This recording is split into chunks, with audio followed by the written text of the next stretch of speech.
Hello. Alright, let me put my captions on. What? It didn't, in all that time, it didn't even do the freaking pre-roll ads? So there would be no pre-rolls on? Why, Twitch? Why? So now pre-rolls are on, so that's why no one's coming in! Ugh! Okay, hang on. I need to play ads to deactivate the pre-rolls that's supposed to happen in the beginning of the stream, and it has not. Oh, wait, what? Okay, now they're off. Okay. I guess it ran right at the same time. Okay. Oh, Twitch. Oh, Twitch. Alright. And the caption should be on now. And I will finish posting on all my... Oh my god, it's the high heel guy again. Everybody knows what you're on about. Everybody knows. Everybody can tell.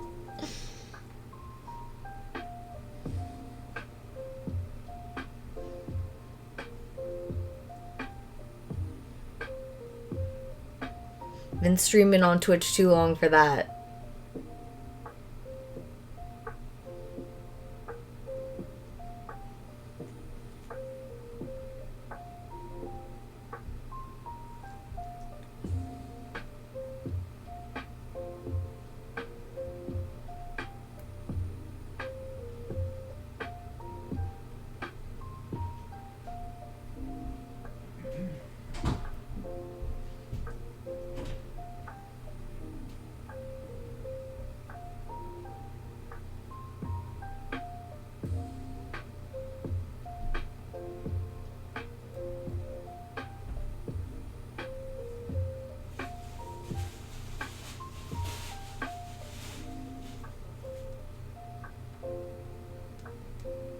Oh my lord.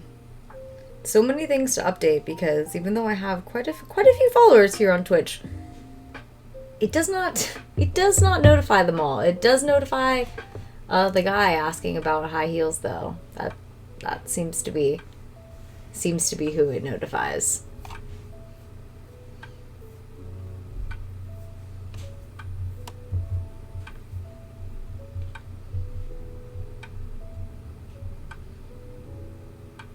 Alright.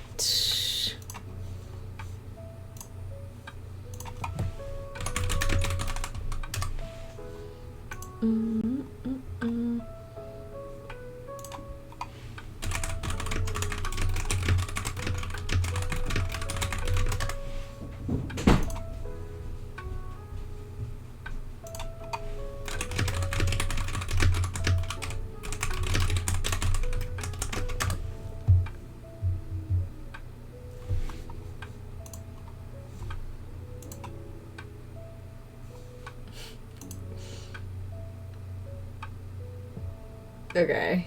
I think the ads are hopefully almost complete.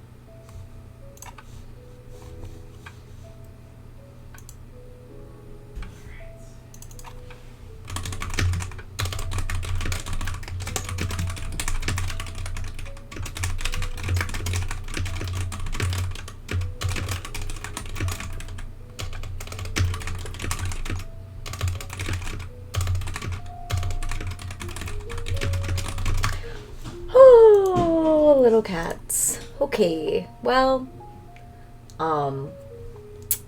let's see what to say to start the stream. I was messaging some of my mods to tell them that I was going live, so they would come and chat and get the conversation going with me. See if any of them are around. Because so far in chat, other than Cold Zero, if you're still here, what's up?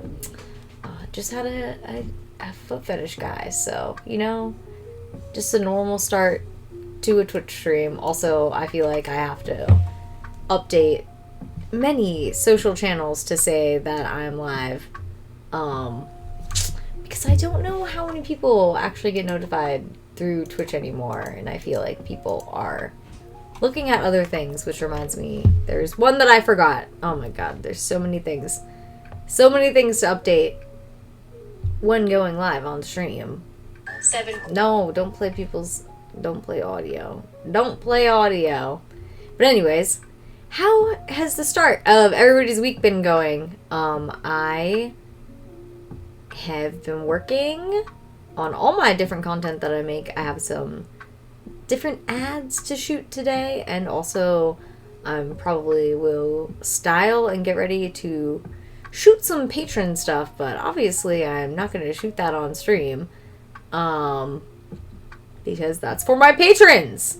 So that is a plan I have for today, so that's why I have started up earlier than some other days.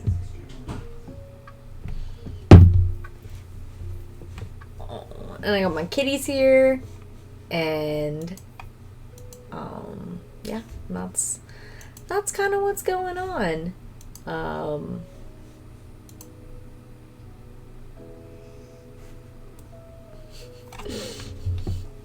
Such is life.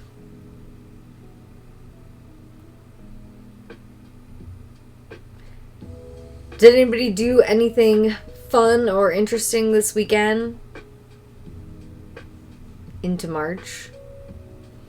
A good month to be in. I don't know. I feel like March usually drags, but it's going pretty fast this year, so guess that's a good sign.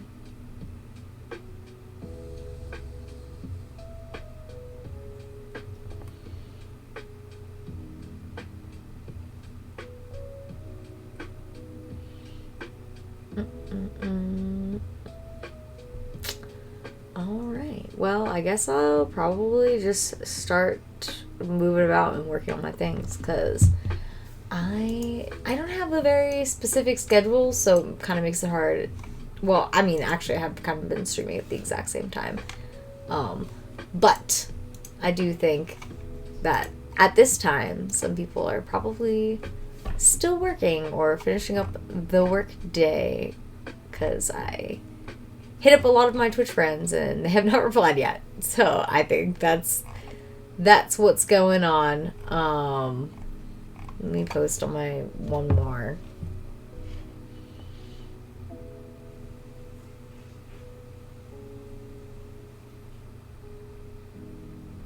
Post on my one more thing.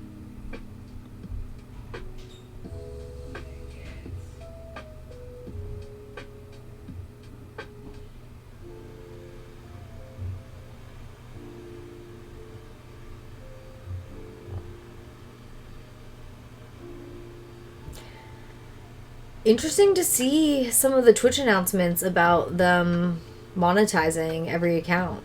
Some people seem weirdly extremely angry about that. But I think that is probably totally makes sense for Twitch's plans for the future, is to have everybody who watches Twitch to hopefully subscribe to Turbo so that they skip ads.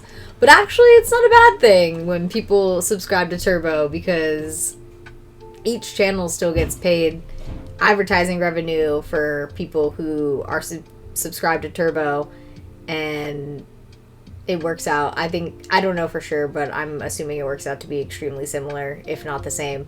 So I do think that's probably part of their plan, is to encourage the most amount of people to subscribe to Turbo instead of individual channels.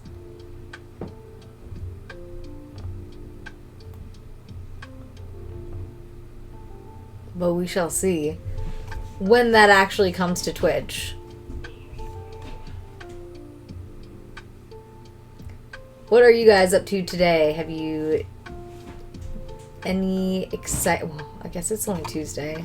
Probably don't have any exciting. Well, you might have exciting plans for this weekend. I think it's the clocks go forward, so that's always something to dread. I might be wrong about the date on that though, so do not trust me for sure.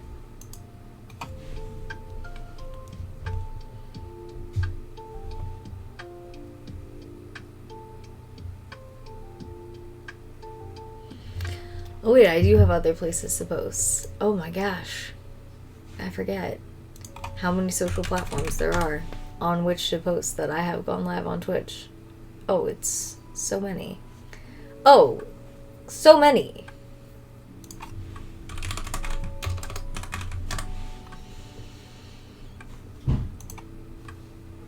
Jesus. Luckily, I've been taking some content, shooting a lot of photos, so I have things to share when I am going live on Twitch. That's always nice.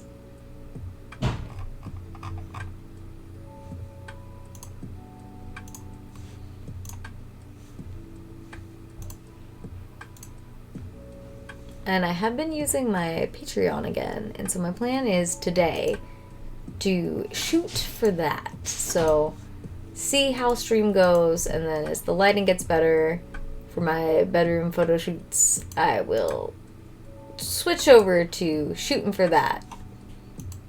What the heck? No. Image. Browse. Why do?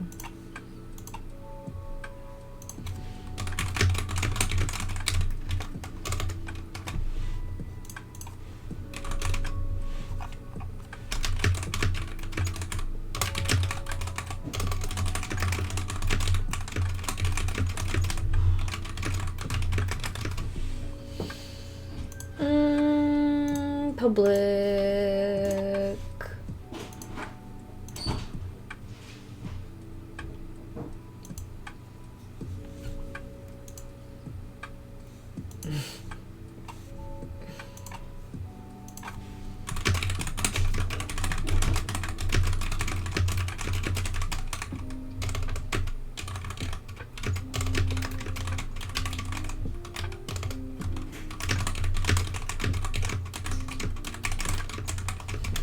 Maybe Tuesdays are not the day. I mean, usually I'm pretty good at talking totally to myself, but it seems the only person thus far really who's talked in this Twitch chat today was somebody trying to low-key but pretty obviously inquire about feet stuff.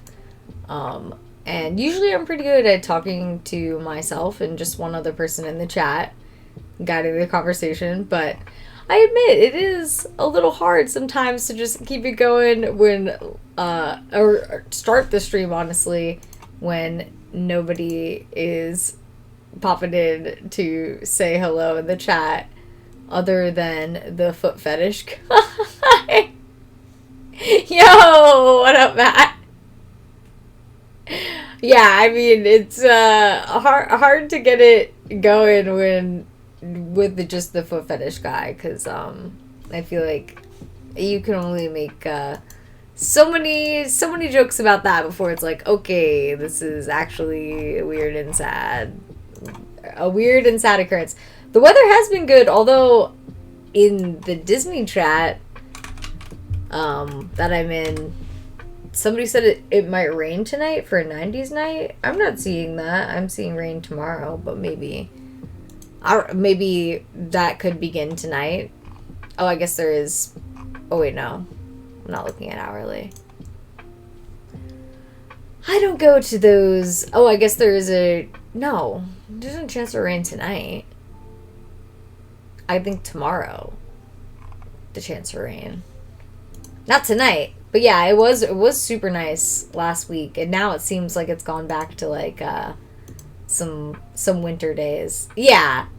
At this point, if I see a rain cloud and it looks like a rain cloud, then I'm more inclined to believe that is going to produce rain than seeing a weather report, because so many times it just randomly rains around here and I'm like, what? It wasn't supposed to rain. So Yeah, so it looks like we might get some rain this week. I haven't gone to Disneyland and made any content yet. I don't know. It's just been really crowded. I guess they just, which I'm not even just making that up. I guess they reported like their busiest February, like a record breaking February in like 8 years. Um, which was weird because they didn't even really have like any super special like Valentine's Day stuff. Like they didn't have any like they in the past have done like Valentine's Day decorations. There were some like specialty foods, but honestly not even as many as there has been in the past. Yeah, but I mean, I guess that's good for me as a shareholder. Good for Disney, I guess. Making money, but yeah, it's been really crowded, so I just like haven't wanted to go that much recently because when it's really crowded, basically the like only thing to do is like walk around and like look in the shops and um like spend money on things. Continue to spend money on things. So yeah. So I haven't been super into going to Disney right now. It's really, and if it's really this crowded now, I just imagine like that. I guess that's going to be this whole year, which is always so funny because people are like, "Oh, the economy is bad," and then I'm like, "It doesn't feel like it. Doesn't feel like it at Disney. I'll tell you that." Oh, you're so right. I totally forgot about those two promotions going on because, well, I wouldn't take advantage of the children one, and yeah, and I have a pass, so I didn't get the 3-day tickets. Okay, that makes sense why it's been really crowded then. Yeah. And honestly, I get why Disney does that, but like I feel like it doesn't sell the best experience. Like it just, yo, what up, Max? I'm doing pretty good. I'm hanging out. I want to film some of my Snacker Pass series. I do it for Disneyland where I share snacks in Disney. Would I eat them or would I pass on them?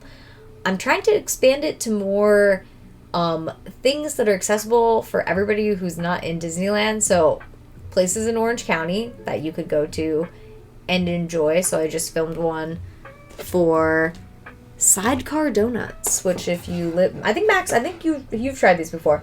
If you live locally and you haven't tried Sidecar Donuts, pretty tasty, worth trying. Try and go during the week because it's a lot less crowded during the week, and you can like pretty much just walk in and walk out with your tasty donuts. But on the weekend, the kind of place that you might see a line.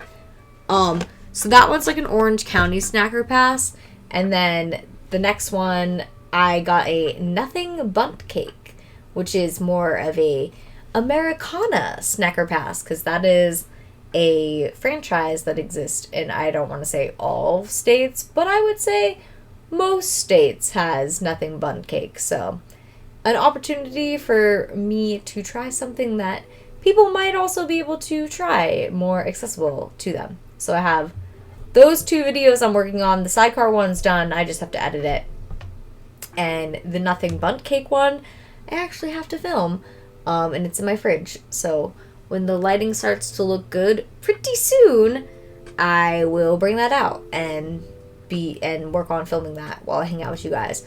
I also have some interesting Japanese snacks because I went into the Japanese grocery store and they are having like a snack promotion promoting interesting and different Japanese snacks. So I got some Snoopy cookies, but from Japan, and some Hello Kitty snacks, and some other that don't have characters, but looked interesting and were part of their little sale.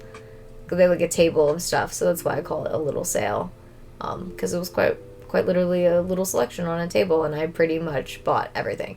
Because I was like, yeah, snacker pass, and also it's always fun to try an interesting snack. I love to snack, and I'm not somebody who always needs to eat the same snack over and over again. I like to try a little different, interesting snack. So I got that going on, working on my Snacker Pass videos. I have a candle video that I need to finish filming, so I might also tackle that while I'm live on stream.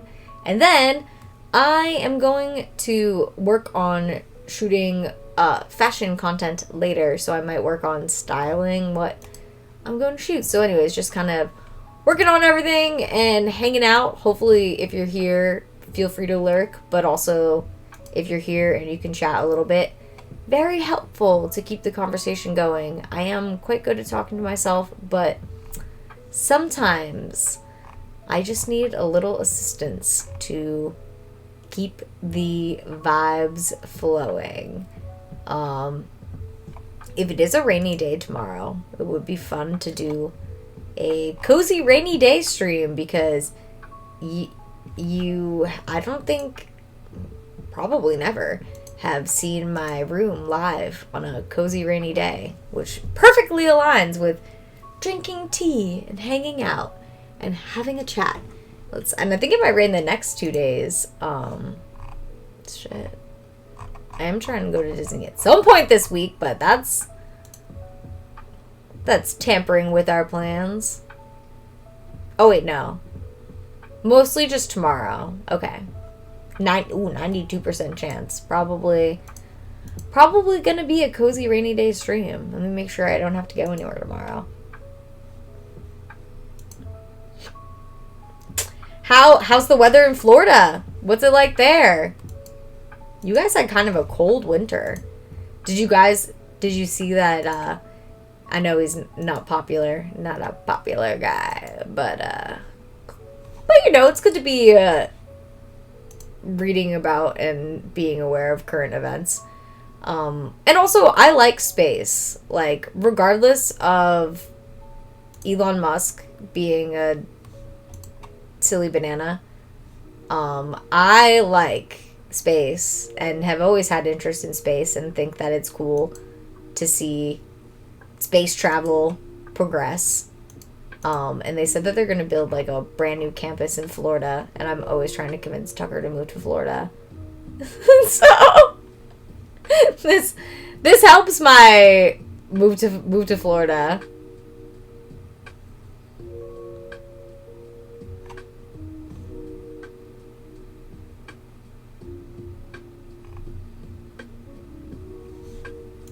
But yeah, interesting to see. See? 80 degrees? A little overcast. Could take it or leave it. But 80 degrees? It's freaking cold here. Gotta like use the heat last night. And then it's the heat gets inappropriately hot. And there's no perfect medium when you're using the heat. I mean, although somebody's like, yeah, I have a good heating system, mine actually doesn't function like that. Shut up. I don't need to hear about that.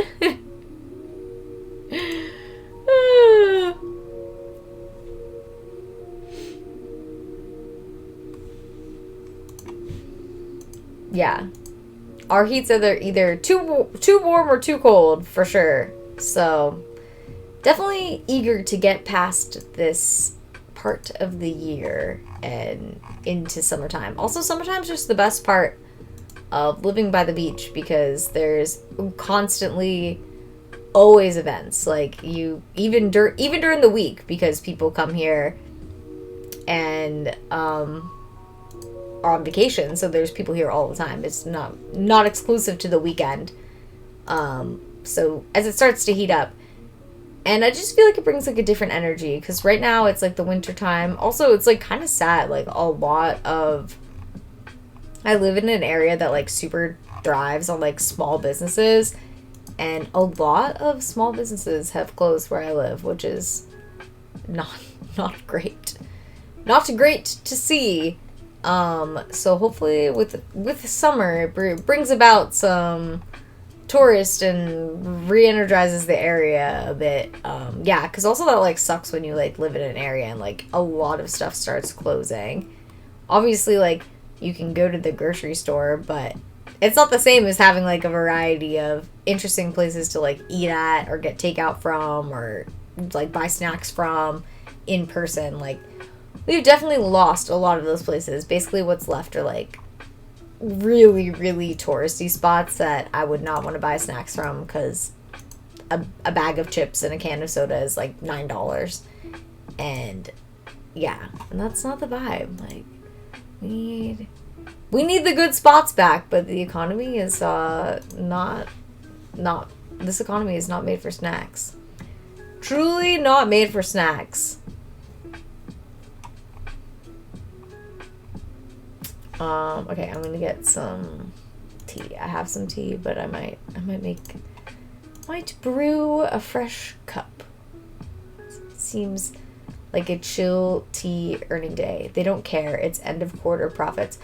That's true. And I mean, Disney also made some interesting decisions recently to announce that they are moving away from making original programming for Disney Plus, which respectfully, that might be a good decision.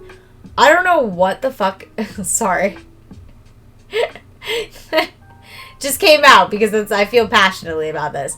I don't know what's going on at Walt Disney Studios creatively for Disney Plus, but they have literally not hit on like what is going on there.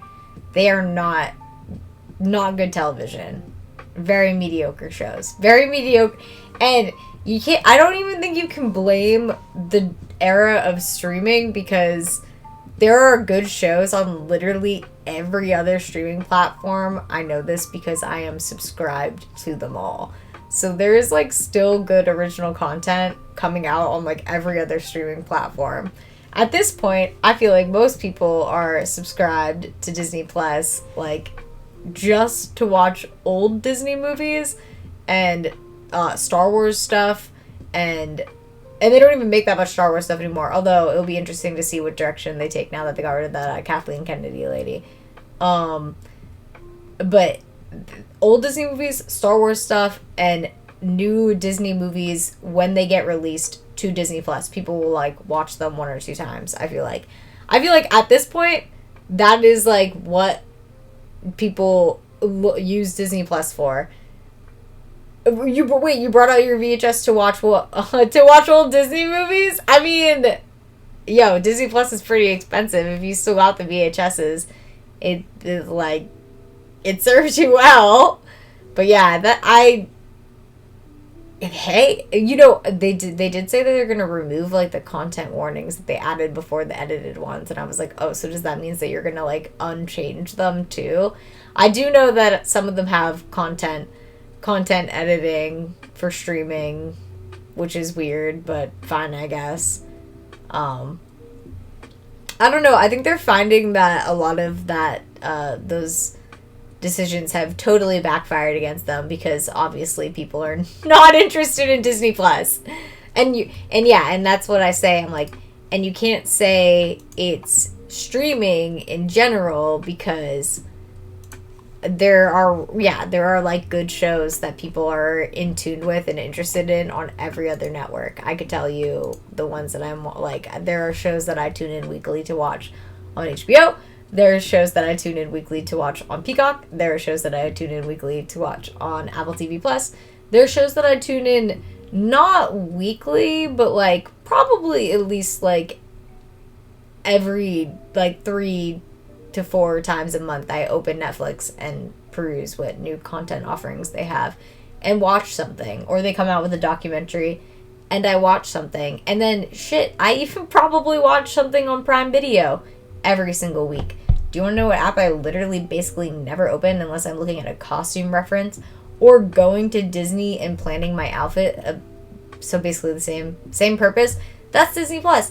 There is just not good original content on there. I don't know like what is going on creatively at that studio. I don't know if they just tried to outsource too much content for Disney Plus, meaning it like wasn't made in-house and it was more like acquired shows and series for Disney Plus. Maybe that's why, but I don't know. Like, when have you heard somebody be like, oh, you've got to watch this, it's on Disney Plus? honestly not since like the first and second season of The Mandalorian. So other than brand new Disney movies coming out there and being included in your streaming fee. But honestly, if you're interested in that, they don't release that many movies. You can just buy them on Amazon when they come out and have a very similar experience and probably save money in the long run. So I did see they made the announcement that they are like canning basically like all of the Disney original series that they had planned, or not original, but like a original kind of like continuation series, like the Tiana one, for example. They're like trashing all those ideas, maybe to make feature films, but like not clear. Basically because they're like, yeah, we don't like make money from original content on Disney Plus, which is weird. It shouldn't be that way. Disney they need to figure out whatever's going on there, because they should be able to hire like some of, without question, the most creative people in the industry and not have an issue doing it. Yo, what up, Schlup? Oh, no. It's Sloop. My second pronunciation was correct. Sorry, I had to remind myself. It is Sloop. Anyways, yes, I did. It took it. You saw the visual. I was like, no, it's Sloop.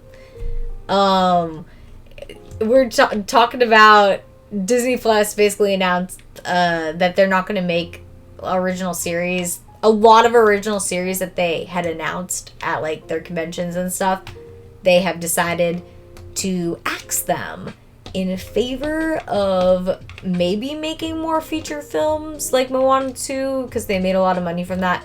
Honestly, I haven't even watched Moana 2 yet, which is really bad. I like the older Disney movies. I think some of the new Disney movies are good, but I gotta be like in a mood to be like, all right, Moana 2. But I thought the first one was great. So, yeah. So they're just discussing that change. And also I'm gonna work on some Snacker Pass content today. Just waiting for the sun is like almost in a really good spot for me to film in the corner of my room. I use the corner of my room to film a lot. It's been a while because I have been working so very hard on my TikTok account, which is probably going to go away next month. These videos of Trump coming out, Trumpy coming out. It's command following to see in the chat to see how long you've been following. Coming out saying that he like TikTok will only be sold if like America gets like half of it, because America makes it worth like trillions of dollars. Like, this is like literally a clip that I watched. Oh my god, that's almost all last week I was celebrating my 11-year anniversary. That is almost the entire time. Hell yeah, that's amazing. Thank you for coming by. I really appreciate that. But yeah, seeing this clip and seeing him say that like TikTok would have to sell like I don't know. I just don't have a lot of confidence that it's going to be saved at this point. Seeing all those things, seeing these clips, kind of loosely following political news lately. Yeah, I don't think TikTok's gonna be safe for Americans. I think a lot of you guys will be fine. Oh, we got a little alert going. Who followed? I can't read this thing anymore because it goes over my chair. So I have to go look in the stream manager. Yo, Dwayne, what up? Thank you for following.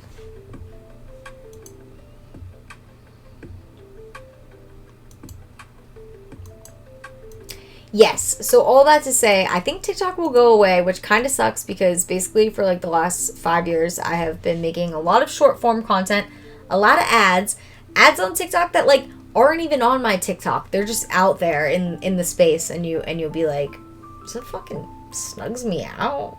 in this random Korean skincare ad. Yeah, it actually is. It truly is me. If you saw that, it was real. I have been doing that for like 5 years, like pretty consistently. And now I think that time is coming to a close, because even if, yes, I agree with you, even if they divest their American assets or whatever they need to do to satisfy this law, it will get shut down again. We already know it's gotten shut down once, so it will get shut down again. And the way that the law is currently written, though, the app has to be rewritten for America specifically to satisfy this new law, or this, it's not a new law, this bitch is in effect. Like TikTok is like actually banned right now, like because of this extension. That's why you're able to access it, because yeah, right now it is like totally 100% banned. Like, that's not fake news, like that's real news. So that law states that in order for TikTok to come back and satisfy legal requirements, it has to be completely rewritten, which TikTok has already said would mean all of your content, including your followers, has to be wiped. So basically the conditions for it to come back, and like for all of these content creators to rebuild their communities in the same way, just don't exist. I started posting on TikTok in 2019, but when the pandemic happened, I was at home. Like, I lived very close to a mall that remained open during the pandemic. I think it closed for like 2 or 3 weeks. This was like the Glendale Galleria. And then the Armenians were like, fuck it, we love money. Which, fuck yeah! Like, this made my life so much better. And they reopened that mall, and I would go to the mall and I would film like shopping videos. And for so many people, like, their lives were so terrible and so messed up at that point that they were like, yeah, I love seeing this girl in Glendale go to different places and shop. Like, that is like relieving my stress. And I was totally out there at 95, double masked, going and shopping and filming these shopping videos. And the funny thing is, I never got COVID. Like, I literally religiously wore a mask and gloves for a lot of it, and always hilariously washed my hands, and I ate at home. So that was a big part of like why my TikTok took off, is because I was like one of the only people who was like still filming shopping content during the lockdown, which in some ways was that exploitive of the conditions and situations, because I lived near retail that didn't completely shut down. Yeah, but whatever, it got a lot of likes. It gave people stress relief. It did something for them at a time that was like extraordinarily weird for literally every human being on the planet. So yeah, so I don't like regret that. But do I think the conditions exist for me to build up my exact same audience again on TikTok for that reason? No. Like, absolutely not. So, if the app gets wiped and completely redone, it will be like starting over for every single content creator on there, and many of them will be in the exact same position I am, where the conditions with which they became who they are on TikTok no longer exist, and to satisfy the algorithm and like have basically like those videos like go viral again is like winning the lottery. I just don't think it will happen. So here is all of this to say, Shaloop, all of this to say, I have been working really, really hard to move the best of my content to YouTube, where surprise, surprise, after doing absolutely nothing, they verified my account. Thank you, YouTube. I actually think that's amazing. You really motivated me to use YouTube. Like, it's this symbiotic relationship. It's successful for everybody. Thank you for verifying my account. That gave me the, digital ego boost I needed to be like, all right, I'm going to start my YouTube account. At least I'm verified. So I did exactly that.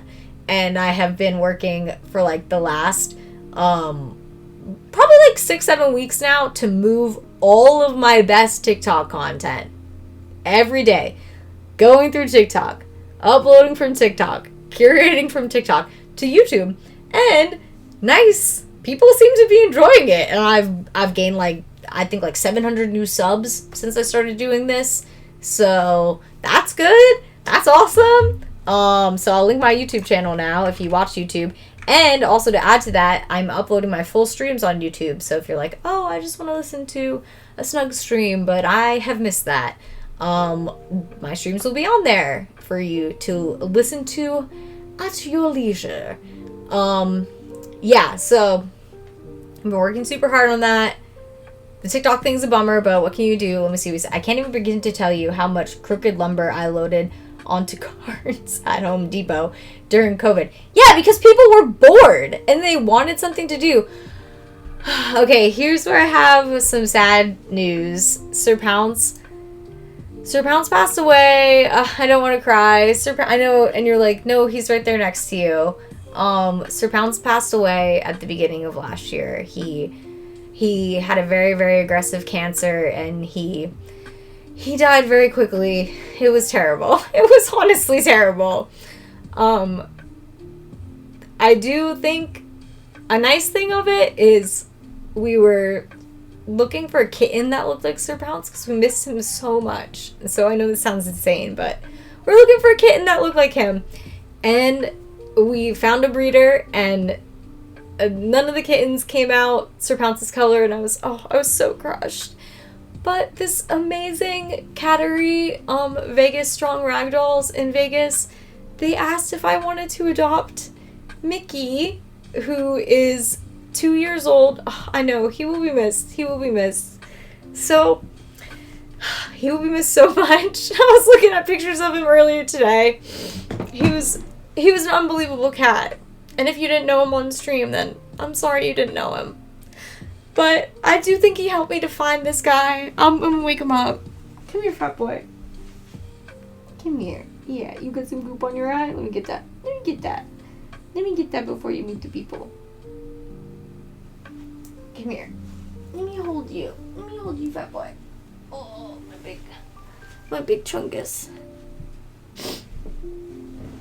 I think he helped me to find this guy. He looks like him, but they're very different cats. We were hoping that Mickey had a baby that looked like Sir Pounce, but that didn't work out because you can't prevent those things. But his family asked if we were interested in adopting Mickey instead of waiting to see if he had any more babies. And so Mickey came home with us and began his retirement from breeding, which was actually exactly how I got Sir Pounce. So I do think Sir Pounce helped me to find you. Mickey's like, I don't know who that is. And I think it was meant to be because his name was Mickey already. And yeah, and you came and you're here with Walter. Yeah. Yeah. And you're like, why is she crying and holding me? I know. You're a good boy, Mickey. You got big shoes to fill, though. I know.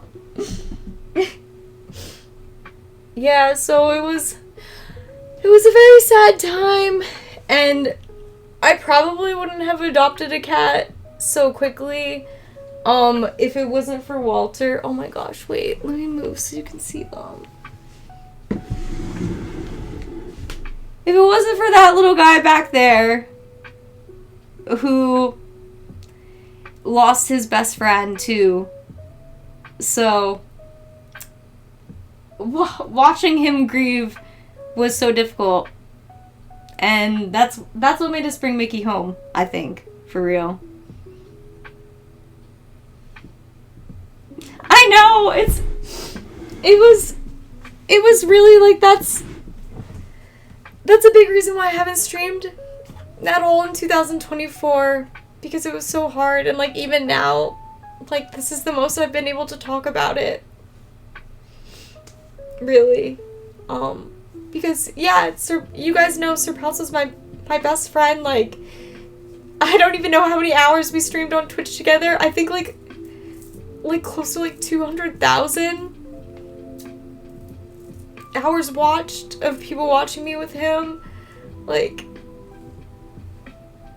that's just crazy to think about all the time that we spent together. I think that was the hardest part, is just coming back on here without him. And I have my dudes. I got Mickey and Walter. They're such good boys. I just wish I could have had all three of them. I think everybody who's ever lost a pet probably feels like that. You being nice to him, Mickey? Giving him some lovies? You want to say hi, Walter? You want to say hi? You want to say hi? Do you want to come say hi? Yeah, come say hi, so stop crying. Yeah, let me come show you. Let me come show you. Oh, come here, my boy. Oh, come here. Oh, come here.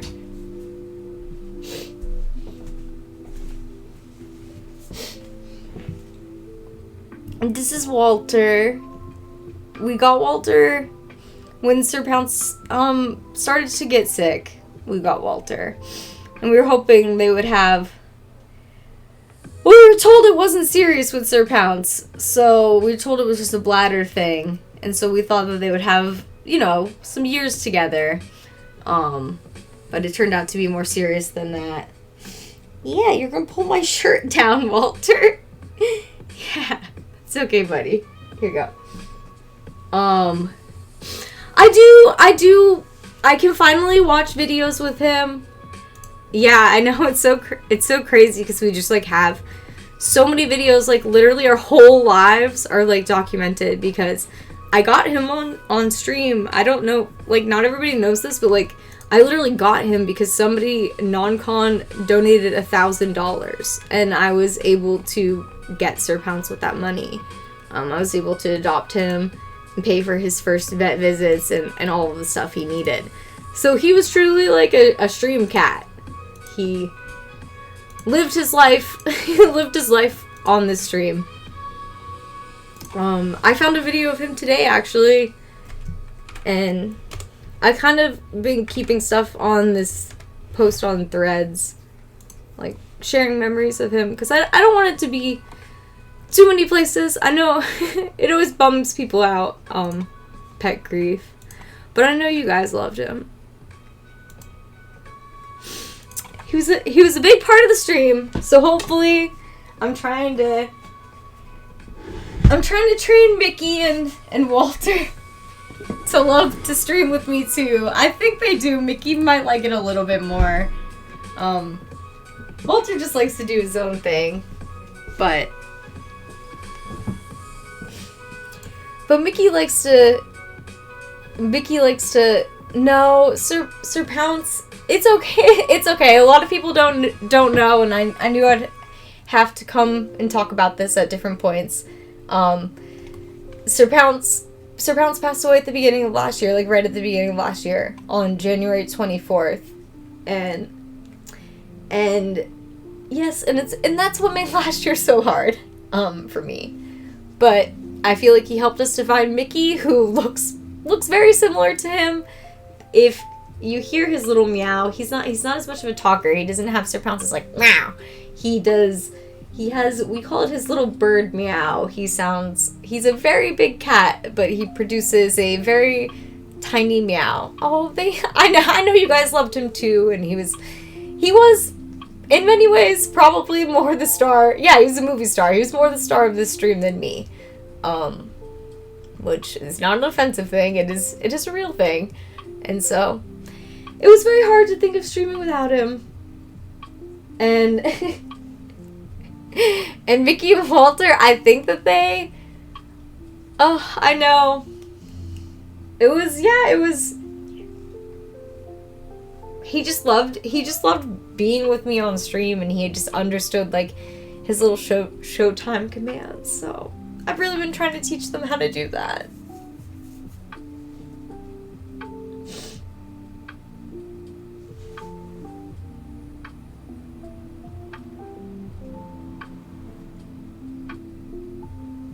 Yeah. Mickey's a good, I know. It's so hard losing a pet. Like, it really just, it takes so long to get over it.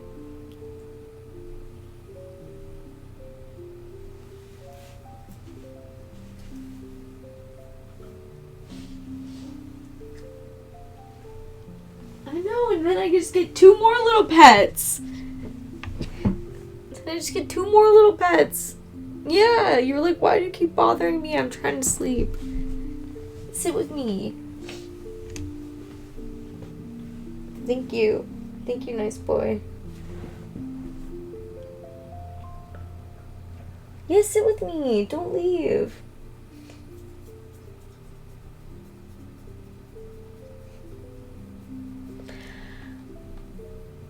I know, he's a good boy, and I do feel like if you believe in spiritual things, hey buddy, I do. Are you leaving me already? Okay, goodbye. He wants to be in Sir Pounce's tower. See, this is still Sir Pounce's old tower. I didn't get rid of stuff because, I mean, I got rid of some stuff, but I didn't get rid of everything because Walter still used it all. And now Mickey uses it, which is kind of crazy. I do, yeah, so I don't, whatever spiritual things you believe, I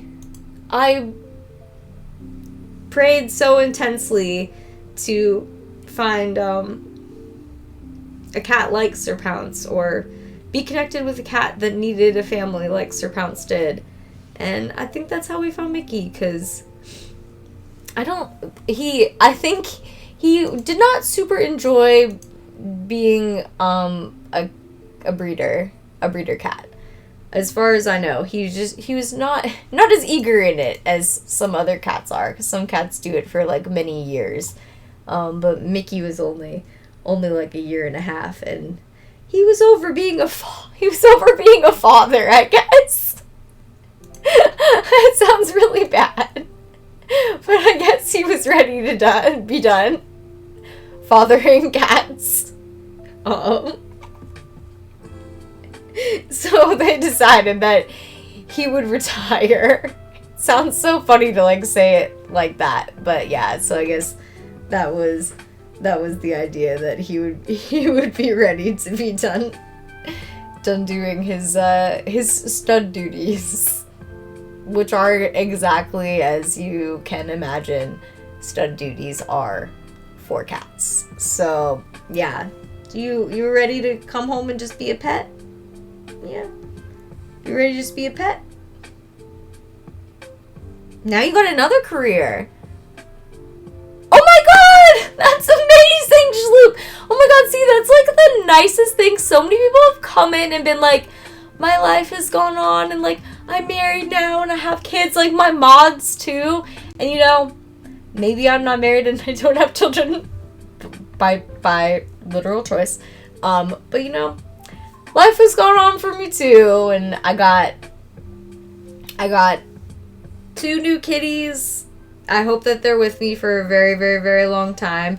I do have a whole memorial to Sir Pounce. It's on my shelf. I don't know if any of my cameras will reach to it, but I will post a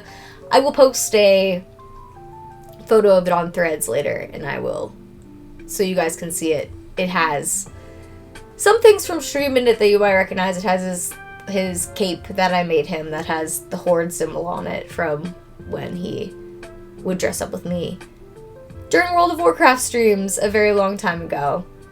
Yeah, he was just such a special cat. Not to say that Mickey and Walter aren't special, but I think, like, the best way to describe them is they are cats. Like, they love to be with each other. Like, they love to be with us. Like, oh no, Mickey's leaving me. No, Mickey's going, I'm leaving you. You're too emotional today.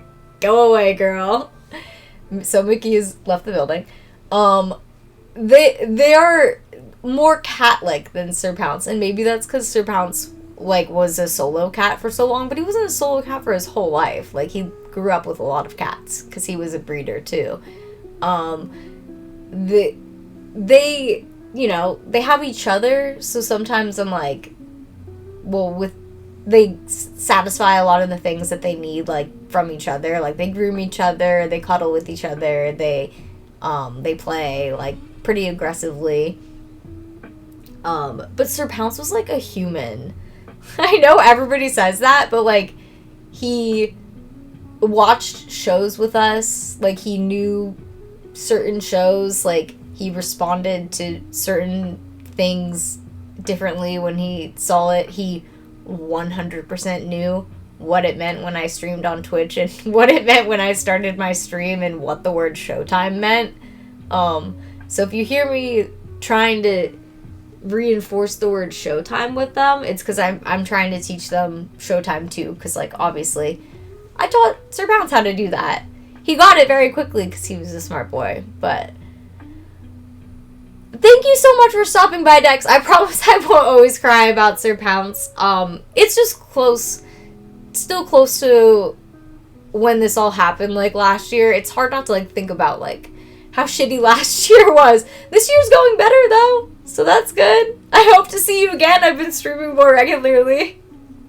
So thank you for coming by. Yeah. So that's I guess the difference between them is Sir Pounce, like, just had, like, a very, like, human personality. Like, he very much responded to his name, and he would talk back and forth with you, and Mickey does that a little bit more. Like, he always comes in and talks to me in the morning. What are you doing, Mickey? Mickey, what are you smelling? Walter, though, is, like, so independent. I really hope it's just because he's still in his teenage years. He's, like, back there, like, sleeping on the ground. He's like, I don't want to be near her. No, I'm sure if I put him in his little tower. Let me see if I can move him. Come here, fat boy. Come here. And come sit with the girl. The people on the stream want to see you. They don't know you. Come sit. Sit with the girl. Yeah. He's independent, but he's also very, when he's in a sleepy mood, very suggestible. So maybe he'll sit with me now. Yeah, I think he's settling in. But yeah, they're good little cats. And it's tough because I know Walter loves Sir Pounce too. Like, sometimes if I play a video and he meows in it, like Sir Pounce's meow, Walter looks and I'm like, oh fuck. Like, I feel bad. Like, he obviously remembers him. And I think he understands that he is gone by now. But it's tough. It's tough to watch. I guess I wasn't super prepared for that because I thought that they would have more time together. I didn't think that not only would we be grieving for Sir Pounce, but also Walter would too. I think he's doing better now, though. Yeah. It says it takes about, like, 8 months for cats to really become friends with each other, and unless they're kittens, and him and Mickey have been together for about 8 months now, and I think they're very friends now. They seem to look for each other and love on each other, so I feel like it worked out the best that it could work out, in a sad situation. But yeah, it means a lot. It means a lot that you guys like remember him and I always want to hear about that, even if it makes me cry. It's not because I'm sad. I'm just remembering him. But anyways, I think it's incredible that you had a son. I love hearing about how people's lives have gone on and like they're like, I don't really watch. A lot of people are like, I don't watch Twitch that much anymore, and I'm like, I think that's fine. I haven't really streamed, or I did watch Twitch. I did watch Twitch a lot in the last 5 years still, but I didn't stream because I was working really hard on my TikTok stuff, and you know, it's kind of hard to do it all at once. It takes a lot of creative energy. There's some people who balance. I feel like I'm trying to do that now, like balance it all right now, and yeah, it's a lot of work. Like the people who've always done every platform at once are truly beasts, truly content making beast.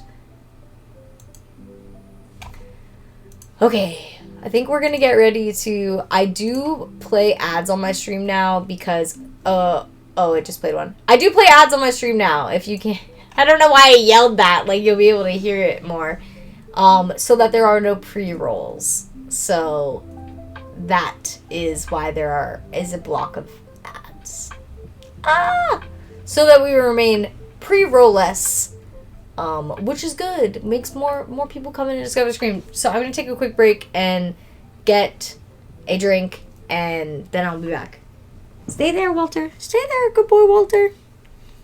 Well, I'm gonna get the nothing bundt cake so I can start filming my Schnacker Pass.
You enjoying the sun, Fat Boy Mickey?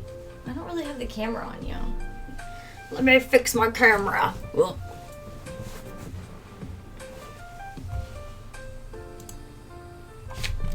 It's on Walter today.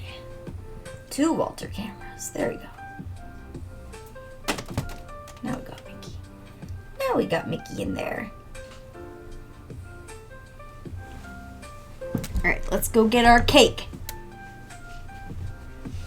And some tea and cake? Have some tea and cake? Yeah? Should we have some tea and cake?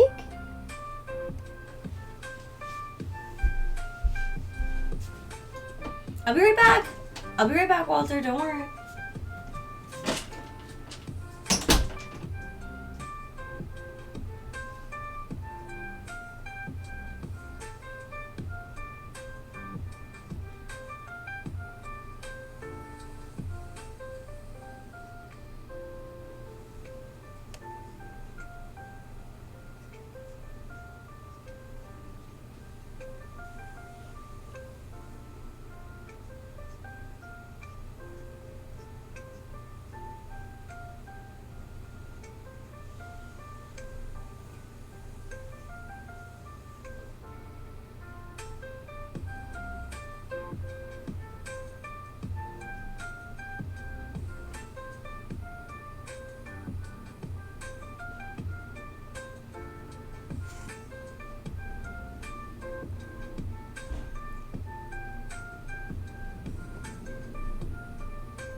kitties. I'm back, kitties. Don't worry. I'm back. I'm back for the snacker pass. This tea is very hot, though. You're doing snacker pass then, too. Do you snack or pass on your pizza? Hey, Walter. Hey, Walter. You smelling the tea? You smell that tea? You smell it? Yes. Okay, so, hey, what up, though? How's it going? So, my plan is I am working very hard on filming not only for Twitch, but also my short form content for Instagram and YouTube, and I guess still TikTok up until the end, and I guess Threads, kind of, even though people seem to hate video on there, but I still put video on there and they still also watch it.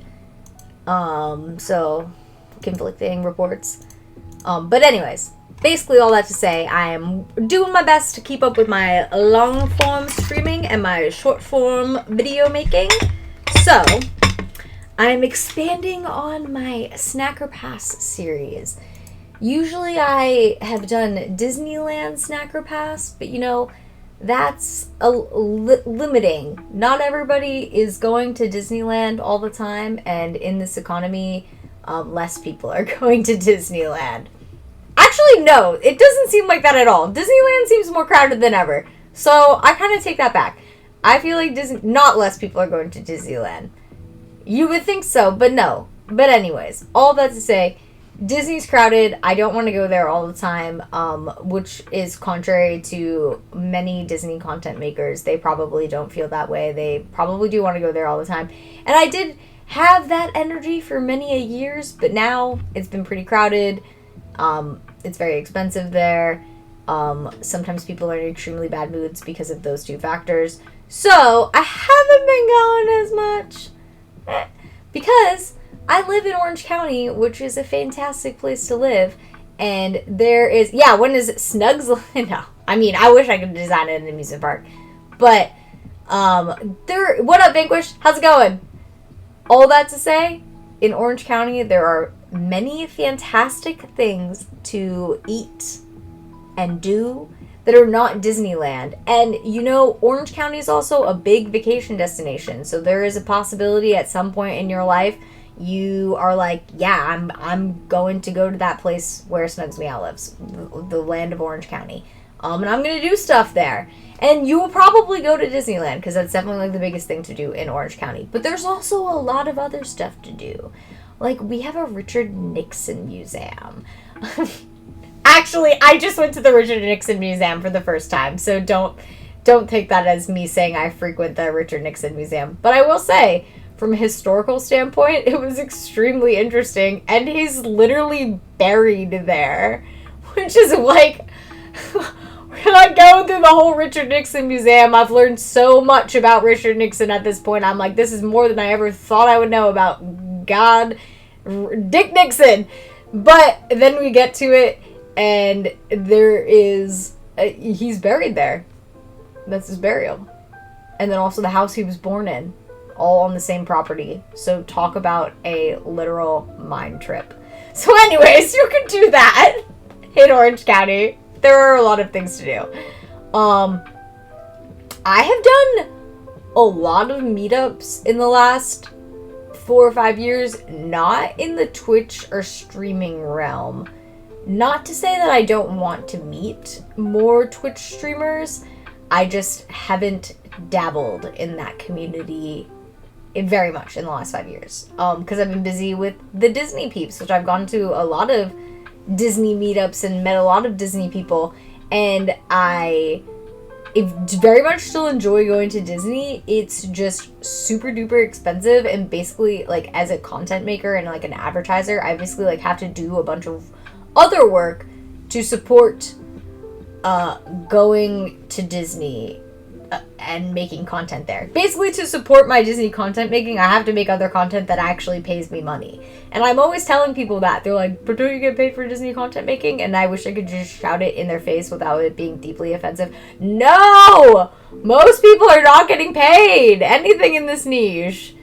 So that's definitely something I'm reevaluating too, because it's a hobby I spend a lot of money on. Yeah, just right in their face, tactical flow. Just like, scream it right in these Disney adults' faces. And you know what? The worst part is they would literally still not believe me. They would just think I'm doing something wrong. And I'm like, oh my god, no. I'm not doing anything wrong. I literally know how these platforms work at this point. Thank you. I talk to advertisers every day. Thank you. But anyways. So that is something that I'm like, why I haven't been going to Disney as much. All of that to say, I'm expanding my Disney Snacker Pass series to not only include like the best and maybe the most like overrated, inflated places in Orange County, but also, very exciting, expanding my Snacker Pass series to things that you, if you live in America, if you don't live in America, this is probably still not going to apply to you. You could go and try yourself. And this is like not sponsored. I've literally paid for this. So important to say that these are not sponsored Snacker Pass. I buy these things. I buy them and I go, I'm buying that cake for content. Did I just actually want a little cake? I'm buying that cake for content. Exactly, she told herself as she bought 3 donuts and a little cake. But exciting, because on today's Snacker Pass, today's Snacker Pass, we have a maybe one day there'll be like actual noises instead of me going but for now, we have a nothing bundt cakes. Oreo cookies and cream bundt cake. This is their seasonal flavor because nothing says spring is approaching like Oreos. I mean, I'm always with an Oreo. So today we have the Oreo cookies and cream, $6.50. But I will say, I think that's a good price for these desserts. A solid price for these desserts, because you could eat it all in one go, but I think that would be kind of a lot. And in Orange County, it is very not uncommon that you will go to a bakery and like a literal single cookie will cost like $8. Like a cookie. Like an actual cookie. So I think nothing bundt cakes rocking in this neighborhood, charging $6.50. I think the girl was really nice to me. I was trying to use a gift card and it wasn't working, and so I did give her $1 because I was like, she was like, let's try the other register. I'm like, no girl, it's like, you're way too nice. Let's not waste your time. Thank you for the nothing bundt cake. Yo, what up? Saint Lindo or Indo. So I do think $6.50 is like in California a really good price for these. If you live somewhere cheaper in America, is there anywhere cheaper in America at this point? I feel like everywhere in America is pretty expensive. You might find $6.50 to be expensive for this cake, but honestly, it's a hearty cake. Like, it probably weighs at least half a pound, which is actually a little bit crazy. Like, this thing's got some girth to it. Like, it's got some frosting inside of it. You can feel and know this from holding the cake. So that's my first description of the nothing bundt cake, is it has some girth to it. So, $6.50. Oh my god. Wait. Do you still live in New York City? I think you did. I hope I'm not doxing you. If I did, I'm super sorry. I thought you said that in your stream before. If not, I thought maybe we both lived in New York City at the same time. Anyways, hopefully that wasn't a big deal. Okay. Same thing. You're doxing yourself now. You know that little desserts cost $6.50. Come on now. I used to live there. I know how much a little dessert is costing in freaking New York or New Jersey, probably this little cake in New York probably cost $10. I'm not wrong. It's probably literally going to be $10 in New York. But anyways, so that is okay. Earth will definitely make it onto this series because fortunately we do have an Earth cafe, and I do frequent it whenever I'm in the area. I'll give a little preview on my Earth cafe review, having sampled a decent amount of their baked goods and also eaten there a couple times. I would put that probably more on the overrated spectrum. Like, it's good. Like, it is... I'm gonna go to Earth Cafe if it's an option. But if the line is like 30 people deep, there are a lot of other really good cafes in the area where Earth Cafe is.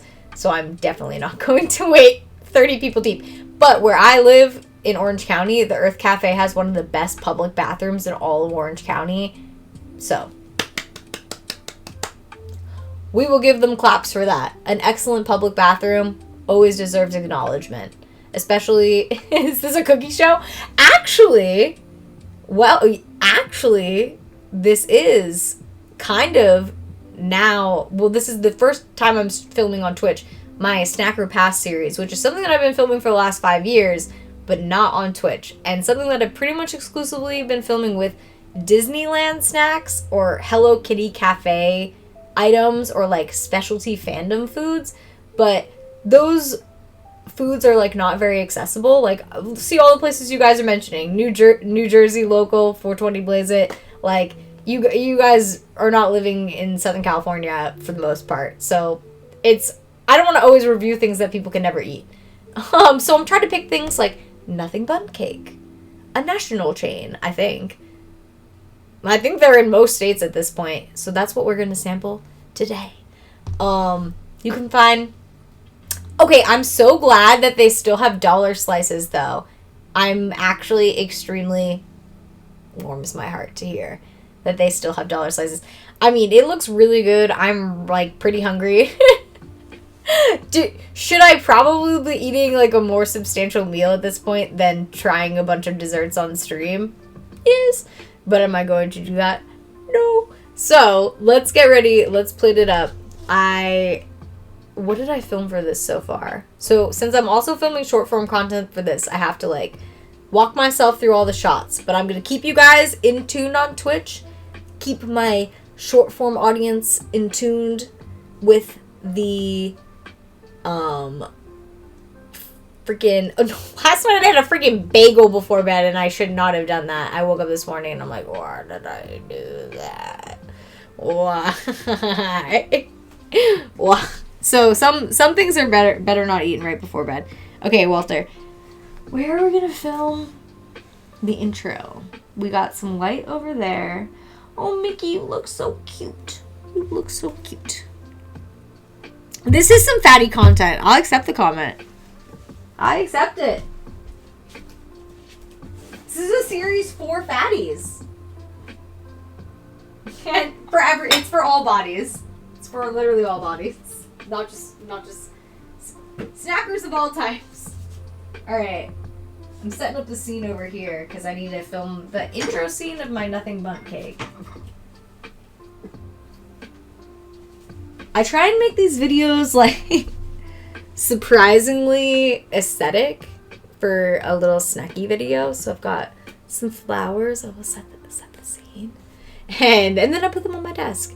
I mean, no, Walter's not fat though. You can still feel his spine and his ribs, and then people are suddenly like, what? That doesn't sound good. But with cats, that is actually a good sign that they are lean and not overweight. But he actually could probably stand to eat a little bit more, so we've increased his food intake. Mickey, though.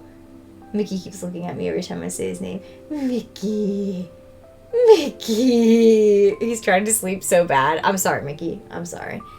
Mickey could lose a little bit of weight. And he is, I think.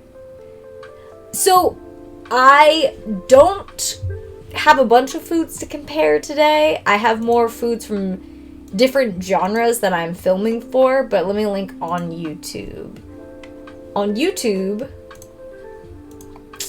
you can see I got 2 series related to this so far. One is for Disney snacks, and where are they? Oh, there it is. How do I share a playlist? No! How do I share a playlist? No, how do you... I don't freaking know how to share a playlist on YouTube. I'm like actually literally struggling. Does this work? Copy link address. Oh, I'm a super cat lover. Does that work? Yeah. I think that, yeah. So that's the first, that's my Disneyland Snacker Pass series, which I've been doing for several years of this short form content making. And then I also have my, oh, I guess this is a way to, oh, get a shareable link. Okay, I found a better way to do it. And then I've also been tasting and sharing stuff from the Hello Kitty Cafe, which they actually have 2 Hello Kitty themed, or not Hello Kitty themed, Sanrio themed eateries in Orange County now, which is actually pretty cool, but I haven't been to the other one yet. So that's another one of my Snacker Pass series. So this be kind of building off of, no. They'll be kind of building off of content that I've already been making, but in a new Orange County twist. Okay, let me film this really quick before I lose the light. I just need to do the opening scene so you guys can see me taste it.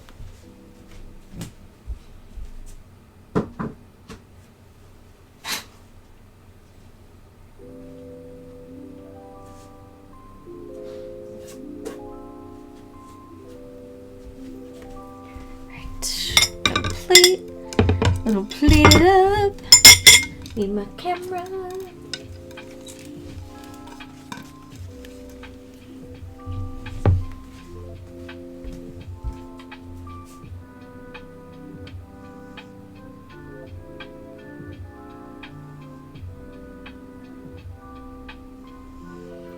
Alright. Let's get this first scene done. Let's come back on stream.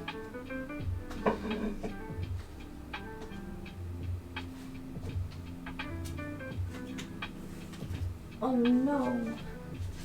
Where's my tripod, Walter? Tripod.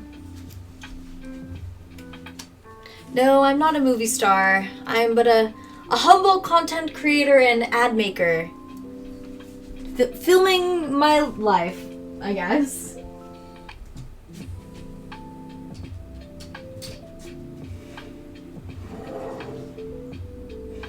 Oh, that looks good. That looks good.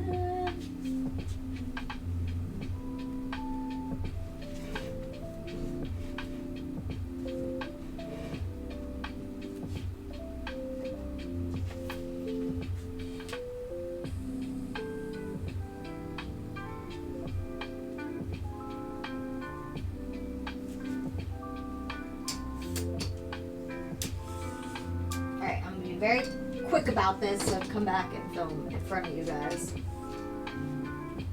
I'm waiting for the light to come on my wall over there. I have like this part of my wall that like perfectly highlights food, but the light, oh my god, and then the time of day is getting ready to change again. Lighting this time of year is so awful. I wish it was summer. There we go.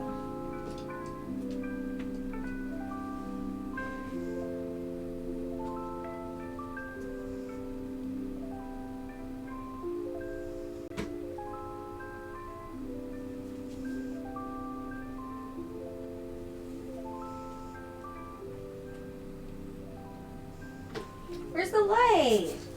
Oh my god.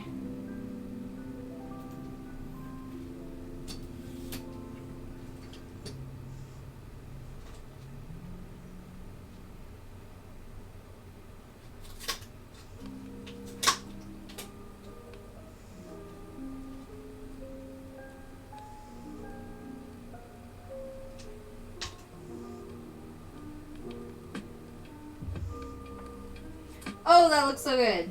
Alright. I'm filming a close-up of the frosting and it looks magnificent.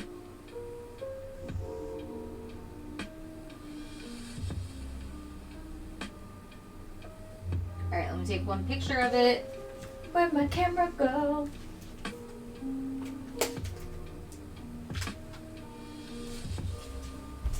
No. SD card.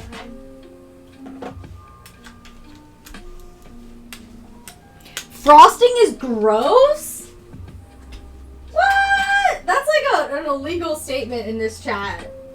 That is blasphemy. Frosting is gross? You're gross.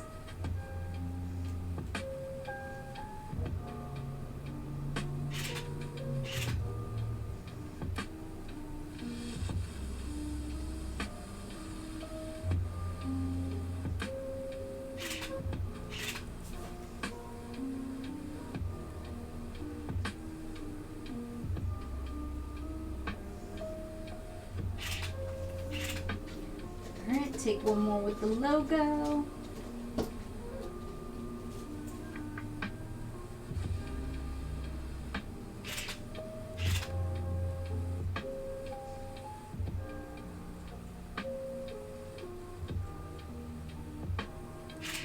Frosting is the stuff. Honestly, though, if you don't like frosting, these would probably not be doing it for you. Okay. Onward to the Snacker Pass. So now I have to figure out, this is my first time.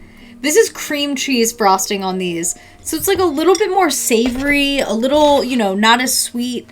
I wasn't always a fan of cream cheese frosting. I feel like I grew into... Oh, I love cakes with fresh cream fresh whipped cream on them. But they just don't last as long. They're delicious, though. Great cakes. Like a berry chantilly with fresh cream. Ah! Such a good cake. See, I mean, you like cake. That's cake. I have to think how to film this so I can try it on stream and also be filming the footage I need for my video.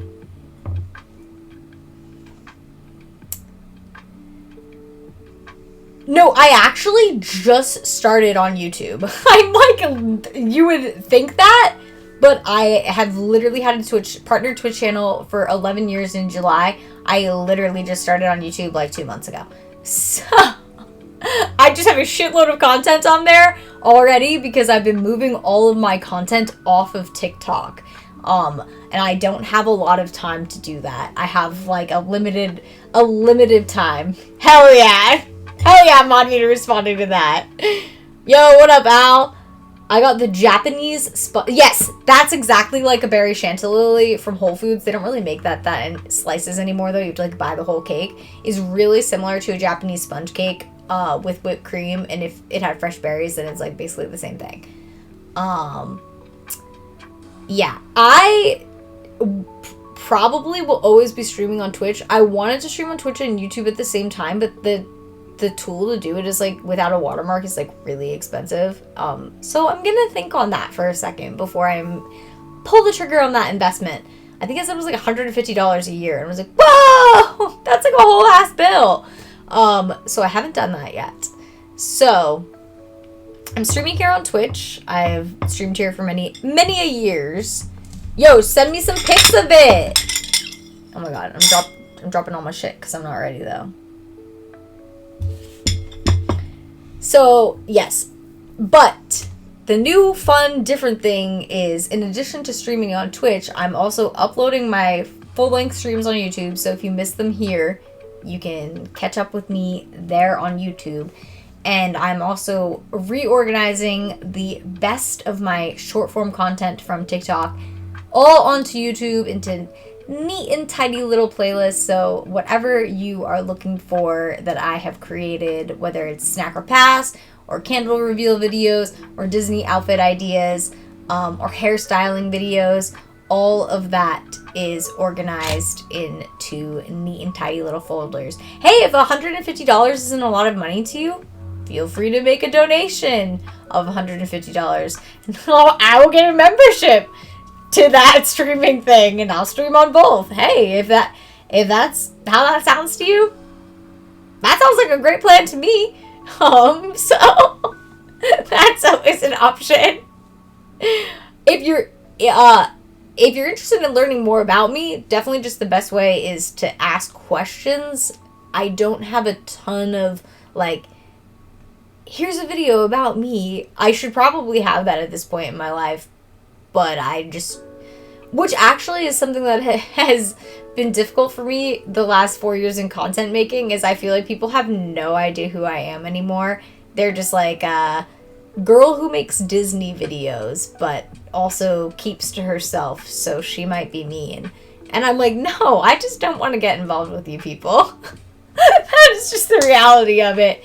But I feel like on stream, people can ask me about that and see who I am and more about me. So I'm happy to be back to streaming and incorporating it in my content making. But yes, today, when the heck does that sun hit the wall over there? Right now it's like... Well, I guess I don't want it to totally hit the wall over there, because then I have to shoot some content for Patreon today too. And I need at least 90 minutes to shoot like 2 to 3 outfits for patrons. So I'm all about watching the light in my room today. Also, my camera battery is low, but I think the other one is charged. Just talking to myself about content making. Don't let her... I actually feel like this is the best place to be honest about... I think Can I say something kind of spicy and controversial? Somebody will take offense to this. They're not going to clip it because I'm not that important. But I think a big reason Disney content creators in specifically, not naming anyone specifically, but I could. But specifically Disney content creators don't like live streaming because a lot of them are really disingenuous. Like a hilarious amount of them. And I don't think that they could come on here and talk candidly and freely for multiple hours without like their fake fucking Disney I'm sorry. Without their fake personas completely eroding, and I don't think they're willing to say things that are like critical about the Walt Disney Company even when it's necessary. So that's like another reason that none of them want to live stream, because like eventually you're going to be like confronted by like a question where you have to be critical of the Walt Disney Company. And I as a shareholder of the Walt Disney Company have no problem being critical of them because they need to make me more money. So I have no problem being critical of them. But a lot of people, I think, who do and make the same kind of content that I make literally avoid live streaming, because even though they could find an audience on here that would probably really connect with them, because I already see that happening just even in like 2 weeks of being back to streaming, I think a lot of them avoid it because they're just like, I could not keep up like the Disney persona that I have cultivated on live camera for that long. I truly think that's why. And that's why you see them do like short Instagram live. Somebody's gonna be like, you're a bitch for saying that. And I'm like, call it like I see them. So, no, I'm not an actress. I'm not an actress. Actually, if people ask me to act in something, I would probably get nervous and throw up. So, I'm not an actress.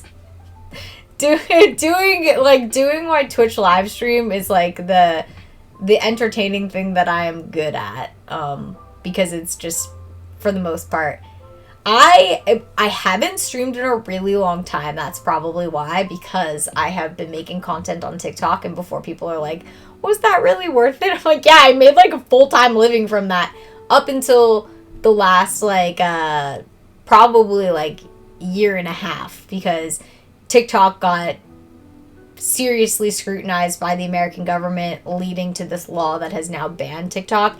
And that definitely, it didn't change the way that all advertisers interacted with the platform, but this is actually crazy. I don't know if this is just because TikTok Shop flagged it or something.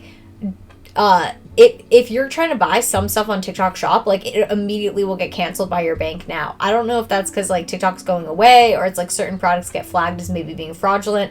I don't know. But anyways, I just, like, see that whole app just, like, going down like the Titanic. Like, it's freaking happening.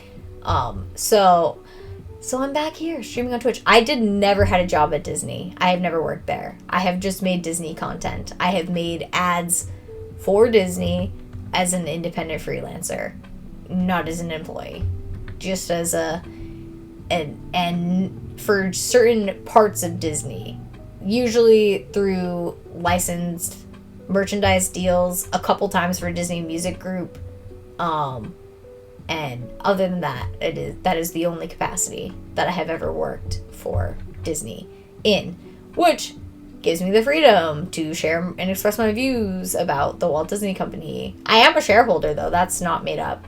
I bought a bunch of Disney shares with money I made on Patreon because I thought that it would be a good investment and a solid investment. Did they pay me for the ads I made? Hell yeah! Yeah! But they were on TikTok, and I feel like TikTok's just, like, not as popular for advertisers right now because I don't think they know what's going to happen with TikTok. So that's why I'm working on my YouTube and all those other platforms. And shit, I've even been uploading all my content, like, automated to Snapchat, and weirdly people are seeing it on the Snapchat spotlight. I'm like, that's weird. So I'm just gonna keep automating this. If you come across it, you came across it. Oh, that is so true, dude. The fact that they're banning TikTok, it allow hundreds of unvetted apps for LED lights that allow access to networks and apps of people's phones. It isn't a data issue. 110%. There are ways sketchier apps than TikTok. It is totally about, and I'm not, like, tinfoil hat theory for saying this. It's totally about information control and, like, I think the right word is xenophobia towards China. Like, that is literally what it is about. So that is literally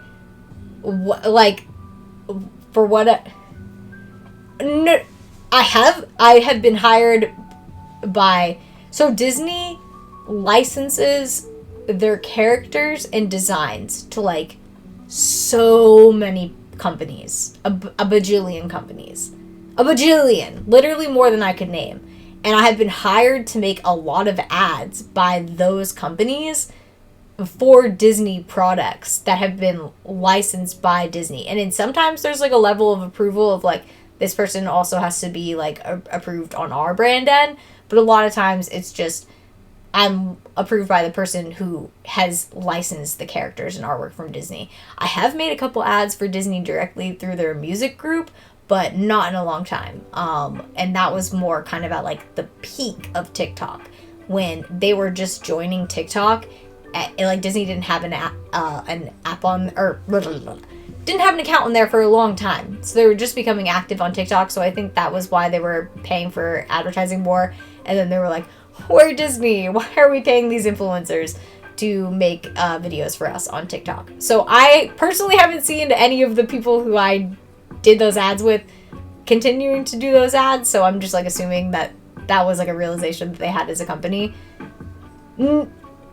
I don't know why this is getting so specific. I have never been hired by the Walt Disney Company to do a job, if that is what you are asking. I am an independent freelance advertiser. I independently work. I file as an independent business. Okay, thank you. I'm just clarifying for legal purposes. I have never worked there. I am just... Yo, I'm like, what the fuck is happening?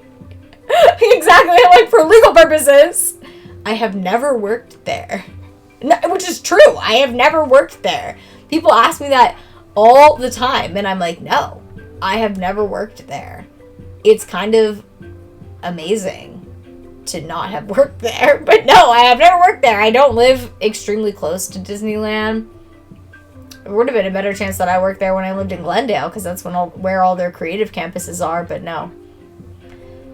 No, indeed, I am independent and free, which is great. It's a great thing to be as an advertiser, but also not an extremely consistent thing. Yeah, did you work there? No, I didn't. Stop taking... I know, he immediately stops talking, and I'm like, was that a Disney spy? No. Well, because I make Disney content. That's why I keep bringing it up. On my other profiles, there are quite literally, I'm not exaggerating, thousands of videos related to Disney.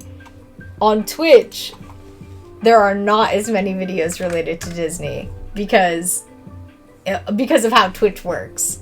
Do I technically kind of make Disney content on Twitch? Like, yeah, actually, definitely. But on all of these other pages, there is a lot of Disney content where you're like, oh, that's clearly what this is about. Hey, what's up, Max? And that's my brother. Yo, Max, I'm waiting for the light. Oh, here it comes. I'm waiting for the light to show on my wall because I can do, like, really good highlighting, but I might have to start the Snacker Pass sooner. Oh my god, yeah, me not knowing how to drive. I definitely drive one of those. I do love, I would say my favorite parts of Disney are the amusement parks. So I do focus a lot on the amusement parks and the live entertainment elements of it. I also really love Disney merchandise and collectibles. Just a slave of capitalism. Dude, Evan, I had an incredible find yesterday. An incredible find at a local thrift store.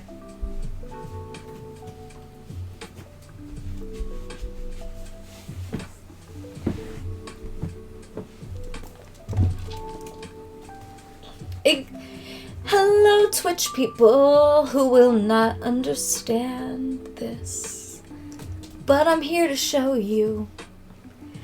I found a 2009 original Disney sketch.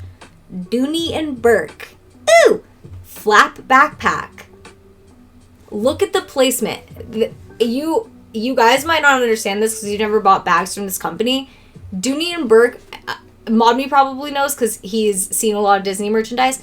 Dooney and Burke, not every bag is printed the same. Every bag is different.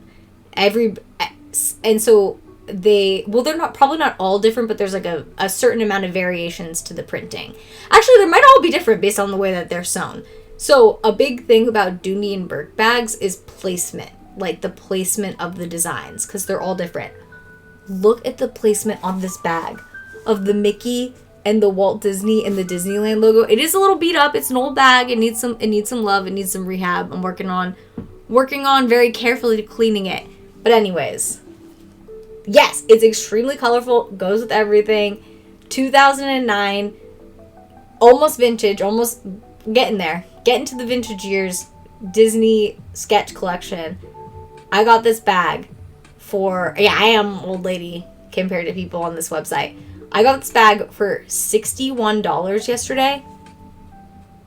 This exact bag, regularly, for people who are interested in purchasing it, sells for between $300, depending on condition and placement, and $1,000. This was a very good find. This was a extremely good Disney merchandise and collectibles find. So that is something that I'm very interested in. That's okay. You can call me old. I'm excited about my bag. I think I'm obviously old. This bag's from 2009 and I'm getting hyped up about it. So obviously I'm old. But yo, look at the placement, the balloons, the castle. I have to say, I feel bad for whoever consigned this bag. Either they are like totally over their Disney fandom and they're like, I'm done with Disney, or they are just really needed the money and couldn't figure out how to sell it online themselves, because this bag is worth so much more than I paid for it. Like, it was truly a really good find if you're a Disney fan. And it even has when Dooney and Burks did the metal tags, that so Y2K, so mid-2000s. Oh my god. The woman, she is an older streamer. She worked at Disney. Like, actually worked there? Did she talk about working there? Is she allowed to do that? What's her stream? I would love that. I would love to know her stream. But anyway, so this was like an incredible find. Thought I would just share with my other fellow Disney adult collectors in the chat. I like Disney a lot. I don't watch like every Disney show. I do like to collect the merchandise and the stuff though, because I just think it's so fun and it like just fits my style. It's like so imaginative. So obviously she fills in for the children. What, like as a child guest? She's a paid tourist. Hey, they could pay me for that. I think people do see me having so much fun by myself, and they start to wonder. They're like, what is she doing differently from me? Like, why is she having so much fun? They never let you leave. No, they do have a secret underground area. There's probably somebody that never leaves. There used to be people who lived there full time to take care of the horses, but I don't think anyone lives there full time anymore. There are people whose content is being a Disney historian, so I will not pretend like that is me. Any Disney history information I'm sharing with you is because I watched the content of an actual Disney historian, which is such an interesting genre of content making, but I feel like very well forged by the industry leaders in that area of content making, and they would not like me as a disruptor. So I will leave it to the Disneyland historians to enjoy. But hey, I think historian content makers in general are really having a moment, which is really cool. I love to see people being interested in history, like really niche, weird, interesting history. Like historical content creators are like absolutely, like I've seen some popping off and I'm like, shit, history's cool and people are finally realizing it. I mean, they probably do that with some of the snacks. It feels like it's with the ice cream. It actually does feel like maybe they reuse it year over year. It's so cold when you get it. You're like, where was this? Because subtropical or subarctic freezer, like so, like literally, like they're like, don't eat this right away. You'll break your teeth. Like the several last times I've gotten frozen stuff there, that's exactly what it was like. All right, let me plate up our snacker pass because it's getting to that time. I gotta film all my content very quickly so I make sure I get everything done today before the sun sets. I, for one, will be extremely excited when we spring forward. When is spring forward? When is daylight savings happening? I'm gonna trust someone in the chat to know. I, for one, will be very excited for the spring forward because that means there is a whole new hour of content making for me each day because oh shit. How the fuck do you get this out? Oh no, that's not coming out. That's not coming out. Okay, I'm excited. I thought it was this weekend. I am a natural light content creator. So for me, it really depends on a bright, sunny day to make my best content. I sometimes use my lights for things. I still have all my lighting equipment. I still have my ring light. Like, sometimes I bust it out because, there's an occasion where you got something to do and you gotta you got to get it filmed, so you have to use some artificial light. But other than that, I'm a natural light content creator, so I personally am delighted to know that the days will soon be longer and improve my content making experience. Yeah, because in the winter, it's like the good sunlight just comes and goes so quickly in this room. And I'm over it. I'm ready. I'm ready to spring forward. I know, that's actually really funny. I do spend a lot of time out in the sun. I mean, I wear a lot of sunscreen. I'm very afraid of skin cancer, so I do wear a lot of sunscreen. But I do actually spend a lot of time out in the sun, and I live in this extremely sunny room. And yeah, I'm pale as shit.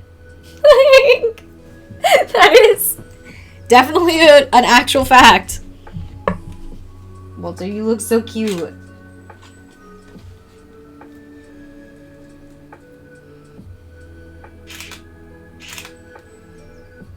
No, you can tell I'm disturbing him. I'm sorry, Walter. I'm sorry, Walter. I want to get a cute picture of you in the sunlight.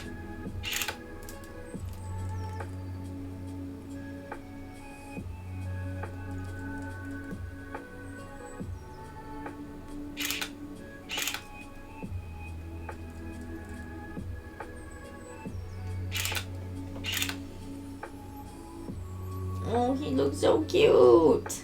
Oh, I gotta get my tea bags out of my tea.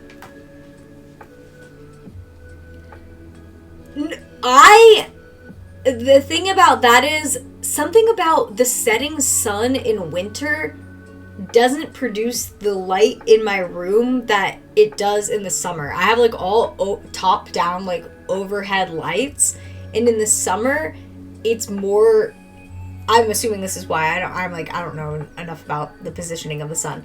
It's direct overhead for a longer period of time than it is in the winter. I'm sure, it actually like feels longer in the summer. I feel like I should time it. Well, yeah, because the days are longer.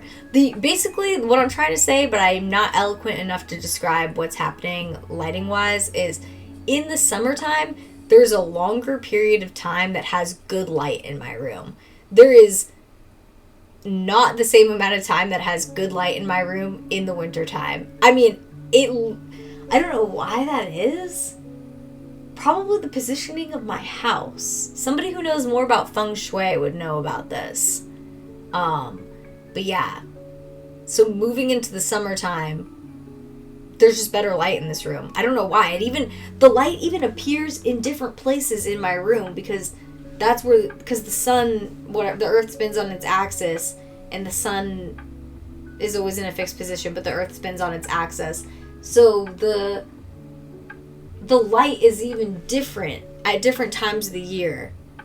I live right on the beach in Southern California. I don't know if that makes a difference, but in this room, like, sometimes you'll see me filming right here, and sometimes I'll be filming in the corner, and sometimes I'll be filming in that corner, and that all, like, when I do my close-ups, that all depends on the time of year. It's, like, actually really crazy. I wish I knew more technically about it. I mean, I could learn, but I'm not gonna lie to you and pretend I know. So, there's a potential to learn. Okay, also, a warning. I play ads on this stream so that I don't have pre-roll ads. The more north you live, the sun is different. And that's why when my parents in Tampa, they live further south than I do in Tampa, they have like 40 more minutes of daytime a day than I have in Southern California. I think that's crazy. Like, that's actually crazy. That's crazy. I didn't know they live so much more south than I do. But anyways, I preface all that to say, I play ads on my stream now, so I don't have pre-rolls, because it's really helped a lot more people discover me. Yo, Toasty! Oh my god, 125 month sub streak. We are going to have to give Mickey a little treat for that, but I'm going to wait till after the ads, because I don't want it to happen while I'm doing the ads. Also, he's very sleepy, so I'll have to shake his fat boy body, get him to wake up and have a treat, and he will definitely do that. Okay, well, let me know when you're back. So, yo, Grumpy! It's so nice to see you. Thanks for coming by. We're getting ready to do a snacker pass. Actually, let me update my title to say exactly what we're snacking on today. How to edit? Edit. Nothing bundt cake. Oreo cookies and cream. Okay. It is updated. So you'll know exactly what we are snacking on now. All right, excellent. Then you'll know Mickey's getting a little treat in your honor. Thank you so much for subbing. I'm also working on a new sub wall. My wall space behind me is obviously a bit limited. I have a shitload of art. I have a shitload of art up on my wall. So I'm thinking about maybe doing it to like the side of my setup and just like occasionally showing it, but I don't know if that's lame. I don't know. I've got to think on it further because I do love my gallery wall. It's been a nice upgrade for this room. Okay, so all that to say, ads are about to play, so I don't have pre-rolls because it's really helped new people discover my stream after so many years to not have pre-rolls. So I'm going to take a short break to go to the bathroom during the pre-roll ads when they play momentarily. And then we will come back and we will finally snack or I mean, I feel like it's going to be a snack. But it could be a pass. But I don't believe it will be. But it could be. So when we have ads. Okay. Yo, Turbo people? I honestly think that Twitch people get paid more when Turbo people are in their chat and ads are playing. I don't know analytically if that makes sense, but I've been looking at the numbers and like it kind of looks like it's working out like that. So yeah, everyone should have Turbo. Like you should get that. I think it actually benefits the streamer. So we should do that. Okay, hang on. Muting.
Nothing happened. I took a break and I started looking at my phone. And now I'm putting my phone, because I have all my other social platforms that I am also sharing content on throughout the day. And now I am going to film the snack. Oh. Oh, hell no.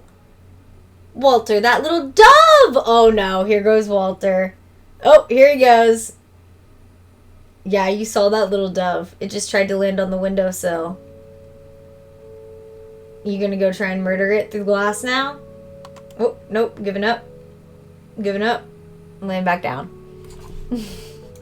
Think he realized he would not be able to murder it through the glass. Okay. I gotta get my camera stand and figure out how I'm gonna film.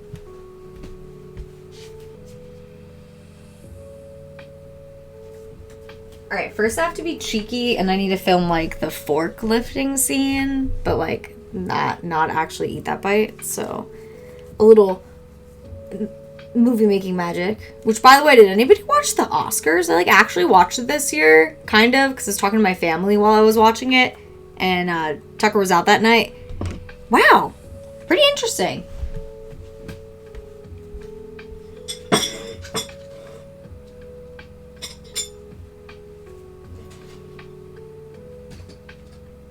Alright. Very briefly filming a close-up of me taking a portion of this out with a fork.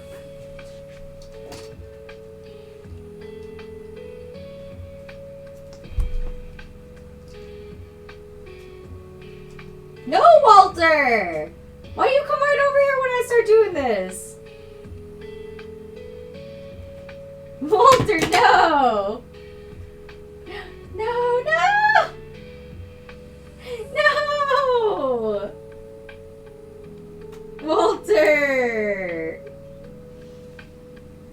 Oh my god, you're a big cat! You're hard to pick up with one hand!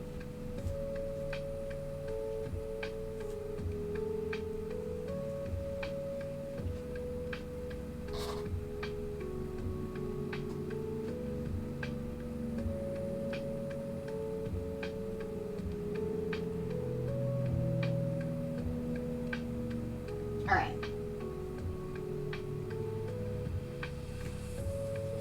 Okay, kind of fake that part. Oh, you cuddling with your bro? Now we need to film myself in the chair, I guess. And then film myself on stream. Snacker passing. It's my first time filming one of these live. I usually just film these by myself, obviously. So, kind of just mentally working out how to make sure I get all the footage at the same time.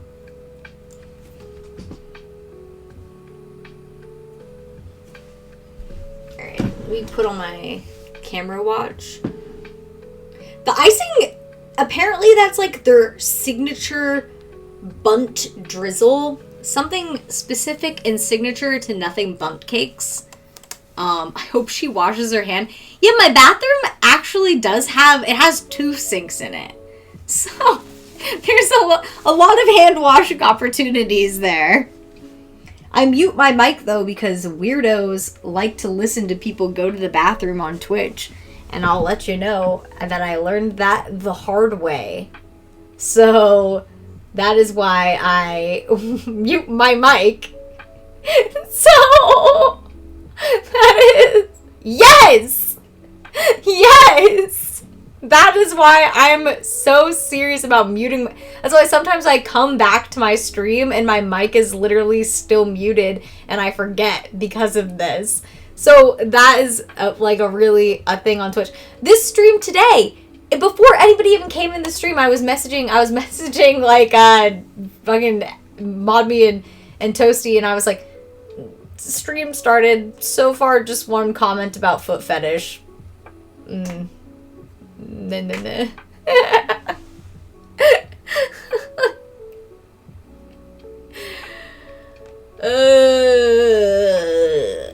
definitely a lot of people on Twitch use this as a platform to facilitate their interest in those things. Okay, so this camera angle looks a little weird for my video.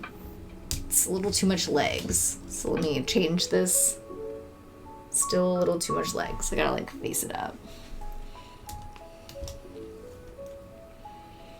Hey, you know, actually, I will say, people are always like, oh, name a time that you've gotten sexually harassed by a woman.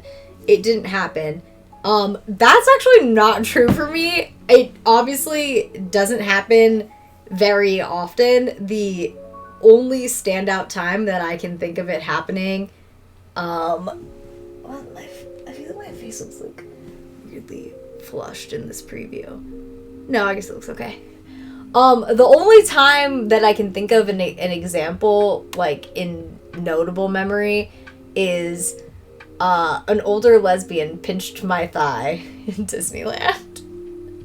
Like, and you know what? That was actually really inappropriate. She said she liked my outfit and she pinched my thigh, like, in a very sexual way. And I was like, oh, but she was like there with like her wife or partner, I guess, and I just let it ride. Should I let these things ride? Probably not, but I'm not a sensationalist person. Having my thigh pinched by an older lesbian in Disneyland is not gonna kill me. It's honestly just a funny, weird story. So the majority of these things have been men, but I'm not gonna generalize. Like, it has happened. Like that has happened to me. That's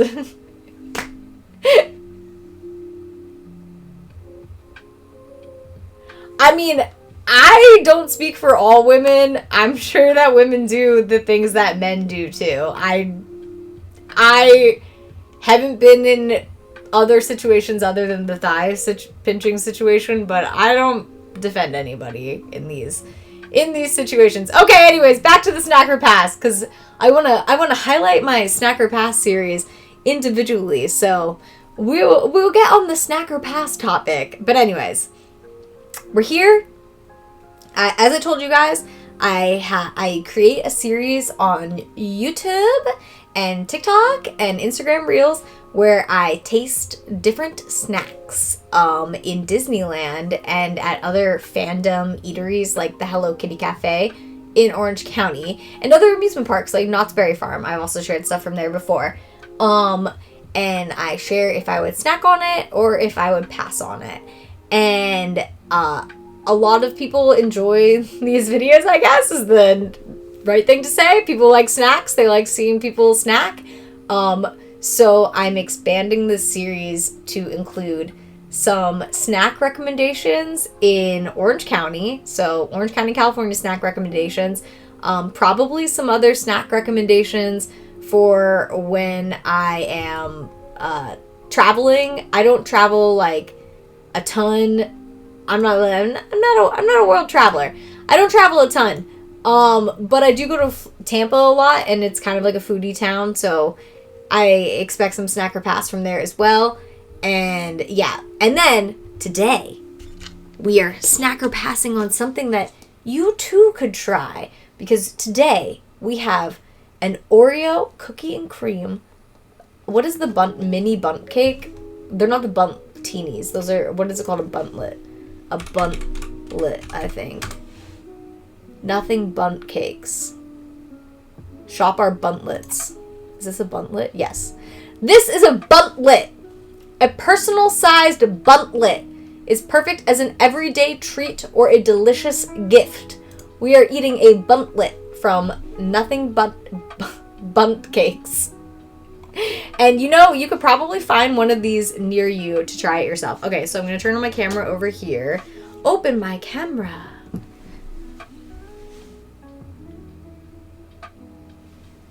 Let's see. All right. So I'm going to probably be facing this way because I need to film my video, but you will enjoy me tasting from the profile. Let us taste. Okay. Start it from my Apple Watch. Perfect. Ooh, lighting looking good. Good lighting. Ooh. Let me get a better scoop.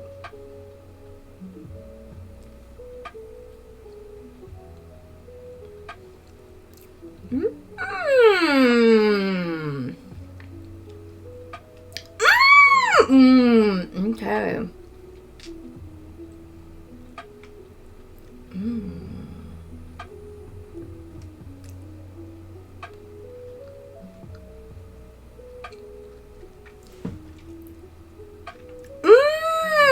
Okay. All right. Enough footage with my phone. I have satisfied. I have filmed for the short form, and now I can remark on it for the long form. Ooh! Ooh! Okay, if you are a cookies and cream fan, I'd say you should go and try this cake because, you know, a lot of times things are Oreo flavored, and you're like, is it actually giving Oreo flavor, or is it just like a dusting of Oreo essence? Just a little smidgen of the Oreo vibes. But this is properly like Oreo cookies and cream flavored. Like you bite into this and it doesn't feel like you're tasting just like an average nothing bundt cake flavor. Not to say their flavors are average, but one of their standard flavors. It feels like actually like Oreo specific. Like it's giving Oreos cookies and cream. It's delicious. I'm going to have another bite. No Oreo? Why? You don't like Oreos? I love Oreos. Ooh, I'm enjoying this.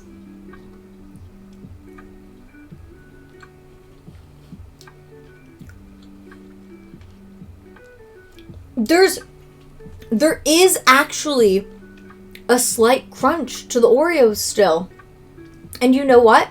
I even kept this in my fridge overnight because I bought this yesterday.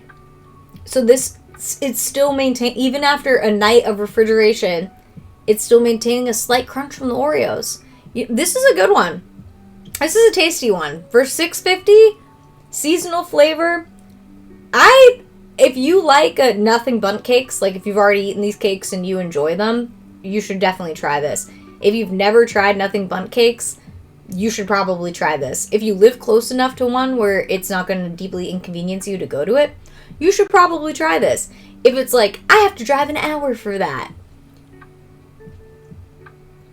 I don't know if it's worth driving an hour there and back for, to be honest. That would be my review there. But if this is something that you like, it's in the plaza where you buy groceries, or it's like on your way home from work, you should try this little cake right this month, I think, while it's available. So yeah, this is going to be a snack for me. It's going to be a nothing bundt cake snack.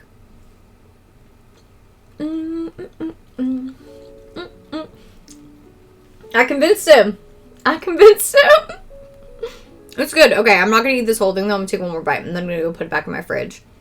Because I have other snacks to try. I don't know if I'm going to film another one today, but I have other stuff that I haven't even finished eating. Too many desserts at once. This one will last the longest in the fridge, though. You have to be strategic about these things. If you buy multiple baked goods at once, you have to be strategic. You have to go, which one is going to last the longest? Which one is going to last the least? This one will last the longest in the fridge. If it stays in its original packaging, it says it could be good for 5 to 7 days. That's a good time. Yo, what up, Kyle? Yo, I asked my dad about Culver's, about the frozen custard there. And he said we will go next time we are in.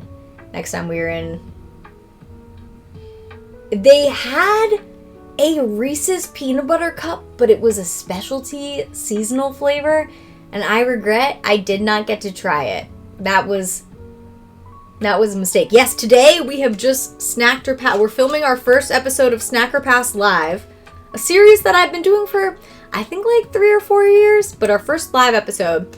And we have tried the Oreo cookie and cream, or Oreo cookies and cream, nothing bundt cake from Nothing Bundt Cakes. And you know, if you live near a Nothing Bundt Cake, because I know they got these in Florida, you should try the seasonal flavor. Don't miss it, because they had a Reese's peanut butter cup one, and I missed that.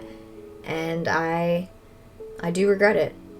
I wish I could have tried it, especially after trying this one.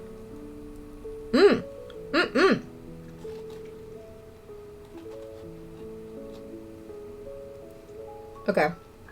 I must be done. It's too good!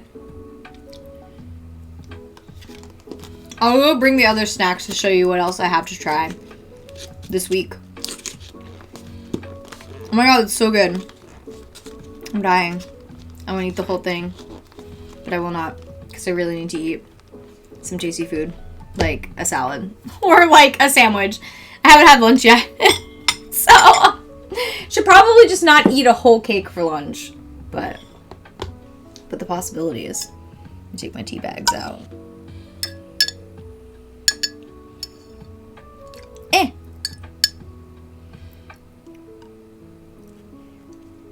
The red velvet, I actually haven't tried yet. I could try it. Usually get the seasonal flavors because I've tried a lot of the other ones, but I haven't tried that one. Okay, I'll be right back. Oh, ho, ho, ho. Did I get that on my sweater? Yeah, I did.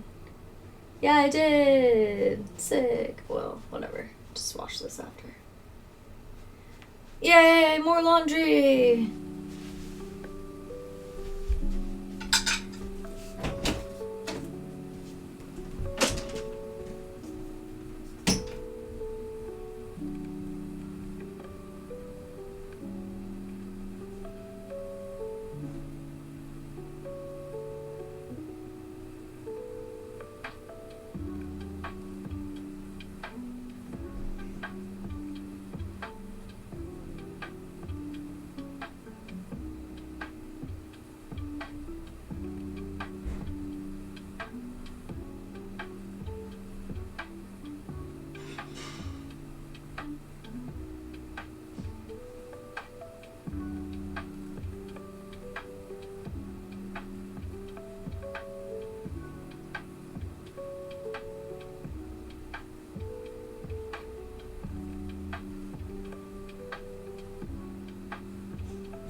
Where'd Walter go?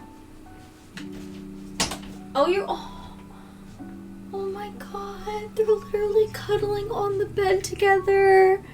What? I need to find a way to show them. They're like literally cuddling.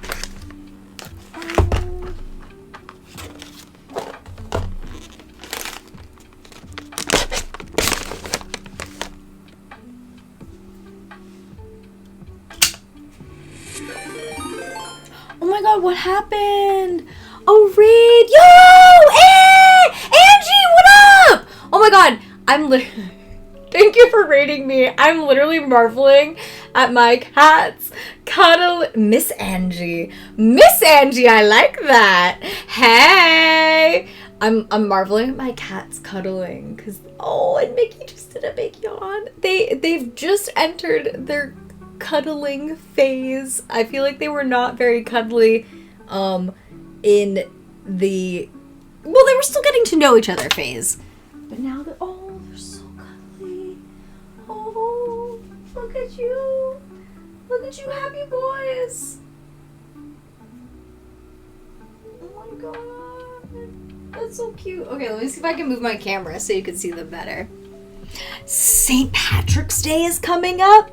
Is bringing the class for a field trip. Oh my god, I love that. It totally reminds me of what is that show called? The Magic School Bus? Yeah. It's giving a Magic School Bus and I love it. Okay, let me see. I'm trying to show the cats. Can I move this TV out further? Oh yeah. No. Oh, they're kind of like slightly too far back. I like move my TV back as much as I can. Oh, there we go. Oh, no. Well, you can kind of see them. This camera's gonna fall, though. Of course, they're cuddling, like, on the deepest part of my bed. They're like, we don't want Twitch to watch our private cuddling.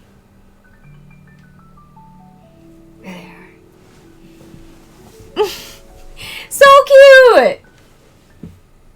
Hey girl, how was your stream? I don't know if you had a raid and run. They're private cuddling. But how was your stream?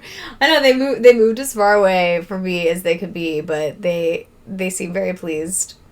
They're like nestled between some laundry and a pile of blankets, looking very. But they could start wrestling momentarily. I feel like it's a possibility. Uh-oh, is it turning into wrestling?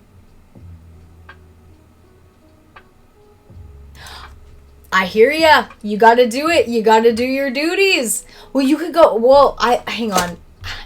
You have to forgive me, Angie. I'm still learning all these commands that they've added. I think I can give her a shout out and it will link her stream. I think so. I'm still learning all these things that they've added since I have stopped streaming. I think that's no. I want to do it. I gotta learn these things. Okay, I just literally type shout. Is it shout out? Shout out and then username. Okay. Yeah. Then the username. Oh my god, I'm freaking typing. Let's go. I'm totally a Twitch grandma. Did that work? Hey! Shout out, give it!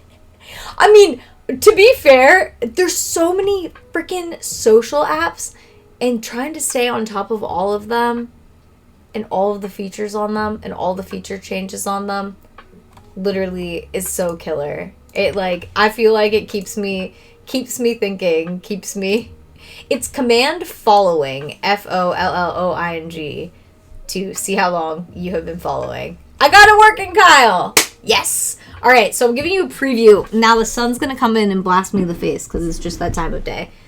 So I have to sit real close to my computer like this.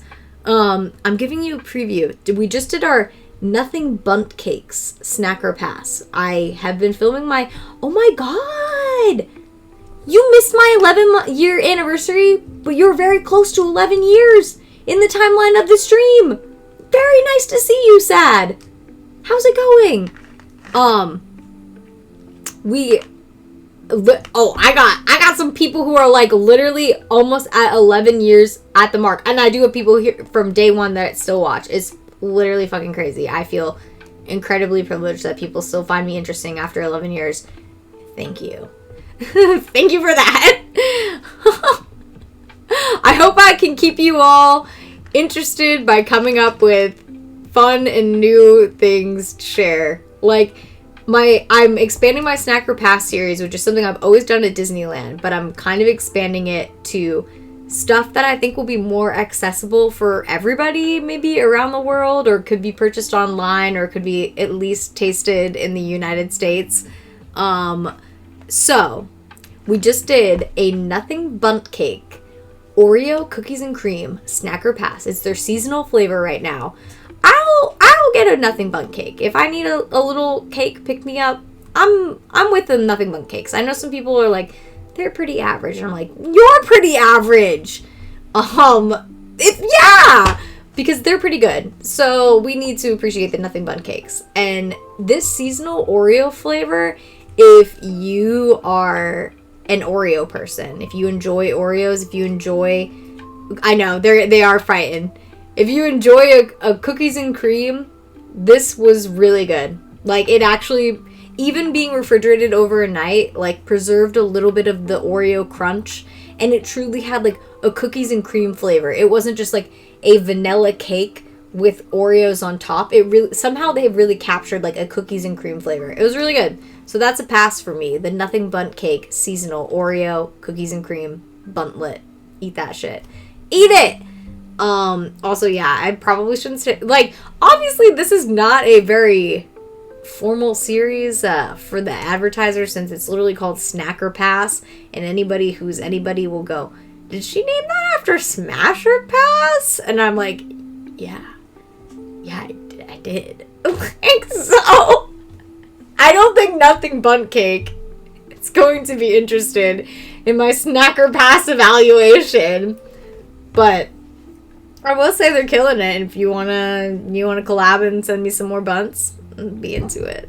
So, But until then, I will keep buying those tiny delicious cakes because they are very good. So the Nothing Bundt cakes, Oreo version gets a snack. I'm not going to do these today because I don't want to blow the top off, but I'll give you a preview. For tomorrow, it's supposed to be a rainy day, so I'm going to try and start my stream even earlier because I'm not going to be out doing things on the earlier side of the day. So rainy day, and we are going to do a Japanese snacker pass. And I am so lucky.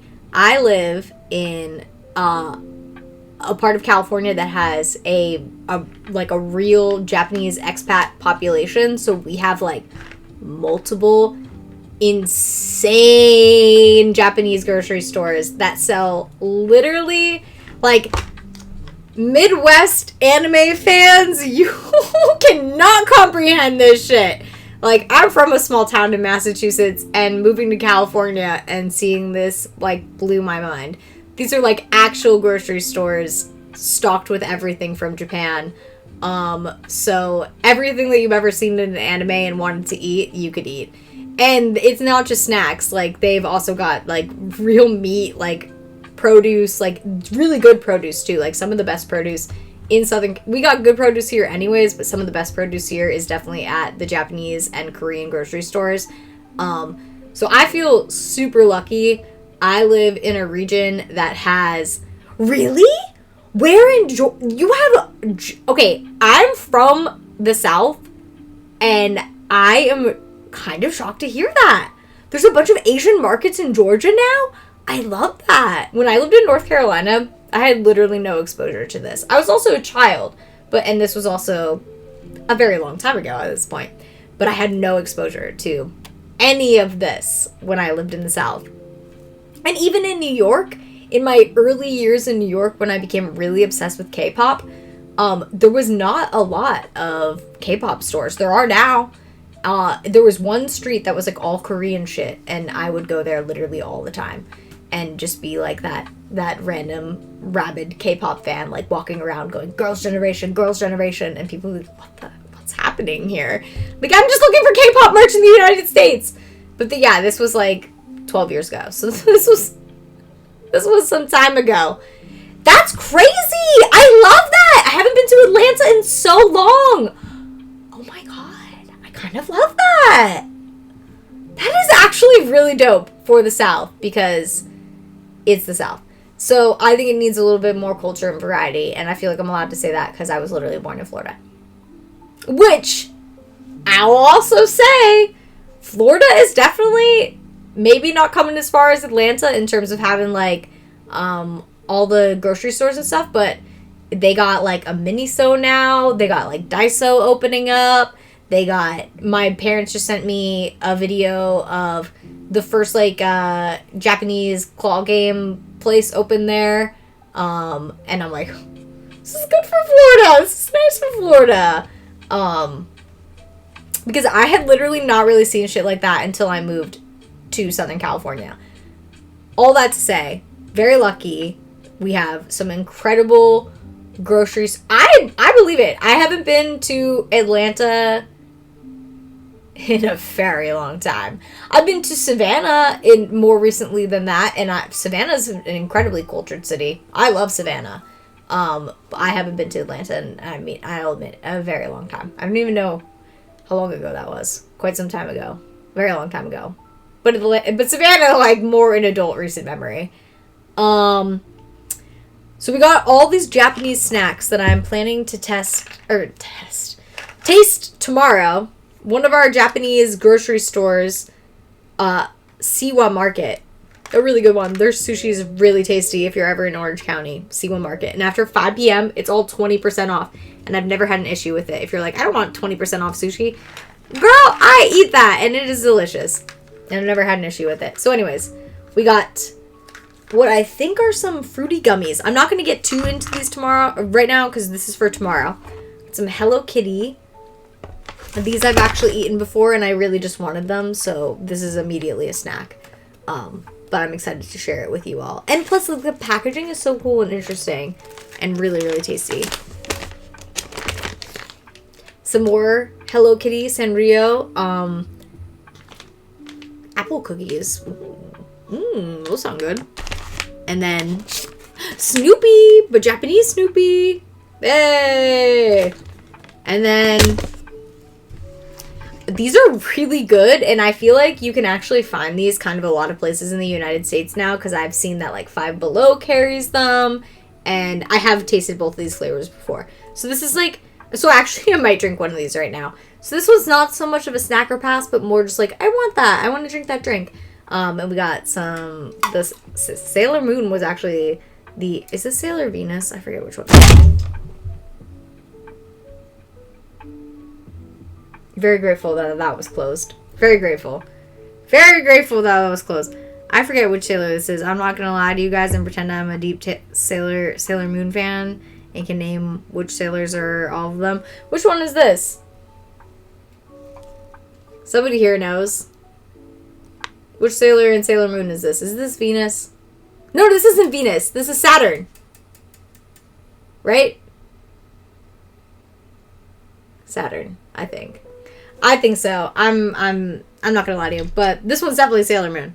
So maybe we'll try that one. Yeah, so that's some more of the Snacker Pass series that I have planned. Yesterday, I was a bit rushed for time. Oh, Sailor Mars. Oh my god. I'm so sorry, Sailor Mars. And she has such a delicious drink. Her flavor's so good. It's the strawberry one. I'm so sorry, Sailor Mars. It's very good though.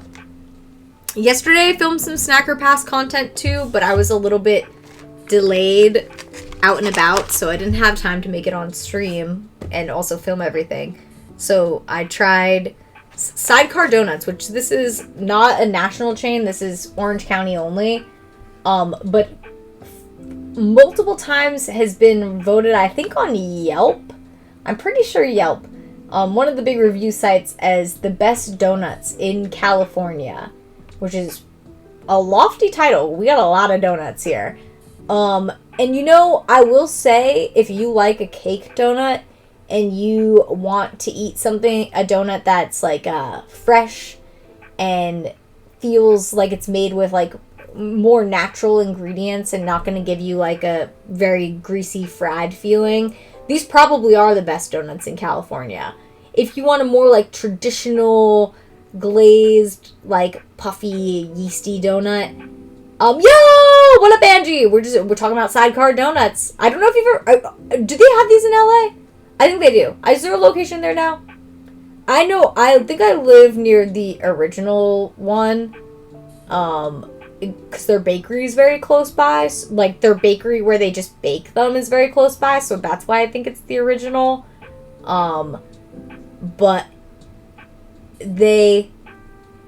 Woo! Nice! Okay, nice! Very good. These are good. These are, if you want, like, yeah, Voodoo Donuts, that would be a pass for me. That would be overrated. I wish I could, actually, I should probably go get some for this series. But I don't even really want to get them again. Like, that proves the pass element. These are really good. If you're looking for like I said, like a fresh, like this is made with real ingredients and not, you know, really artificial, not artificial tasting literally at all. Cause like, I mean, I'll take one out, show you. Yesterday for the video, I did a lemon pound cake donut, which you could literally see the little shavings of the lemon zest in the frosting. It was delicious. It was so good. It was like better than a lemon pound cake. And then I still have two. I gotta eat them today though. That's what I mean about, that's why I put the rest of the cake away in the fridge, because I gotta eat these bad boys. These are their Huckleberry Donut holes. Their Huckleberry Donut was sold out, and I was a little bummed. But then they had the Huckleberry Donut holes. These, if you are a berry bitch, I shouldn't talk about myself like that, but I am. If you are a berry bitch like me, and you like everything in a berry flavor, these are so... Actually, I'm gonna have to take a bite of this. I can't just look at this and put it back away. These are so good. These like just have real huckleberry taste, and you're just like, what is a huckleberry? What is that? Delicious. That's what a huckleberry is. Like, so good. And then you can actually see like real. I totally just dropped that in my keyboard. I'll have to clean that. There's like real little huckleberry. You can't really see. There's like real huckleberries inside. Ooh! Oh, so good. Okay, wait. Let me read the chat. I got distracted. Talking about sidecar donuts. Yo, I love Krispy Kreme. I'm not, like, if we're going for, you want a hot and fresh glazed donut, I do not think there is anyone beating Krispy Kreme at that game. I am like with you on that. There is like one Krispy Kreme left in Orange County that has the hot light and makes donuts. It is very far from me, but if I had the chance to go to it more frequently, it would probably be really bad for my health. There was another one in Burbank that does the hot light donuts, and I would literally, whenever we were driving home through Burbank, if I saw the hot light on, I'd be hot light, and you would literally have to go and get the donuts, and it would be like a 30-minute wait, but it would be worth it. So I fuck with Krispy Kreme for sure. I like donuts. I'm definitely a big donut fan, so I feel like I can speak about donuts. Mochi donuts are pretty good. The problem about mochi donuts, Mochi Nut specifically, which I know is a big chain that a lot of people have and can try Mochi Nut. Mochi Nut, my Mochi Nut location will only sell you 3 donuts. And that is too much for one person to eat. It's too much in one day. Like, they're only really good for one day because of the rice flour or whatever's in them. They're only really good for one day, I've noticed, the Mochi Nut donuts. And they will only sell you 3 donuts. And that is too many donuts to be eaten in one day by one person. You will literally, I've tried. If you try and eat all 3 of them, you will feel sick. They're sweet too. So you will definitely feel sick. So that's the killer about my Mochi Nut. I don't know why they're like that. Like, it's very weird. Yo, we got a follower. What up, Mark? Thank you for following. People in Portland would be fighting over the oh, is that where voodoo came from? Very overrated. Like, way too sweet and really not very good. And I've eaten a shitload of donuts. And that is from someone who's eaten a shitload of donuts, like, admittedly, and seeks out donuts and really likes them, and I would not be like, oh, I need to go to voodoo. No. I don't think that's a very good comment. Oh my god. I think there are a lot of mom and pop owned donut shops that are very tasty, and that's a nicer way to put that and not racially profiled freaking donut shops. Jesus Christ. Oh my god. But the mom and pop donut shops in Orange County have very good donuts, and a lot of them are open 24 hours a day. And a lot of them also do bagel sandwiches and also have croissants. Oh, this is the store. No, the way that you typed it didn't sound very good. The way that you typed it didn't sound very good. I do know what you're talking about. Is the kind of grimy donut shop. I do know what you're talking about. But is it grimy because no! Oh my god, you typed it inappropriately. I read it as you typed it. Oh my god.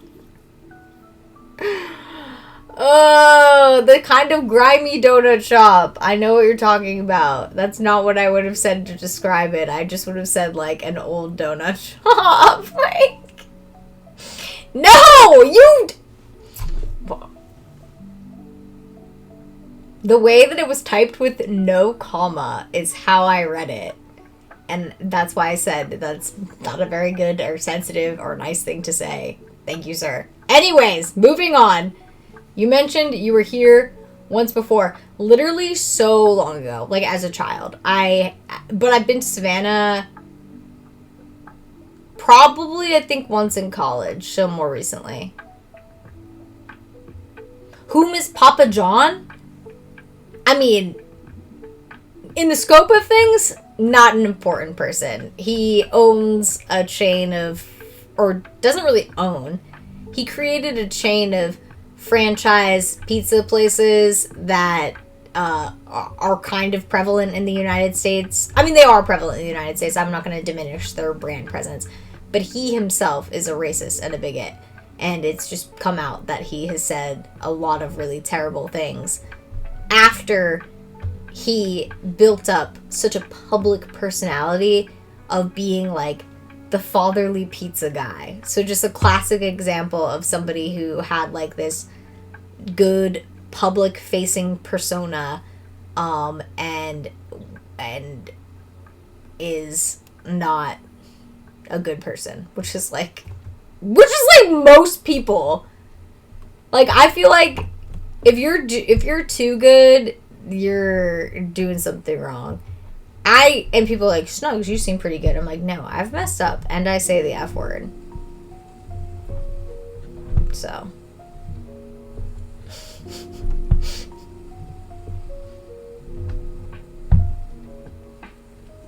where I live, there are honestly every variety of donut shop. You could mention a specific type of donut made in any culture and probably find that donut being made fresh in Orange County. And I think that's a beautiful thing. So really, do I have expertise on donuts? Maybe. I think so. Does pizza taste good in Orange County? No, it's terrible here. We have no Italians. We have truly the best Mexican food and the best Asian food. Like every type of Asian food under the sun. Like, I can't even go into detail right now because I will get too hungry. We have... Yeah, we do. I will fight you on this. We have literally the best Asian food in Orange County. I will fight you on this. I will absolutely fight you on this. Like, the grocery store sushi here, from the Japanese grocery stores, literally is better than sushi that I have been served in a restaurant in other places in the United States.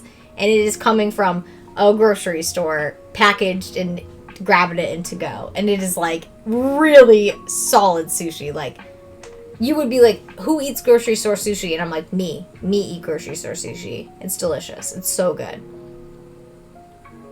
Okay, I do love Naples, their pizza style. It's excellent. But not accessible for me.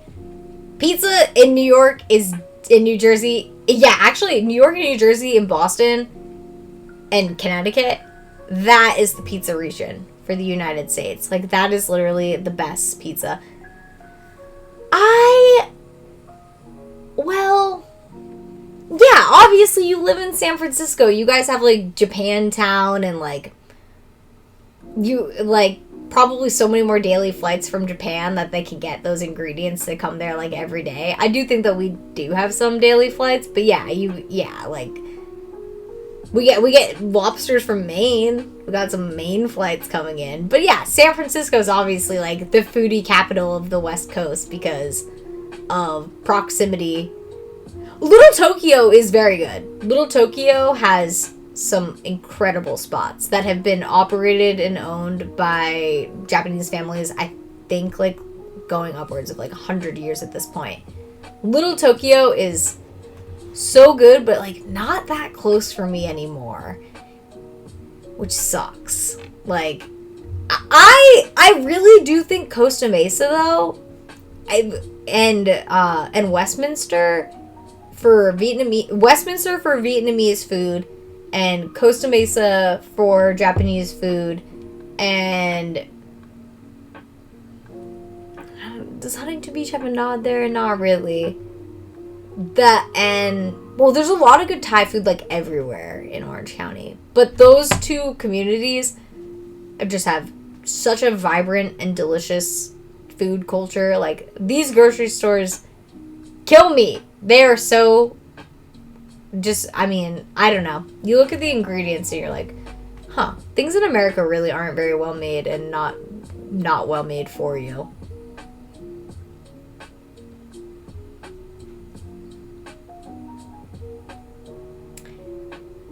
Well, I feel like Japanese steakhouses, like, I feel like wherever you are in the United States can be pretty good. Because I feel like I've eaten at Japanese steakhouses in, like, some pretty random places, and they've still been, like, consistently, like, some of the best food, I feel like.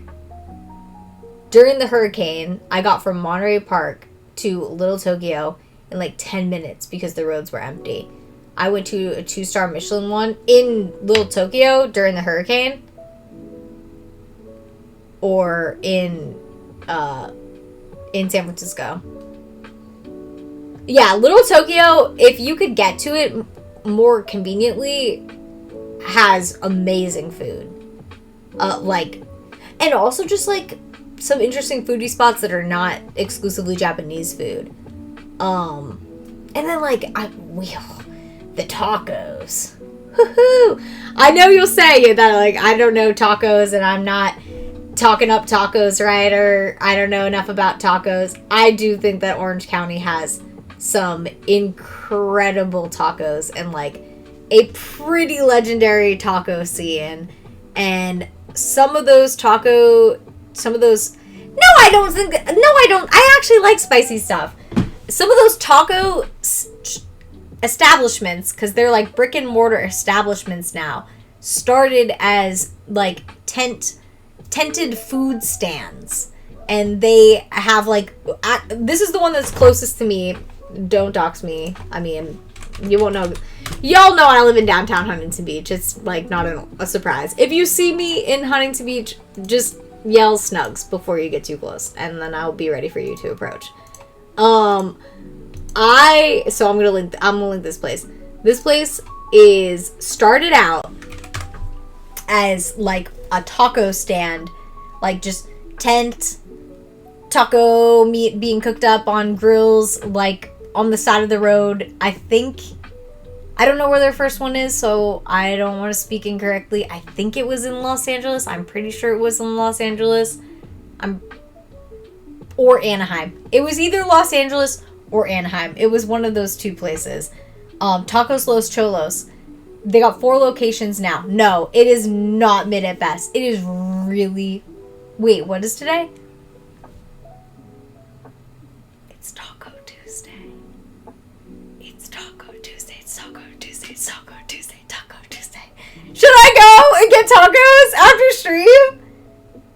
Oh my god, I might have to. It's Taco Tuesday. Anyways, Tacos Los Cholos. They started as a street vendor, and now they have 4 brick and mortar locations in, I think, Los Angeles and Orange County only so far. They're really good. Like, if you're looking for some just authentic, delicious street tacos where you can have the option to go up in meat quality, like meat. I was gonna say meat status. You can increase your meat status, but quality probably sounds better. You can either just get like the standard like $2 taco, which is delicious, tasty meat, or you can like do like a filet mignon taco, like some really, really like premium cuts of meat. I think those ones are like $4.25 or $4.75 each. So obviously they're more expensive. And then they have like some mid-tier cuts of meat, just different. You know, I actually haven't been to Puesto because I think it's kind of like Americanized, okay? And I gotta catch up on the rest of my other chat, but I saw that come through on the stream. So, anyways. But Puesto has won a lot of awards. But anyways, Tacos Los Cholos is definitely not Puesto. You should go there. It's tasty. They got a salsa bar, so you can, you know, fill up your little cups with all your salsas and everything you need to have the best taco experience. They got self-service machines, so you don't have to interact with anybody if you don't want to. Sometimes I want that option. All right, let me catch up on the chat. I have a live cooking. You know, those are like hibachi style. Those are cool. I feel like those are not as popular where I live, and I don't understand why. They're like really popular on the East Coast, like Benihana style. But it's like I feel like it's not as popular here for whatever reason. And people don't go do that for meals. On the East Coast, I feel like people will be like, "It's my birthday. We're getting hibachi." Yes, the metro is in Little Tokyo, so if I can get to LA on the train, which I should probably start doing this more for like content and just the spirit of getting out and adventuring more. If I can get to LA on the train, it's very easy to take the metro to Little Tokyo, further into Pasadena, into the valley now. There used to be a train forever ago that literally went from Huntington Beach to Los Angeles, and I'm like, why did you dissolve that? The answer is the automakers, but that sucks. No, the last 2 times that I had hibachi, it was like a Japanese person who was extremely serious about their craft and did not want to do any of the showmanship and stuff. And I'm like, you know what? You know your shit. You are cooking with skill. You don't need to be tossing egg in people's hair and people's hats. Like, you are cooking. You're like actually cooking like Japanese steakhouse quality food. So the 2 that I've been to most recently weren't like fun ones like that. They were more serious, and they were all Japanese people. Like the whole restaurant, everybody working there was Japanese, I think. One of them was in Epcot, and I think that's like their whole program, is that all the people who work in the World Showcase are people who are from that country. So I'm pretty sure, I don't want to say with 100% certainty, but I'm pretty sure everybody working at that restaurant was Japanese because it was in Epcot. And he did do the volcano, but he didn't do like squirting shit in your mouth and stuff, which, you know, like, that was nice. Like, it was actually really classy. Now you're gonna make me have to look it up. Are all the people working in the World Showcase in Epcot actually from their countries? Okay. I mean, this is let's see. Well, we're getting 2 answers. Disney Boards is saying yes. Some people are saying that they think that they're paid actors, but I don't think they're paid actors. Like, I mostly interacted with some lovely girls who worked in one of the shops in the English part, and they were telling me all about being from England, and they were like really jealous that I lived in Southern California. I don't think they like made that up. I think that they were actually 2 English girls telling me about being from England, and I'm not assuming their ethnicity. This is Epcot. Have you ever been to Epcot? This is literally the World Showcase. They have pavilions that are for each country, and the history of the World Showcase is that, other than during the pandemic, people from each of those countries worked at those pavilions.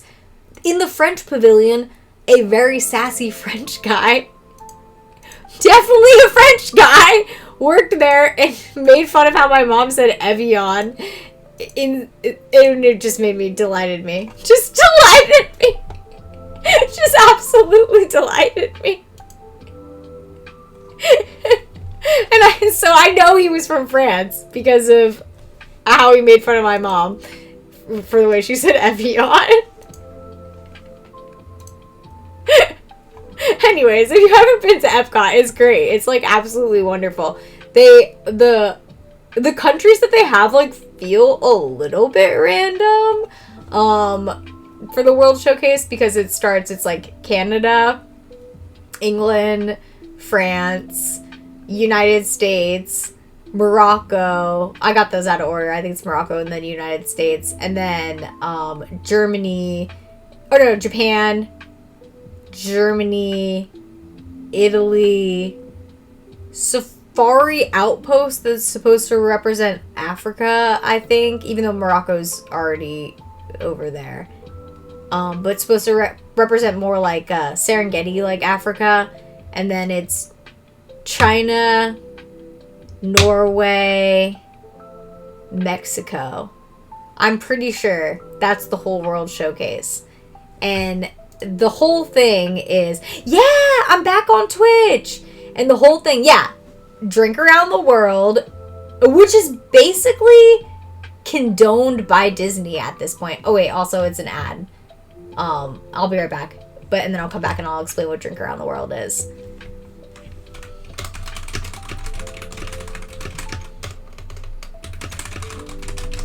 I have drink around the world explanations and stories.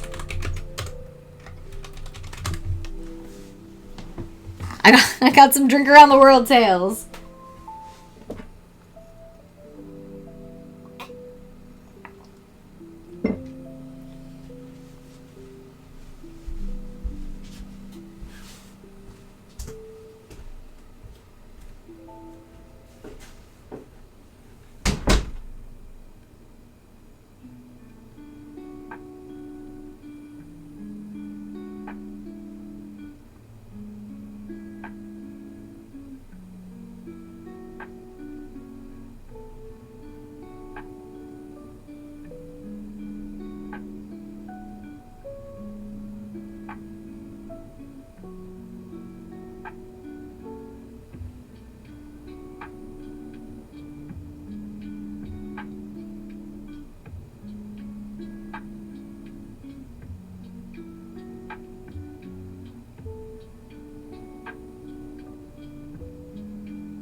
Oh my god, that was a really long time ago. If you've been watching me since that snowstorm stream, that was literally like 12 years ago. Not really. I've been streaming for 11 years, but that was probably 10. Probably at least 10. So Epcot has this thing. So the World Showcase, which I just described to you, is only like one half of the park. The other half of the park is like more rides and these things called like pavilions that have rides and attractions and like learning experiences in them. But one half of the park is this thing called the World Showcase, which, like I just described, has little areas that represent each of those countries. And a big part of those areas is they all serve alcohol. Like, I know it sounds a little crazy that this is a Disney park and this is like such a big feature of it. But yeah, a huge feature of Epcot is that all of these different themed country areas, God, I have to figure out how to get out of the sun right now. Okay, right there. I have to lean back. All of these different country areas serve alcohol, and not just like beer. For the most part, they all like serve like mixed drinks, and some of them even have like shots types. Not really, but they like, I think they do have sake shots. I know sake's like a rice wine though, so it's not like doing like hard alcohol shots. But yeah, I know, it's crazy, it's shocking. So this is a huge part of Epcot, which is really different from other Disney parks for this reason. And if you go to Epcot on any given day, may I ask what is CCC capture? What is CCC? I don't know what CCC capture is either.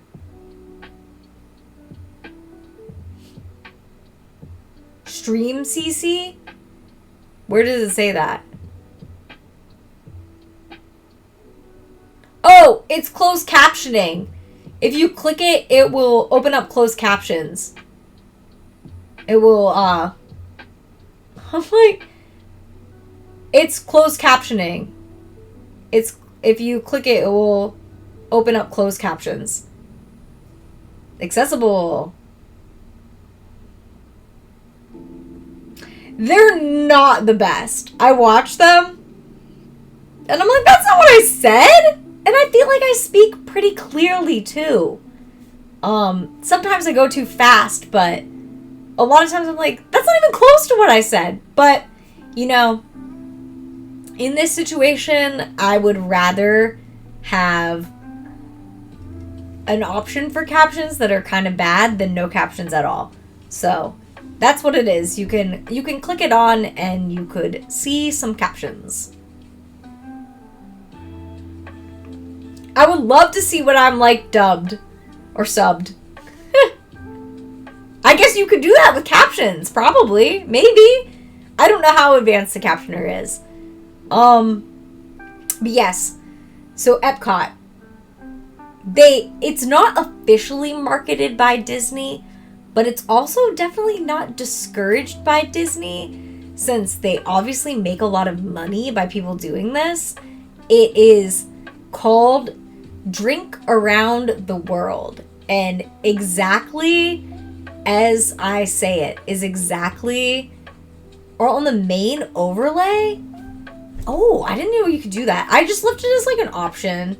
So I guess I should probably be better about telling people that they could use it. I always have it on. So like I always see it, but I guess people probably forget about using it. Oh, no. You can make clips, though. I don't know how people make clips these days, though. Oh, my God. I have no idea. I have absolutely no idea. I need to look. It's probably changed. No. I don't drink. So, that makes me a good observer of Drink Around the World, though. I get to remember everybody's Drink Around the World experience.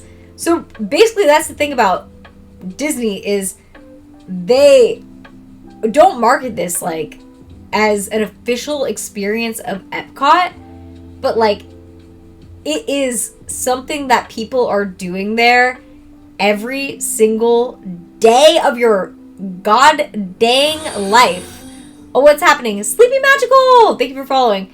Every single day. It's right now, as I stream this stream, there is somebody who started in Mexico and they are almost in Canada and they are really drunk. Like, they are unbelievably drunk. They are so drunk. They have drank around the world. And it's like 7 p.m. there. Yeah, that's like actually happening as I tell this story. And you know, the thing is, like, the cast members, a lot of them are like seasonal cast members. They live in these countries that they represent. So I don't think they're like, the French dude's not discouraging you from buying a champagne after you've already had 6 drinks. The French guy's like, get the champagne. He's encouraging it. So officially, it's not a marketed experience at Disney, but it is kind of officially a marketed experience because they obviously serve you. They know people are doing this every single day. There's people who make like merchandise for it. There's people who have checklists. Yeah, he's like, have some wine. He's like, have another. I think they probably encourage you to move on to the next country if they know that you're going for the Drink Around the World challenge. But all of that to say, no, this isn't an amusement park. This is in Walt Disney World's Epcot. This is not real life. It is real life, but it's also fake life. All of that to say, I've only been there with one group. I don't know if she's in the chat right now. Veronica, if you're here. Hell yeah.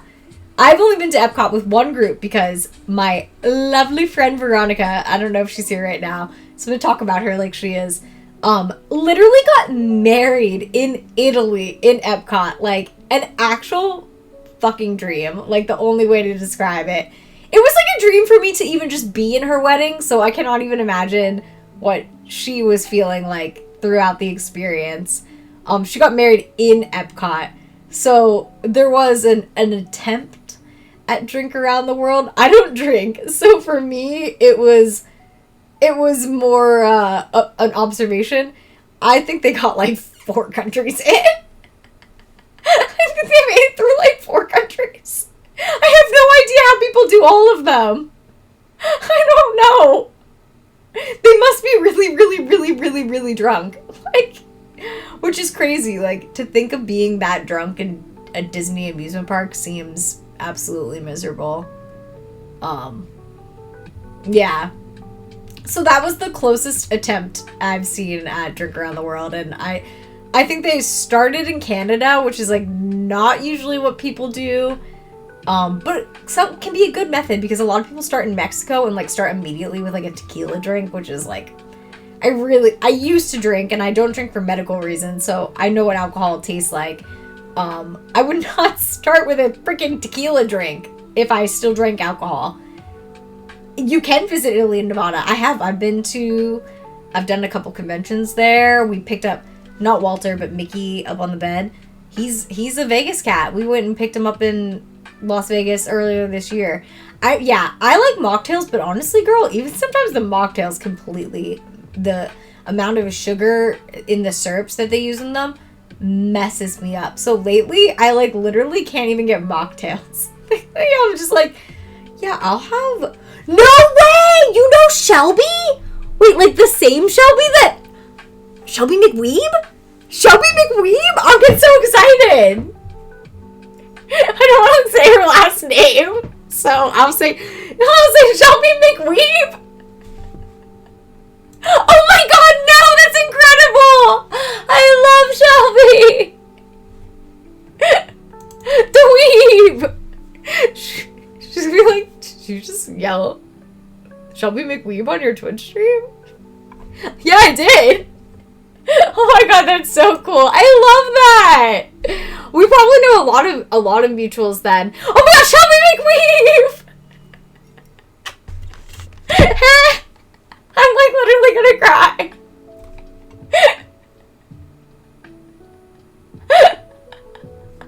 That is like the best timing of all time. Oh my god, I'm like literally dying. I'm gonna see a laugh. Incredible. Shelby, what's up? Literally joking. Oh, that's too funny. That's so cool. That literally just happens to me with somebody else here in Orange County too. And I forget. I'm like, oh yeah, I don't live that far from LA. It feels like a different world though. It is so wholesome. Oh, I love this. I'm literally gonna cry. But the good cry. Are you guys going to any... I know we talked about this before. Are you going to any anime conventions this year other than Anime Expo? I was looking at WonderCon, which is not an anime convention, and they don't... I was wondering why nobody went to WonderCon anymore. They don't let cosplayers apply for badges anymore, which is why nobody goes. Like, that is definitely, certainly why nobody goes, which is an interesting choice for them, marketing-wise. So now I'm trying to... I still want to cosplay at some events this year, and I'm just, like, so out of, like, the anime convention... Oh! Okay! Oh, okay. Oh, I think I know which one you're talking about. I won't say where it is, but I think maybe I know which one you're talking about.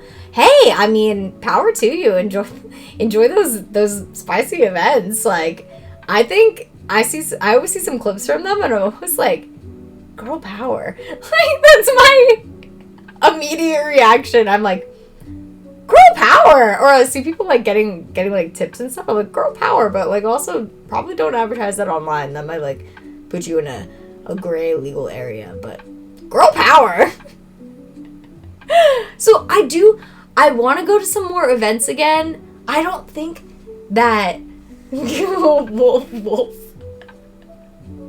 I don't think that I just don't think WonderCon's gonna be very fun. I don't think that many people are gonna go if a lot of people couldn't get free badges. I'm gonna be really honest with you guys. I think a lot of people need to get, because you have to spend money to go to these conventions, and if you're in a creative industry, yeah, exactly. If you're in a creative industry, you probably don't make that much money right now, and if you have to immediately spend like over $100 to even just be there all 3 days, it completely like, I hate to say it. Hey, I'm working it, I feed the staff. That's a good plan, because you probably get a badge and they probably don't make you work the whole time. I don't really know. They give you a hotel room? I mean, yeah. At this point, I only really want to go to a con if it's like somehow work related, but I feel like I could still have fun. Like, I wanted to go to ALA really badly because I'm actually like so close to Anime Los Angeles, but everybody was so sick in January, and I didn't want to go and get super sick at ALA. So I wound up not going.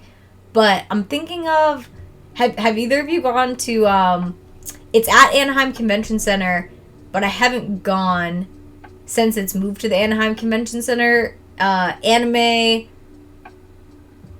what the hell? Impulse, Orange County. There's so many conventions. I'm like, make sure I'm saying the right one. Anime, Impulse, Orange County. Yes. That is the one that it's in August, and I'm thinking I will go to that one because it is at the convention center now. They did it at the fairgrounds a couple times, and I went to it because I'm pretty close to the fairgrounds in Orange County. She works at the convention center. She might be able to get in, but I don't know. Oh, you should come! We should do it! We should go! It could be fun. I don't know. I mean, like, I honestly will probably literally still wear a Disney cosplay, but we're close to Disneyland. Well, because I made a cosplay, I wanted to wear it to WonderCon, and now nobody seems to be going. So that's the position I'm in. Like, I went to WonderCon last year, and I paid to go, and I had a hotel and everything, and I literally did not see a single person I knew. But last year I wasn't feeling as social because Sir Pounce had just died, so I like was okay with that, like just kind of rolling around by myself. But the Cinderella cosplay, I want to wear it to a convention, and I'm gonna make some wings for it, and I want to do like a fairy Cinderella, like crossover between kind of like a fairy godmother and Cinderella, I guess. But I don't think WonderCon's the con. It doesn't seem like anyone's going. Yes, exactly like, oh my god. Yes, thank you. Exactly like Ever After, but in the traditional Cinderella colors. But exactly the vibe. Actually, yeah, if I make the wings exactly like Ever After, but with the traditional Cinderella colors, I will literally credit you, because that is the idea. That is a really good idea. Oh, that's such a good idea. Thank you. Because I'm already like going down that route of like a fantasy Cinderella, and I love that movie. I literally watch that movie every year, for sure. Ask her. I don't think she will be able to get me into WonderCon. I emailed WonderCon today, and I said, hey, in the past, I've done walk-up registration. Can I do that again? And I'll send you my materials in advance.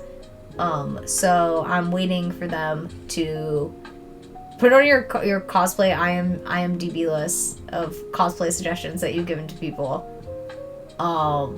But yeah, I'm waiting to see if they get back to me and say I can do walk-up registration. If they say no, like if they look at my website and they go, no, you're a secret cosplayer,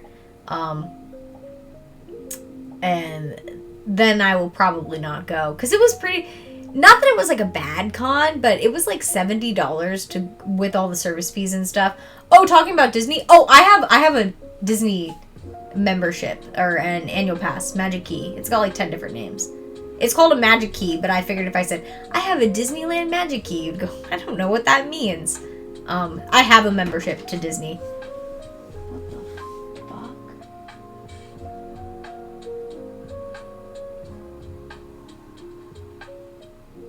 Not my door opening by itself while both my cats are sitting to the right side or the left side of the door, so it obviously wasn't them.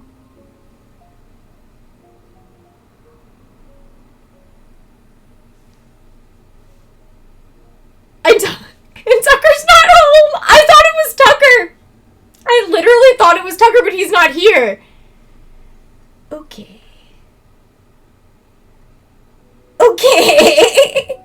I'm hoping it was a draft. I think there is a window open in the living room, because now that the door's open, I just heard a car pass by, and it wouldn't have been that loud if there's not a window open. So I'm pretty sure there's a window open in the living room, but I didn't open the window, so I can't say for certainty that the window is open, but I'm pretty sure based on what I just heard.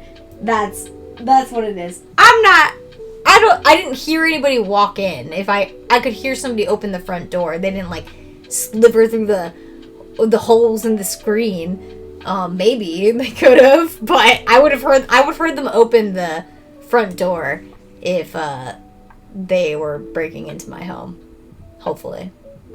Hope I have a pair of scissors next to me, just in case. So hopefully. That was kind of creepy though. It's definitely kind of creepy. Okay, let me catch up on chat. Oh my god, yes! I hope it helps. Seriously, eating salad like every day. Even last night, I had a delicious sandwich, and I was like, "Ooh, I just want to eat this delicious sandwich." And it had like two sides to it. I mean, I have the other side, but I knew, I was like, if I just eat this two-sided sandwich instead of eating a dumb salad, I will feel bad. So I had a dumb salad and half of the tasty sandwich. So it really, if you can just find a salad stuff that works for you and keep forcing yourself to eat it, I definitely do think it helps a lot. It's unfortunate. It's unfortunate that eating salad, but there's some salads that are so good, and if they don't bother you, and you can find a tasty salad that's so good and it doesn't bother you, like, I love salads. I do love them now, but last night I had to make a salad, not get a tasty salad from a restaurant, so that's why it's a dumb salad. It was still good though. The Magic Key passes are so wildly expensive. Yes. And they literally keep going up in price while declining in experience. It's actually insane. This is definitely the first year I am considering not renewing my annual pass, because I'm just not enjoying going very much anymore. It's just too expensive, and everything about it has become more expensive. Getting there has become more expensive. They're like literally about to make the parking $40, and also even just getting into the parks from the parking is like an actual freaking nightmare. Like, they do not have enough people working in security. The experience has super declined. And it's kind of shitty, because as somebody who has stake in the game, I should be telling you to buy a Magic Key pass instead of saying don't buy a Magic Key. But I would say right now, do not buy a Magic Key. I think you will be disappointed.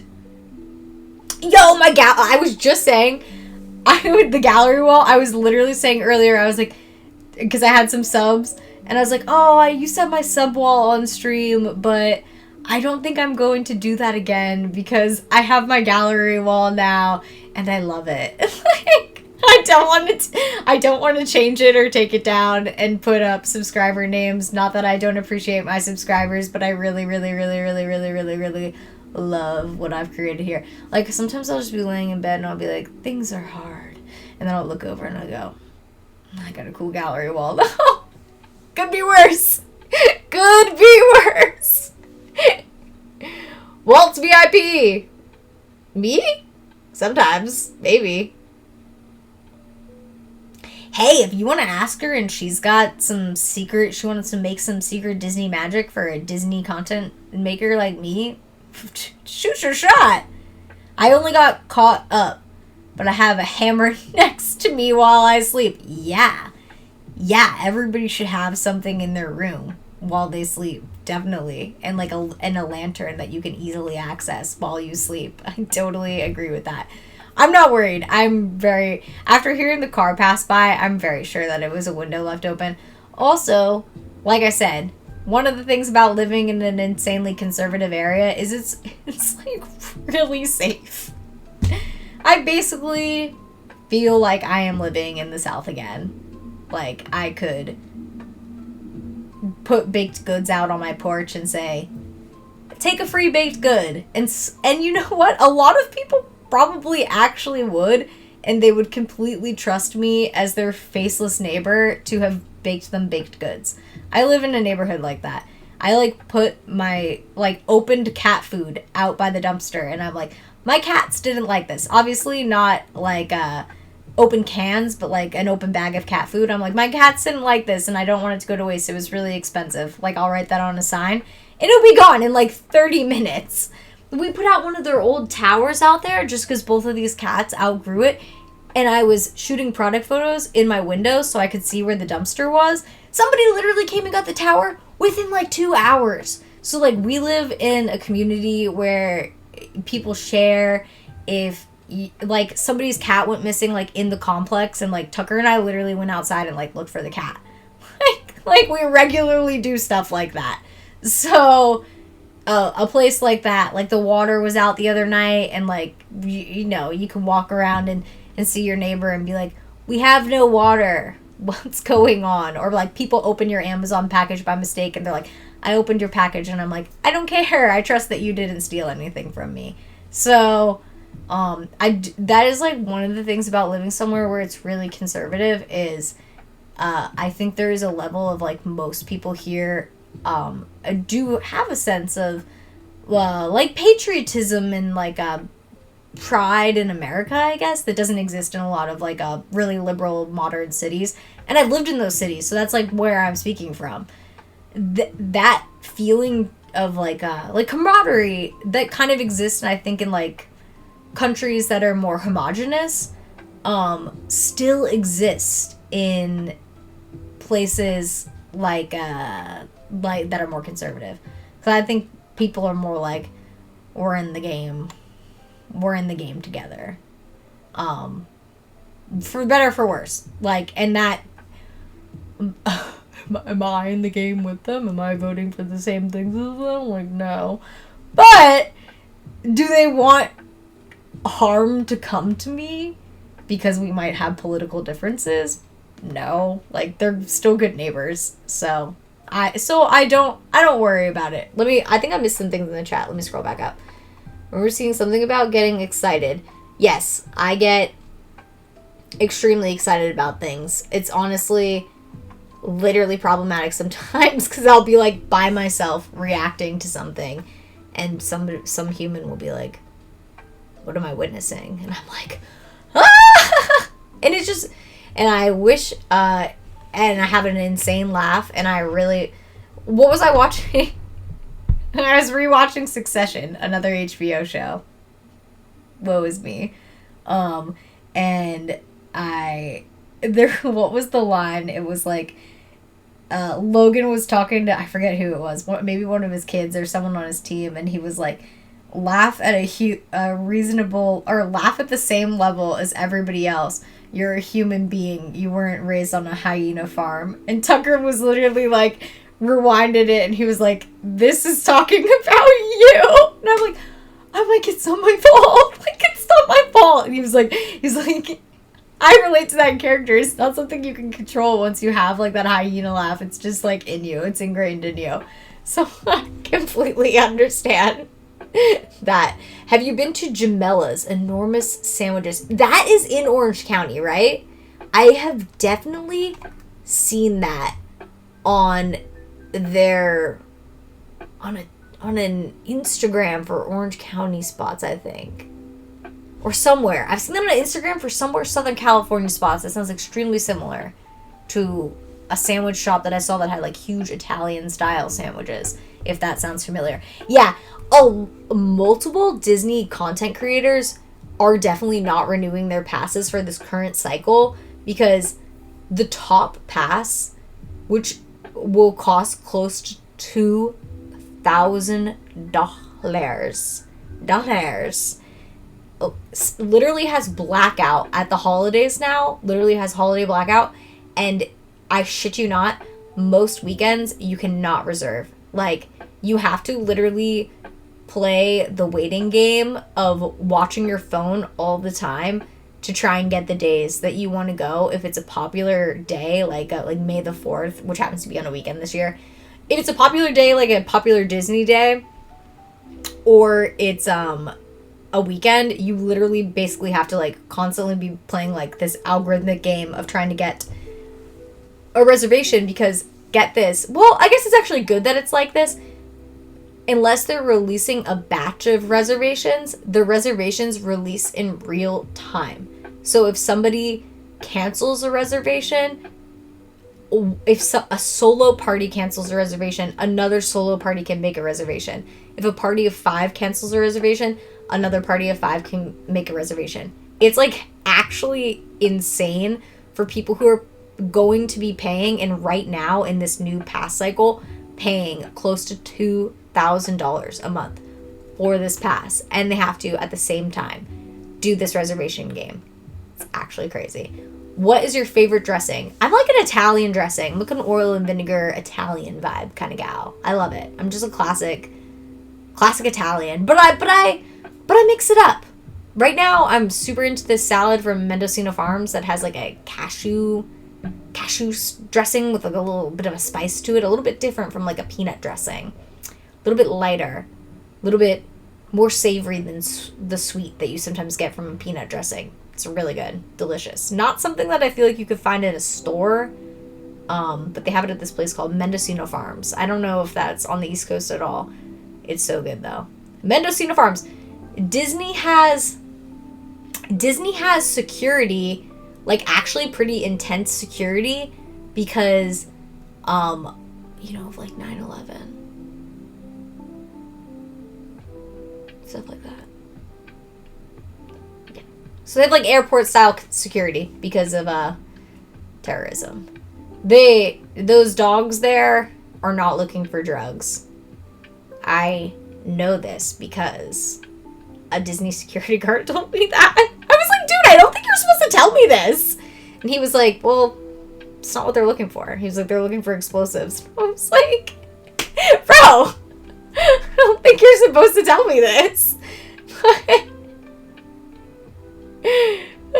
Yo, if she would want to stream with me in Disney, I would love to have somebody to walk around and stream with in Disney, because one of the worst parts about streaming in Disney is sometimes the chat's like really slow, because people are taking in what's happening in Disney, and then I'm the crazy person talking to myself, filming myself in Disney, and it's not even like a YouTube style filming, it's like asking people what the weather is. So I would love to stream with somebody else in Disney. That would make it so much easier than doing it by myself. Yeah, whiteboard's like a really good idea, or something temporary that I could change, or even if I moved around some stuff, because I actually still have a strip of wall at the top that needs to be filled. If I moved around some stuff, I could probably even add the whiteboard to the gallery wall, which might be cool and super aesthetic. I'm like really, really fucking behind on my chat. Kind of talking too much. Not the Kingdom No More. Wait. Oh, Disney? Yeah. Yes. No, yeah, everybody should have some personal defense stuff in their house. I'm a big believer of that. I like your boobs. Well, that's why that message was hidden. I guess it happens. Happens every day. Gotta get one of those. Yeah, I mean, it is it's pretty shocking how Disney's gotten. By the way, you're talking about, yes, I am talking about Disney in California. I do go to Disney in Florida usually 1 to 2 times per year because my family lives there. So I'm very special. I'm very spoiled. Spoiled for that. Oh, wait, what? Okay, I only have the best things to say about Shelby, by the way. Oh my god.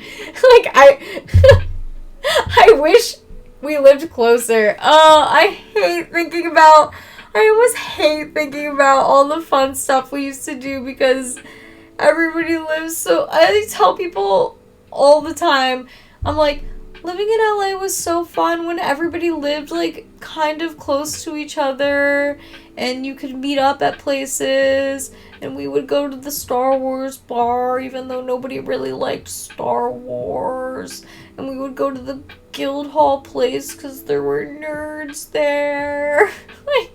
I just miss that.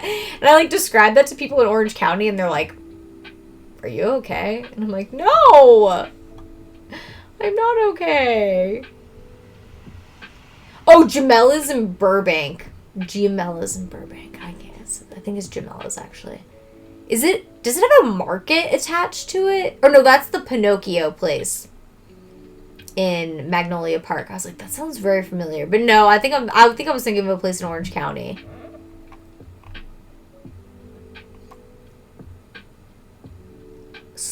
I try and respond to everything, so sometimes I get so... I don't know. He was I was like, bro, why are you, telling me this? The security guy. I was like, bro, first off, I'm happy they're smelling for explosives. Second, I don't think you're supposed to tell me that.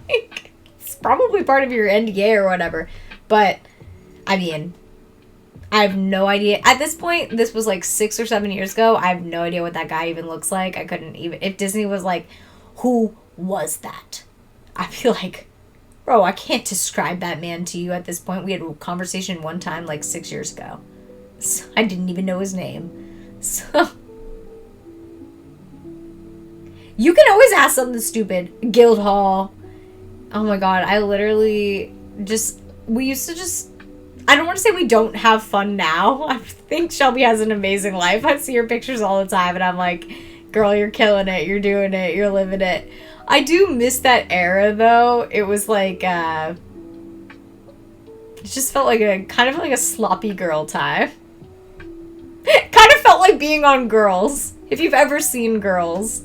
But a really nerdy version of it, where everybody had a nerdy fandom that they got way too into, and they were all different, but they were but there was a little bit of crossover, and the crossover was cosplay. My robe. It reminds you of Obi-Wan Kenobi. Thank you. I didn't see the Bunny Museum, and I literally never got to go. I know my mom got me this. I love how creepy. Inside, we're all the same. I guess. That is true for peeps and for people. Oh my god, I never got to go to the Bunny Museum. I'm so bummed.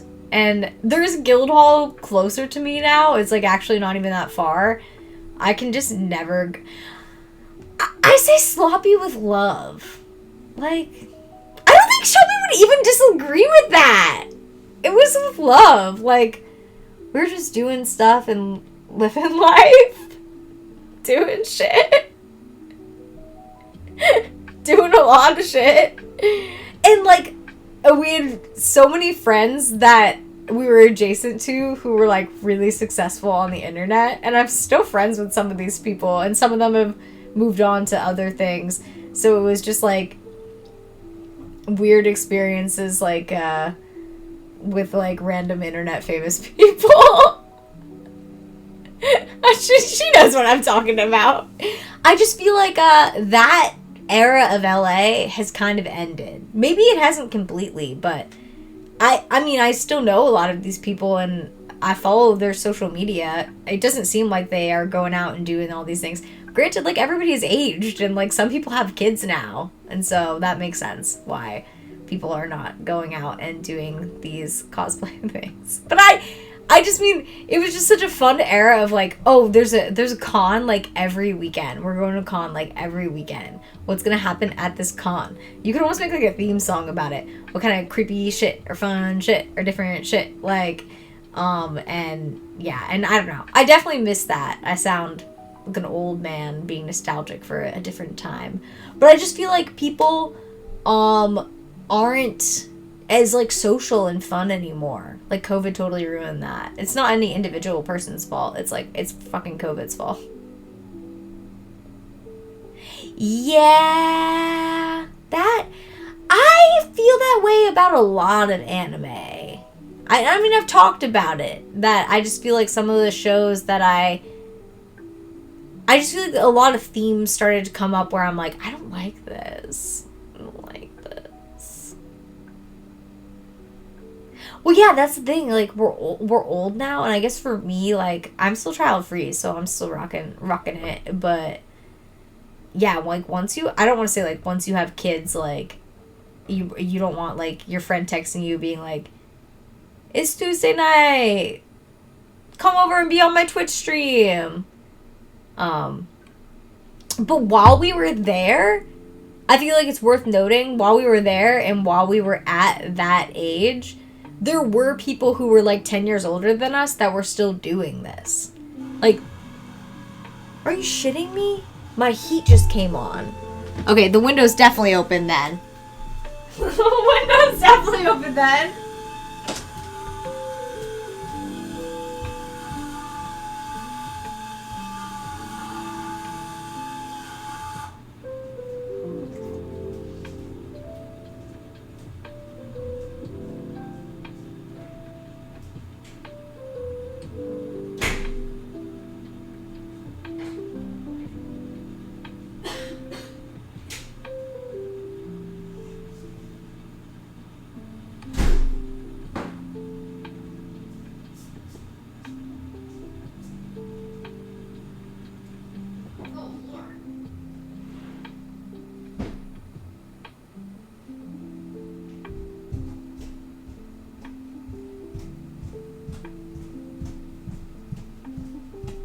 Oh my god.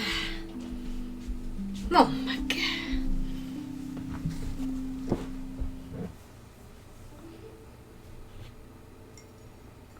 I know! I feel like there's just no, like, way less interesting things. There's not even any late night food anymore. It's crazy. Literally crazy. It's the same in Orange County. It's worse in Orange County. The late night food in Orange County is grocery stores, fast food, and donut shops. That's it. That is truly it. At least where I live, there's a bar scene, so some stuff's open to like 12 and 1, but you wouldn't want to go there that late because there's so many fucking drunk people, and it's the only place in Orange County where you can really do that. So it can be a nightmare.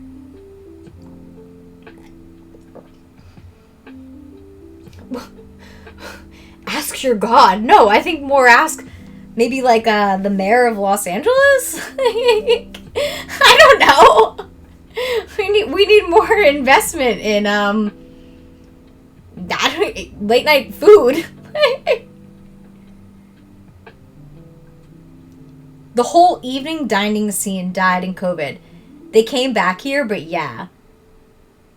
Oh, Gavin. Well, I know that's the thing, is like the only places that are open late are either bar food in a bar or bar food near a bar. And if you're just there as like, I'm a late night snacker, people are like, why aren't you drunk? Well, people think that Gavin Newsom is godlike. I can understand why. He is the leader of an incredibly powerful state, not only in the scale of being a united state, but like an incredibly powerful state in the scale of like global power. So I do understand why people like, I don't know, think call him that, because, like, is he a god? No. Is he more like a president? Probably. Just because he has so many people who live underneath him. And he's in charge of, like, an economy that's, like, really big. Yeah, at least he's doing something. I don't know. Well, he's made mistakes. There was definitely some not good management during these California wildfires, and I think everybody can agree to that. It's not conspiracy now. Then Gavin Newsom admitted that there was, like, no water in one of the reservoirs because they were, like, doing maintenance on it. That's, like, not conspiracy. That, like, actually happened. Which sucks. Like, that could have made a really big difference for people, but they said they'll change that for next time. They're doing all this stuff now. They're doing all this. They already declared a state of emergency ahead of this wildfire season, and they're, like, preemptively cutting down a shitload of trees and brush in preparation for wildfire season. So hopefully they're, you know, responding to it more attentively now. I haven't gone to Barney. We don't have a Barney's Beanery, but I've definitely heard of Barney's Beanery. Is that like a popular LA chain now? Or is that also in New York too? I feel like maybe that's like a city. We do have Phil's though. I love Phil's. I miss drinking caffeine because of Phil's. Ugh. I can't even go in there and, like, smell the delicious Phil's. Time to stand up. No, I'm doing my Twitch stream. Glad I don't live in California. Well, I mean, everybody likes their city that they live in, but not everybody likes their city they live in. I think California has a lot of problems, but also does a lot of things really, really, really well. If I move back south, it's absolutely going to be to Florida, where my family lives. I am not going to move back south if it's not to move near my family in Florida. That's, like, pretty very decided for me, in my mind. But I think Florida's, you know, Florida's doing its best. Florida needs to continue on its journey. And it is, but, can't say I agree with everything happening in Florida, but I would like being near my family. That's what I would say in that equation. He does not like Barney's, and it's been a terrible experience each time. What does Barney's Beaneries have? I'm gonna have to look at the menu now. Barney's, because I've definitely heard of it. Barney's Beanery Food Company. Oh yeah, there's one. I guess the one in Burbank would have been the closest one to where I used to live. Wait, why is it called Beanery? I thought it had something to do with, Oh.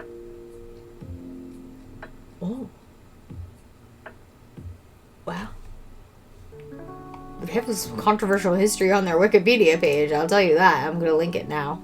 Apparently they have a history of discriminating against gay people back in the 1960s and 70s. Wow. The more you know on Wikipedia. Yo, Mormons kind of got a lot of shit going on in Utah, though. They got, like, cool, for a person like me who doesn't drink alcohol and doesn't consume caffeine anymore, they kind of got a lot of shit going on for my genre of people. They got, like, insane candy stores and, like, every dessert shop imaginable, and, like, they got these things called soda shops. And we actually just got one in Newport Beach because we have a shitload of Mormon people here. I don't know if people knew that. And actually people ask me if I'm Mormon all the time. And they go, no, I'm Catholic. And then they go, oh, that's confusing. And then I go, it's okay. And then, yeah. But I think it's my long hair. And I don't drink. And I don't drink caffeine anymore. So I am checking a lot of boxes of Mormonism. And I am white and have blonde hair and blue eyes. I am checking a lot of boxes of Mormonism.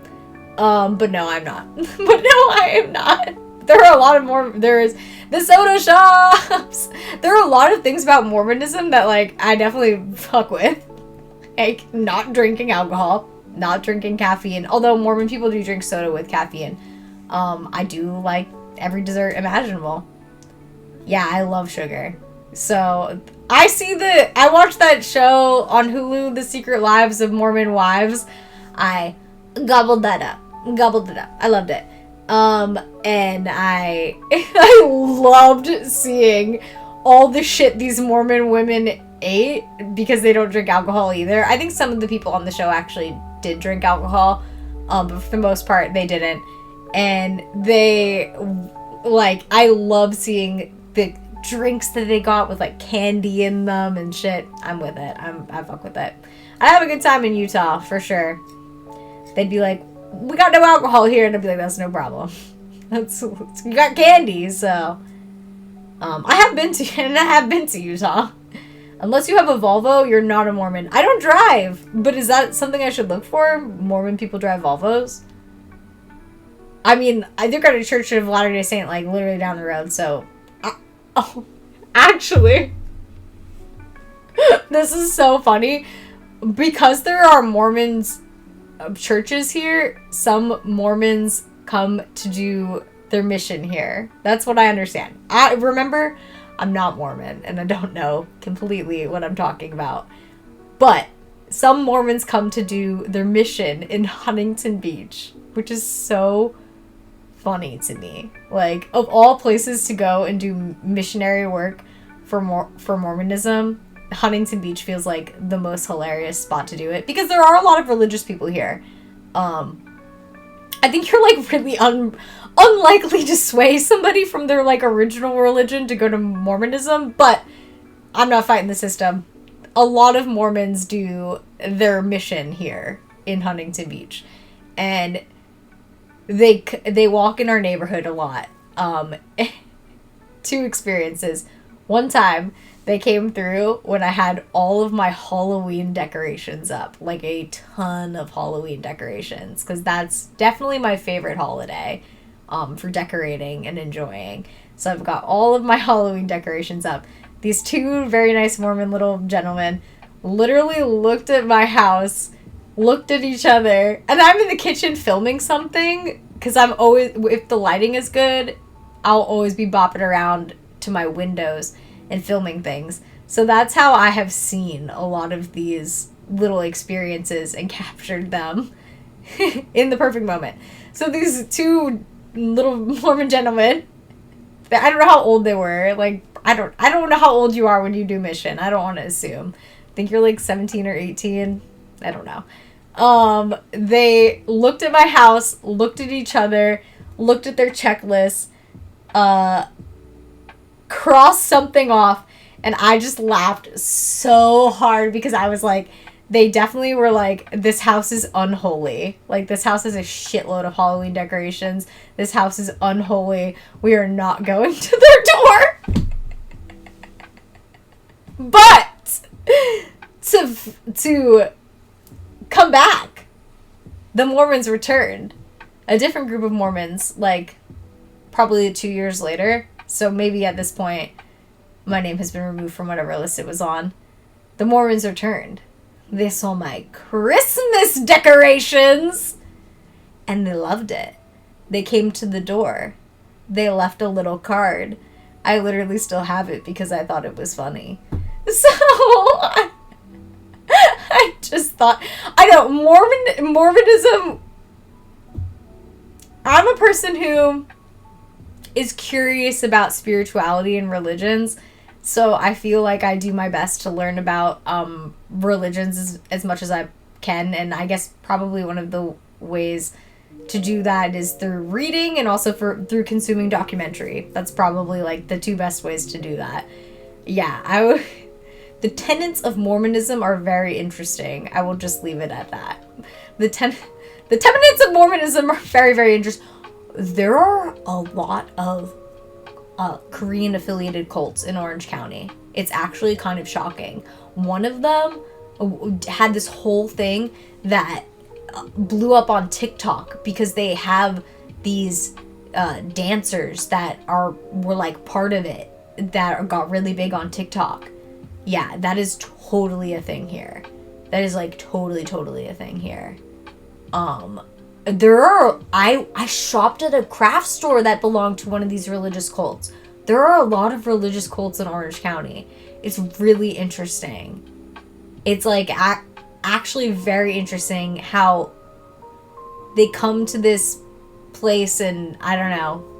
I guess this is like a place that people are seeking religion and spirituality, and for some reason they're able to form these cults. Maybe we have good laws for religious organizations when it comes to taxes and stuff. It is wait, what? That South Korea is actually Israel? I had to pause. What? I mean, no, I totally believe what you're saying because I have encountered these religious groups in Orange County. It's like, yeah, it's totally a thing here. You see like churches here, and you like Google them, and you're like, what the fuck? Like, straight up. And like half of them show up on Cult Watch. Yeah. I wonder if it's like something to do with like, obviously this is a very family oriented area compared to I mean, like LA has a lot of family spots, but Orange County, I feel like this is where you move if you like or freaking want to have a family. I have no idea how I'm here.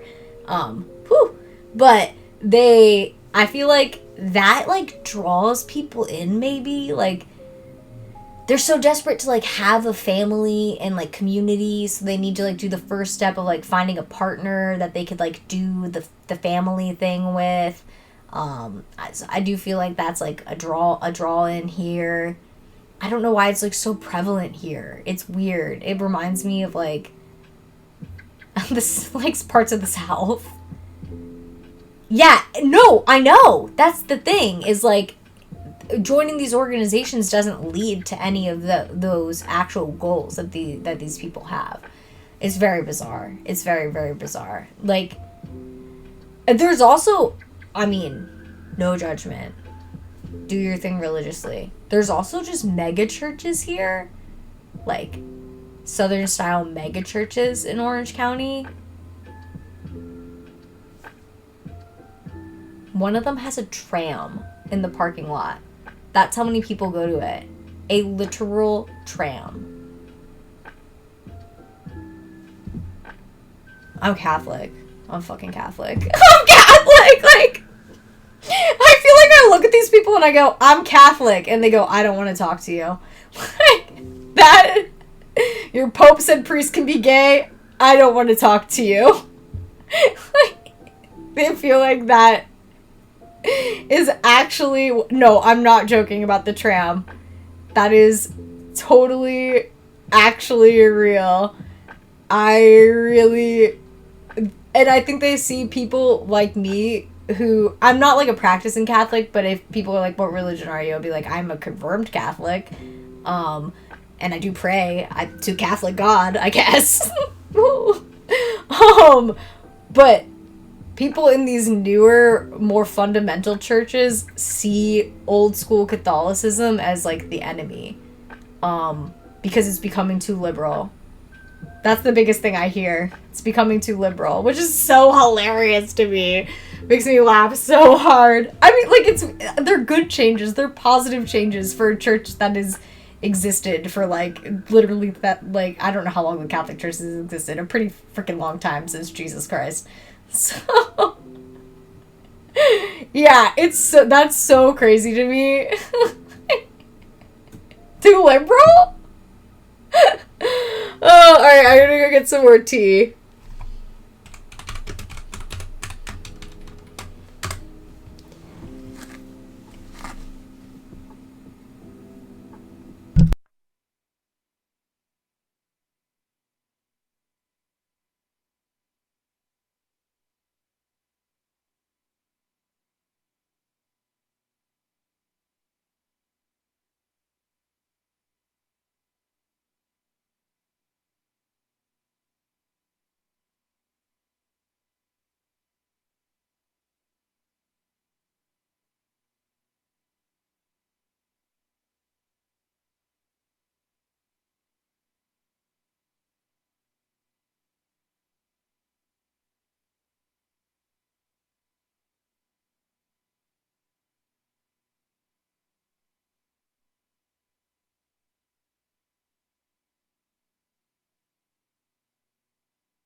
Oh, Lordy be.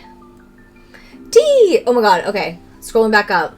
Back to religious organizations in Orange County. Yeah, a lot of them are doomsday cults. It's actually fucking horrifying.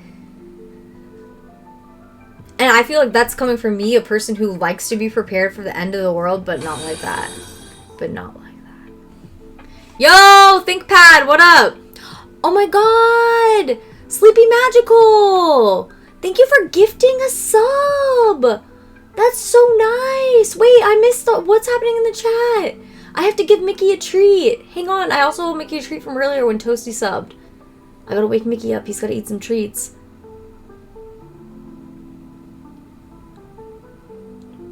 Sorry, I have to play. I know it's so lame. Life of Pi, literally love that movie. I've seen it probably like 5 or 8 times, somewhere in between there. I literally watched it like probably 3 or 4 months ago. Great movie. Lovely movie. Very dreamlike, but in like a realist way. I don't know how to describe it. I like that movie though. It's a good one. Yeah, I'm staying on my tea game because I don't really like to drink water that much, but I cannot just sit and drink sodas the entire time while I stream. That would be bad. And also, I don't really drink soda other than... These are kind of soda. They're like sparkling water with a lot of sugar. So yeah, these are definitely kind of more in the soda category. But, hey! What up? What up, Gold? Yo, thank you for gifting that sub, Sleepy Magical. That's so nice. We should give... Let's try and see if we can give the little men some treats. They're both so sleepy. Let me see if I shake the box. Let me see if it rouses Mickey. Watch him on the... Wait. Oh. Uh-oh. That top cam is definitely frozen, because that is not the position that Mickey's sleeping in. It is the position that Walter's sleeping in. Oh, wait.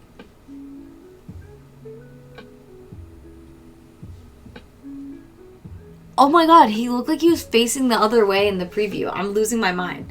Sorry, it is live. Mickey is sleeping. The other way, it looked like his feet were facing the other way in the little preview, but that is how he is sleeping.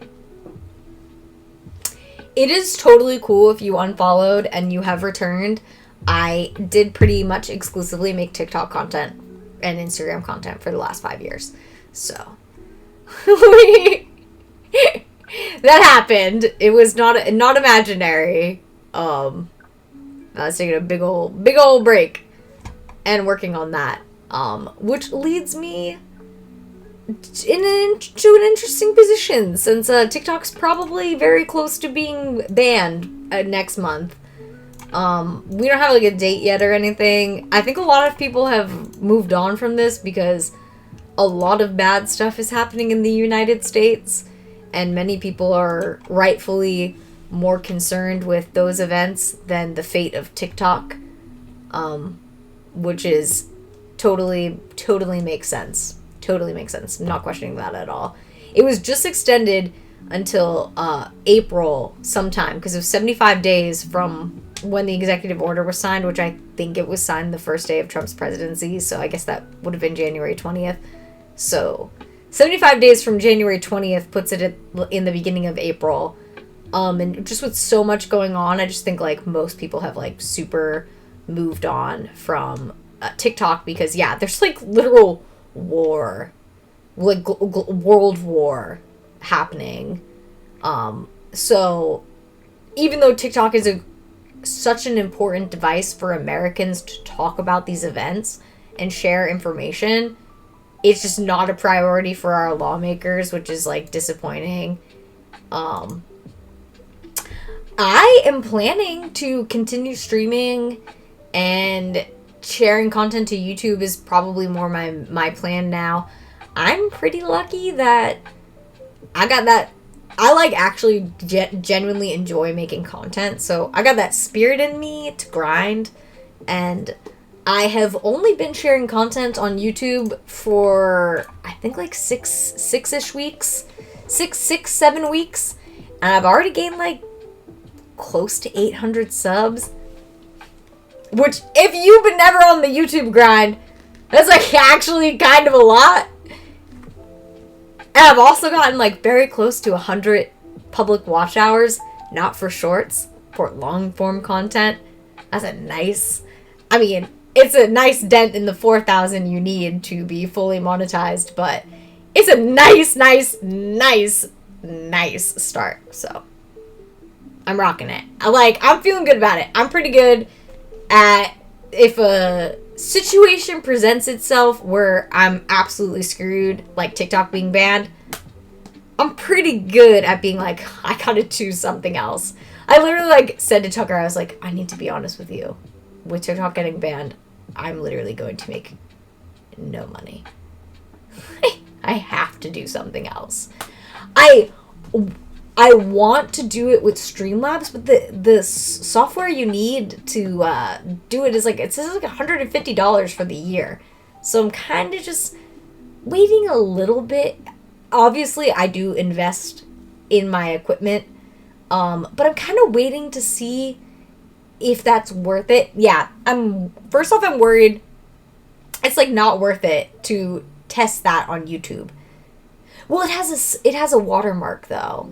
It has a watermark. I don't want the watermark. I want the no water. OBS has a free. Well, shit. I'm using slobs. No, it's oh fuck. I mean, I guess I could stream with OBS again. I do like slobs. Oh really? Stream elements.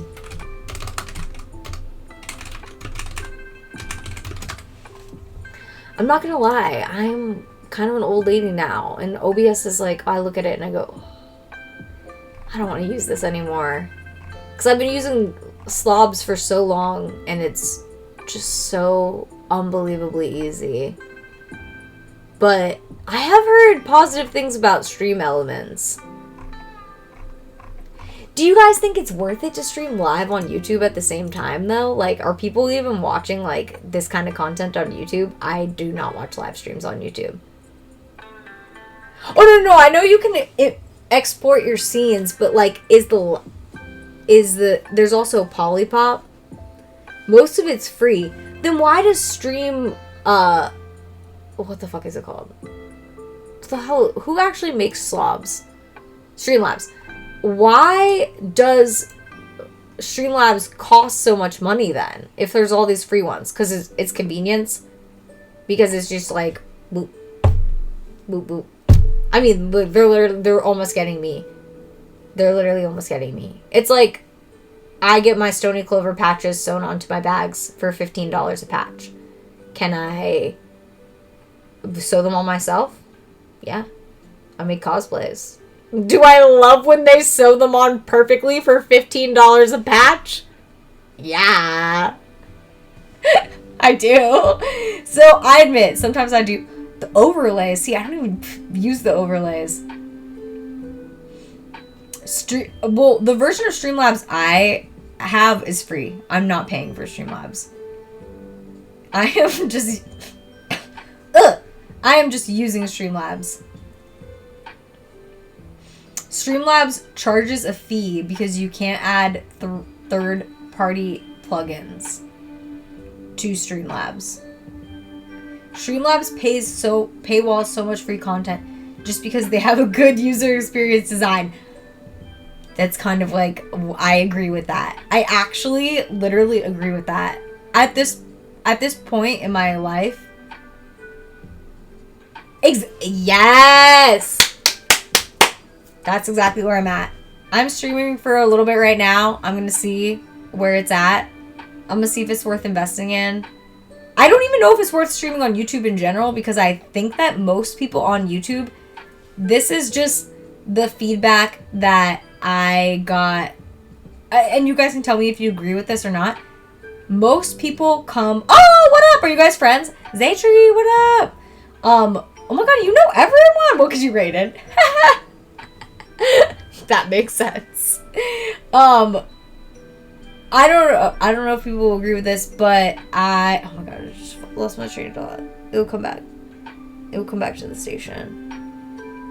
Oh, that when people go to YouTube, they mostly just watch streams that have already happened and have them on in the background while they're doing stuff. Like that most people just watch like old live streams from Twitch. They don't watch YouTube live streams. They said it's like not easy to navigate when people are actually live on YouTube, and it's easier to, if you're looking for a live long form content from live streamers on YouTube, the more user-friendly experience is looking for that streamer's full-length streams on YouTube, which is why I have been putting my full-length streams on YouTube, and people have been watching them. People have definitely been watching them, because my watch hours would not be going up like that if people were not watching them. So people are definitely watching them. So is that what you agree with? Yo, I do remember you, Dan. Dan, do you know? Wait, let me see if I can find it. This is so corny, it's gonna make me cry. Even though I moved from there, I literally kept that. Oh yeah, I have it. I'm such a... There's not a lot of things I'm super sentimental about, but I always just thought that was like such a nice gesture and such a cool thing that you did for me, so I still have the stamp. It's in the drawer with some of my other memory stuff from stream. So it's part of my setup. Yeah, thank you for doing that.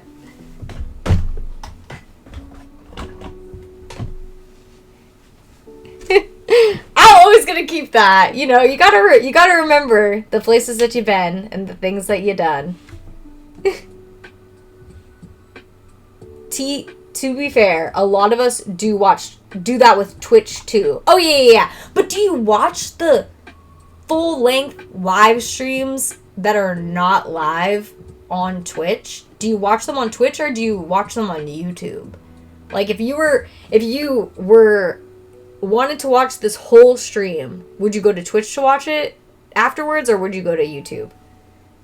No way, that's so fun! You did his emotes? Oh wait, he's in your emote or you did his emotes?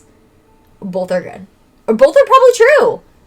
Absolutely would never watch a live YouTube stream. Well, that's just like that. I don't need to be managing like 2 chats if people are not interested in watching on YouTube. Rather watch old anime fights. VODs are the way. Okay, that's definitely the feedback that I have heard from everybody that I asked about this. I was like, if you watch a live stream and it's not live, where are you watching it and in what format?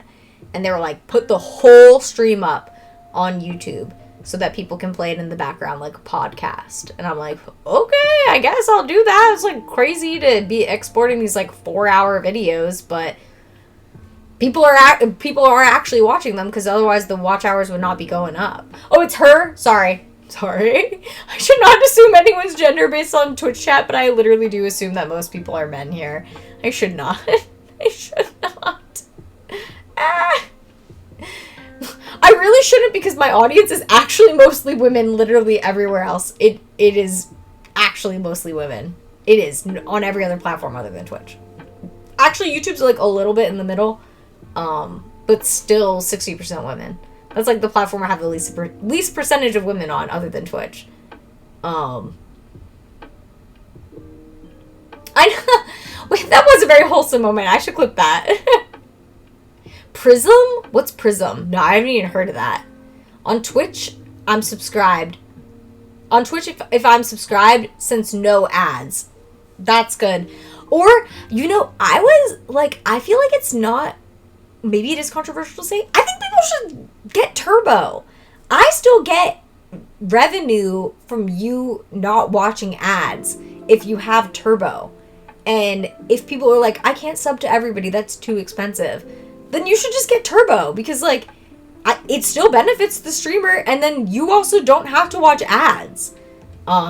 So I'm kind of like that. I mean, please Lord, I don't need Twitch to hear this, that they're like, oh, we need to get that girl in our marketing, because, you know, me as a sensible human being can just see, like, I'm looking at the money, I'm seeing the percentage coming from Turbo, and I'm like, oh, this is like actually the same pay or more pay than ads. So like people should probably just have Turbo. And somewhere Twitch executives going, get that girl in here, get her in a meeting, get her to talk about this, because that is, I mean, like that just makes sense, and it still benefits the streamer. So if you can't sub a bunch of channels, you should probably just get Turbo, would probably be like my final review on Twitch, stuff like that. I don't watch YouTube live at all. Okay.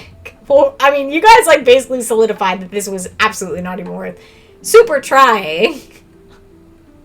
I don't want to waste my time. Like, I got only so many hours in the day to make content. I like love making content. So if I'm enjoying YouTube right now because it's like, it's having positive growth. But if it's just like my dad does my taxes. He's a stockbroker. So he does my taxes. Thank you, Dad. He's good at that stuff. It's very helpful. Very helpful. I mean, I have to manage all my financials. I manage my investment portfolio, though, at the advice of a stockbroker. But hey, I do it! I got Turbo when I started working from home, and it was so worth it. How much is Turbo now? What's Turbo up to? I use Prism Live for IRL streaming. Ooh, I'll have to look that up, because I downloaded Streamlabs. I just assumed that's what everybody still used. And, like, I'm out of the game. There's so many apps now. Zaytree is cool bean. Is a cool bean. I can't read. She did the chat bubbles that are super popular. What? What are the chat bubbles? Tell me more about this. I'm, like, very out of the loop. 15, basically the cost of 2 subs. But if you watch more than 2 streamers, you might as well get Turbo. I ain't hating on it. When I see the breakdown of how streamers are getting paid for Turbo versus traditional advertising, and whoa, that's a lot. I know that's kind of a lot for you guys. Dang. Good shit though. I feel you watch a lot of Twitch though, so I feel like it's a good deal. It's like subscribing to a streaming service. But yeah, so I would probably say, like, especially if, I don't know if I'm wrong about this, but I feel like people don't use emotes, like, as much. Like, I don't know if I'm wrong about this. I think in some communities, emotes are, like, very popular, but in, like, I feel like emotes don't have, like, the same, like global emotes don't have, like, the same cult following that they, like, used to have. I could be wrong about this, but, like, there used to be, like, global emotes that, like, do they even do those anymore? I don't know. I think they need to figure out another perk for subscriber benefits for individual Twitch channels. They should just integrate a Patreon. If they allow people to do, like, the live streams where they're, like, doing squats over their mirrors and stuff. You guys told me that's happening, by the way. I didn't see that. You guys told me that's happening. So whether or not that's happening, the Twitch chat told me that. If they're really allowing people to do that, then they should just integrate a Patreon that doesn't allow people to sell pornographic content, but allows people to sell, like, bikini content, like Sports Illustrated style content. Like, they should just do that, because then you could include that at your higher subscriber tiers and just streamline it more. They should do that. I'm giving them lots of good ideas. Where's the Twitch executives?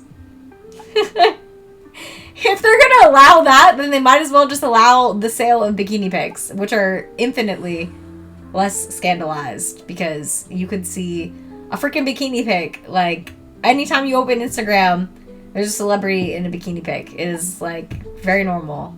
We're not scandalized by the bikini skin anymore. So yeah, I don't know. They should do something like that.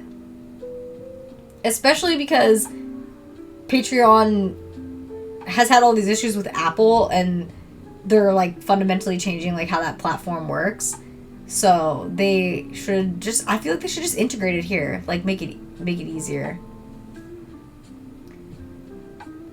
If you don't think that most people on Twitch have some kind, maybe not men, but in the female, the woman-female category have some kind of additional subscription site. It doesn't have to be the OnlyFans one that people hate. It could be Coffee, it could be Patreon, it could be Fansly, it could be whatever. There's like literally 10 of them. Like, there's more. There's way more than I'm mentioning. There's so many of them. Literally, most people who stream on this website also have something like that. Like, and whatever one you're on aligns with your comfort level. Some people say I'm a boob streamer. I don't take offense to that. I know I could work at a Hooters, like, and roll with the best of them. There's nothing wrong with having boobs. Nothing wrong with it. I don't know. I feel like a channel emotes are a pretty big deal, at least in the chats I'm in. That is really good to hear because I watch mostly large, like, World of Warcraft streamers still, because like I said, I watch people I followed like 10 years ago. And I would say emotes are not a huge deal in their chats because most of their content has to do with like events that they're having related to World of Warcraft, like the hardcore guilds, and watching people like do content in hardcore, and like knowing that the stakes are like people could die and lose like hundreds of hours of work on their characters. I feel like emotes are like not as popular. I don't know if I'm generalizing. I don't really use chat at all. But a lot of the streams have chat on them. So, an emoji off? What is that? This is a little provocative. What is that? Well, yeah, obviously, Toasty just goes, oh, so she's talking about Soda Pop in the stream, and I'm like, yeah. That is exactly the stream I'm talking about. I don't think that, like, emotes are, like, very popular. And thus, I am not using them. Oh, to see, you know, I'm a creature of repeatable habit. Hang on, I gotta throw out my tea bags.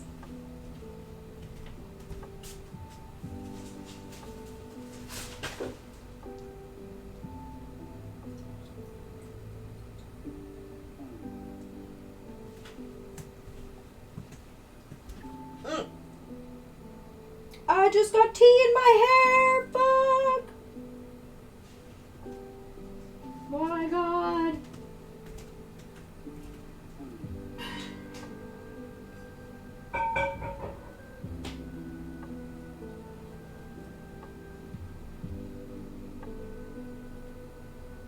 No, tea.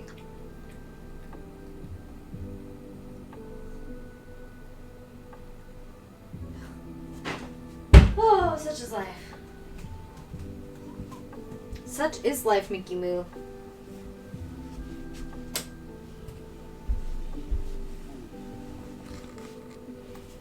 An emote off for a period of 30 days. Oh, to see which one is most used. Oh, that's cute. That's fun. I saw a man on the pools and hot tub channels. He said, oh, tits out, dicks out, and showed his jaw. I mean, well, in defense of all booby streamers everywhere, you can't show your nip knobs. You can't show your nip knobs. You can't show your lady bits. You can allude to their existence. You can't show them, though. I mean, yeah, you gotta get banned immediately for that. I feel there's like a societally gray area about boobs in America, and there always has been. Like, we have Sports Illustrated, we have Hooters, we have Victoria's Secrets. Like, that is some fundamentally American organizations. Your nip knobs, you can't show them. No, your yeah, I will type it. Nip knobs. Ew, no, that's terrible. Okay, actually though, that happens way more on Twitch than you think. I have known people who worked on the moderation team, and it's really, really, really, really really messed up, but that shit literally happens, like, probably every day. Probably somebody is about to do that, like, fucking right now, on a channel that has no viewers. So these poor people who work on the moderation side of things have to constantly see these channels that are being moderated by AI and, like, looking for these things. They have to, like, constantly see this shit because you know it's fucking happening. Like, every single day someone is doing something like that.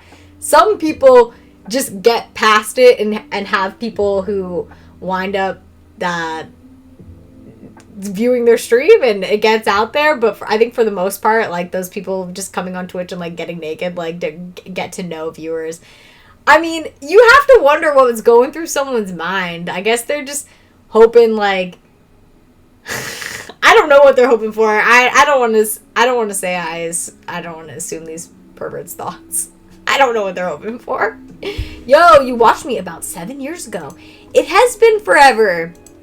I have been working so much on TikTok content, but as you know, TikTok is gonna probably bite the dust. Big old, like, really this time. Like, we had the fake TikTok shutdown with the pop-up message saying to thank Overlord Trump. Like, we had that, the fake TikTok shutdown, but no, this will be the real one. You will lose, like, all of your shit on TikTok. So hopefully, if you care about your TikTok videos or all the videos you've saved on TikTok or memes and people that you've met on TikTok, hopefully if you care about that, you have been working to back up that stuff. But if you haven't been, you're kind of fucked. But you're not super fucked. You have, like, a month left. But if you're gonna try and upload it to somewhere else, you cannot. Depending on how many videos you have, you can't, like, mass upload. Trust me, I had a day of panic, and I, like, uploaded, like, I think, like, 50 videos to YouTube, because I was like, TikTok's going down! It was, like, the week that it was very clearly going to get banned. And so I just literally uploaded everything in one day. Oh, not everything, obviously. YouTube stopped me. So don't do that. Really, you can max it out. If you have a lot of TikTok content you're trying to save, you can max it out at, like, 8 to 10 videos per day if you're really evenly spacing them out, like, at least 90 minutes apart. At least 90 minutes. Yeah, YouTube was like, come back tomorrow. Literally the message that I got. Like, try again tomorrow. I was like, oh, fuck. I thought I had totally screwed my channel immediately, but luckily, probably some YouTube algorithm was like, I think this person just made a mistake. And so now, since then, I have very consistently stuck to the upload schedule. Yeah, it was awesome to play WoW on stream when WoW was, like, really popular. And then WoW, like, wasn't very popular, and nobody wanted to watch me play it anymore. And that sucked. And now it is pretty popular again, though. And so, you know, good for the people who somehow were able to stick it through those years where it was, like, deeply unpopular and really had, like, no viewership and made no money. I had to do some other things. So I made TikTok content. I mean, at this point, Blizzard's like, oh god, they've had enough controversy that there are published books about it. We have them in our house. Like, they got, ooh, Lord. They got some shit. They got some shit going on. Yes, of course. That's literally still my name in game. I'm still subbed to WoW. I don't fucking know why I'm paying them $15 a month. There's no reason to be doing that. But every day I tell myself, oh, that will make me stream WoW. But I mean, like, if I stream WoW, like, it's not with the intent to become a hardcore raider. I don't have... Although I think I'm actually probably better at WoW because I'm much better at focusing and have a lot less anxiety. I just don't have it in me to ever raid or seriously progress in a video game like that again. I just don't. That is something that gets way too dramatic every single time. And please don't pay if you... bad though. I like want to stay subbed. I know you're right though. I should stop paying though. No, it's because I tell myself, I'm always telling myself, oh, I'm going to log on to WoW and I'm going to relax. It's one of those things. Don't you have something like that in your life where you're like, I have this thing and I'm going to do it and I'm going to relax? Don't you have that? For me, that is actually World of Warcraft. Unfortunately, World of Warcraft. I always tell myself I'm gonna settle in and relax. Hey, maybe tomorrow, since it is going to rain, I think, like most of the day. Maybe that will be the day that I settle in and I turn on World of Warcraft and put it on stream and see what people think. Who knows? It could happen. The possibilities are, yeah, we do. We have a shitload of rain coming in for like the next. Actually, I don't want to speak on it because you know, rain can be so wonky and like hit LA and not hit Orange County, or hit Orange County and not hit LA. So I don't want to speak on it and say that you're for sure getting rain, but possibly worth checking the forecast. Yes, my girlfriend has 7 streaming services and I don't use a single one. Yeah, I'm sure there's probably a streaming service that somebody pays for that they don't use. WoW is kind of that streaming service for me. Oh my god. So wait, what about uploading you to YouTube? That's the best place to go. Oh, uploading to YouTube? TikTok is dead. I agree. At this point, I think TikTok, I'm still uploading the videos that I'm actively making to TikTok, because there's no reason to not upload the videos that I'm actively making to TikTok. But no, I totally agree with you. TikTok is cooked. And I am generally a pretty optimistic person. And I say TikTok is cooked with literally confidence. That it's very, very, very, very fucked. It would be a good day to settle in for WoW.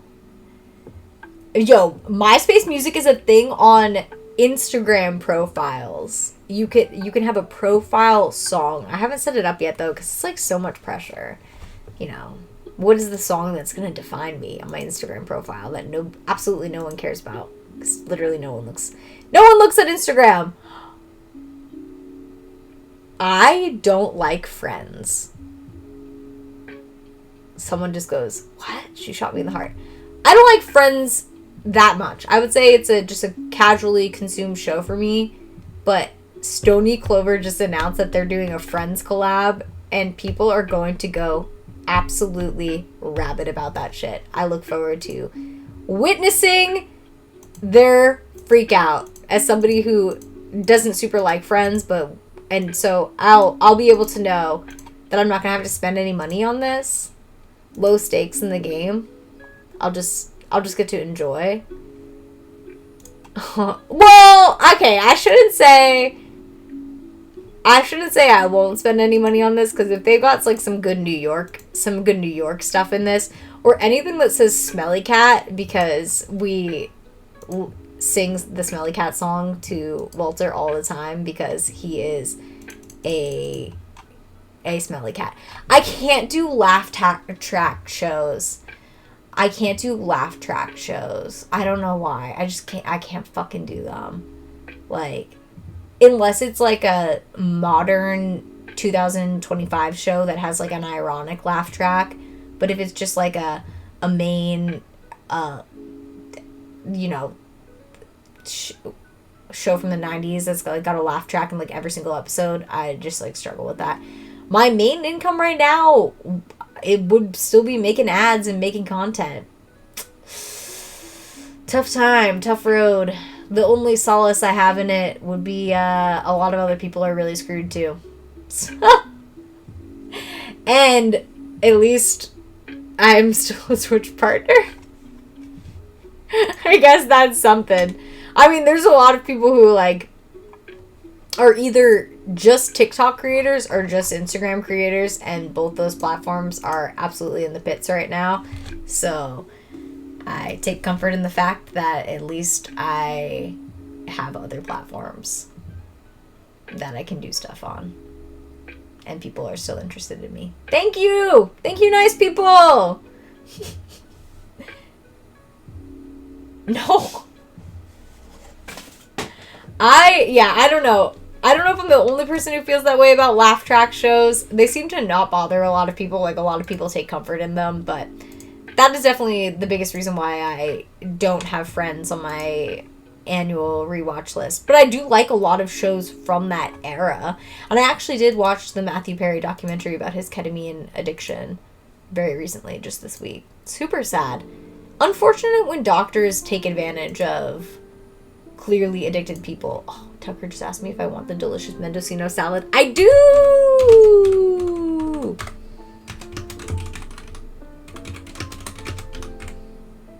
I turned on the oven though, but I guess I'll go turn it off. Yay! So you are okay with laugh track shows. So I don't think I could say like Twitch versus YouTube because I literally just started sharing my content on YouTube, and my long form content on YouTube is literally my streams from Twitch. So I think they are an integrated thing with each other, which is what I've always been told, is that Twitch people are much more likely to follow your YouTube or subscribe to your YouTube than to do something like interact with you on like Instagram. Like, there isn't a lot of crossover between Twitch users and Instagram users, but there is a lot of crossover between YouTube users and Twitch users. So I feel like it's not Twitch versus YouTube, it's like Twitch with YouTube. So I just started uploading on YouTube because they are very cool people, and I'm in their Shorts creator program, and through that I was verified. Thank you, nice people at YouTube. So I think that gives you a little pep in your step to feel inspired to upload and create for there. So you found me on Twitch. That's good. That's good. Man, I'm seriously snoozing on that. Do people actually watch the live streams not live? Yes. Yeah, they do. I was shocked. I was literally shocked. Like, I can't believe people are, like, the watch hours are going up enough that people have to be watching, like, the entire stream. I wish I had done this years ago. Another silly goose move of me, because then I would have had so much of my life, like, archived too. But honestly, like, too much. Even at this point, it's going to become too much. I mean, I don't have a big YouTube channel, so that would make sense. I don't have a big YouTube channel yet. But, you know, there are some people who are finding me on YouTube, and I tell them I stream on Twitch, and they're like, I didn't know that. So there are people who are definitely finding YouTube first. I have seen evidence of it in my uploading. Yes, I think if you are a Twitch person now, probably the most important apps to use, and this is so funny because I never, ever, ever would have predicted one of these, are obviously Twitch. Second would be YouTube. Third would be Threads. I had no idea I would have probably said Twitter, but Threads. I've met way more streamers who are like actually aligned with my kind of content and niche on Threads than I found on Twitter ever, which is like really so crazy. I'm very shocked by that. But yeah, so I think the three most important apps if you are doing the Twitch grind is Twitch. And this is somebody who's only been doing this for like 10 days after a very long break. But I am good about observing these patterns. Like, I think that's a skill I have. Twitch, YouTube, Threads. With alternating in there, uploading on to Instagram because that's good for your threads, and maybe using Snapchat if you feel like you have a younger audience. I am automating my Snapchat. I'm automating all my content from Reels and TikTok to my public spotlight. Too soon to say if this is beneficial, but I guess worth trying to see what's going on because it's all automated anyways. I'm also automating all my content onto Pinterest. Pinterest is like, with all the AI art on there, it's just an absolute lost cause. And that's as somebody who used to make a shitload of money on Pinterest. So that is how I feel about Pinterest now, and that is super unfortunate. Yes, upload your streams to YouTube. You got this. People will cross from YouTube to here. I do think that's true. I really do think that's true. That they will find your content on YouTube first and come here. I really do think that's true. To be honest, I watch totally different things on Twitch versus YouTube. Hey, nothing wrong on it. Do you actually post on Facebook? I, a very long time ago, made the decision. A ton of people from Twitch were finding my personal Facebook, like an immeasurable amount of people, because I was like kind of blowing up on Twitch at the time. And I was like, fuck it, I can't manage this anymore. So, all the friend requests and stuff. So, I made all of my content on Facebook that I didn't want random people to see private. And everything I post on Facebook, I just post publicly. Which a lot of people are like, what the fuck? So now I have like followers on Facebook and people who do follow me on Facebook who I'm not friends with and I don't know. Because I just reached a point where I was like, fuck it. Like, I have no private life. I have done this for a very long time. So, I do post on Facebook. It's not, like, with intention, though. It's just there. I do not stream on Facebook gaming. I have heard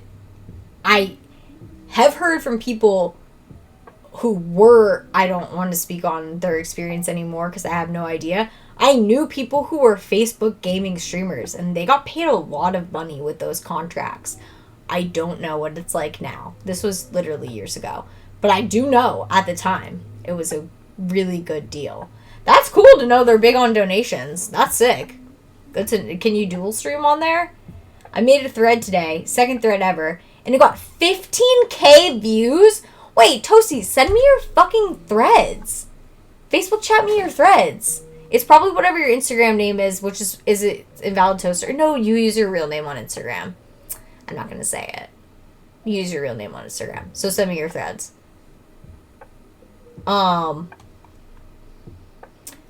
We actually met because of threads. Actually, yes, I knew that. That's why I'm mentioning threads, because we connected because of threads.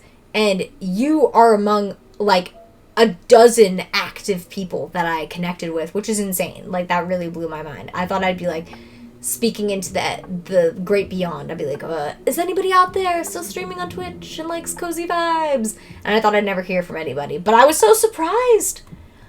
They do. Okay, wait. I'm bigger on Facebook than Twitch? No way. They used to do challenges where Zuck would match the donations. I've heard about stuff like this. Wow. What do they use for the donation platform? Is it built into Facebook? Or do you still have to use a third party like Streamlabs or something? Oh, shit. The problem is, I stream on Facebook. If I stream on Facebook, I'm gonna have my boomer ass fucking people watching, I'm pretty sure. That's okay, though. I have a grandma-y vibe. They're built in. They use stars instead of bits. Oh, I think I actually already have access to this. They emailed me about it. I'm just like, at the time, I'm like, I don't want to stream on Facebook. I need to go check my email, though. I don't get paid for threads either. I'm not in that threads bonus program. I think everyone thinks I am because I use threads like an annoying amount, but I'm literally not even in that bonus program. I actually just like threads. I think it's a great app. It reminds me of Twitter when Twitter was amazing and was my favorite app ever, and I was like so hopelessly addicted to Twitter. So, for better or for worse, it feels like that. Only Americans can get paid by so many of these bonus programs. It's actually quite batty. It's pretty crazy. And that's why it's like, oh wait, I do follow you. What the fuck? Why didn't you show me your popular thread? Okay, I'm reading it now.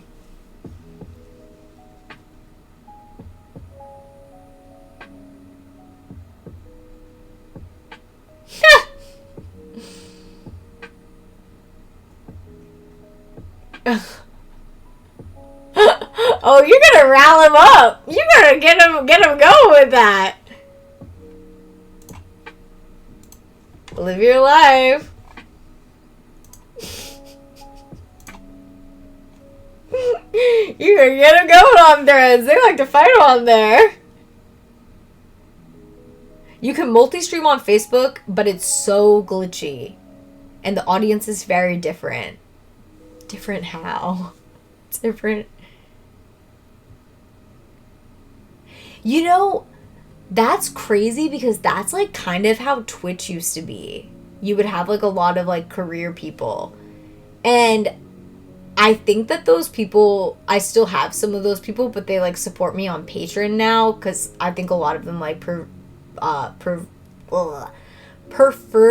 the anonymous donating instead of doing it live on stream and getting like recognition. That's like not part of it for them. That's cool. I'm definitely gonna look into this. I gotta mention this in my creator Discord too and see if anybody is in it. Also, you should definitely, if you want to see me bitch about random algorithms, should join this creator Discord. Although I will say, whenever I notice something helpful about an algorithm, I'm definitely dropping it there. All the positive comments are from my countrymen.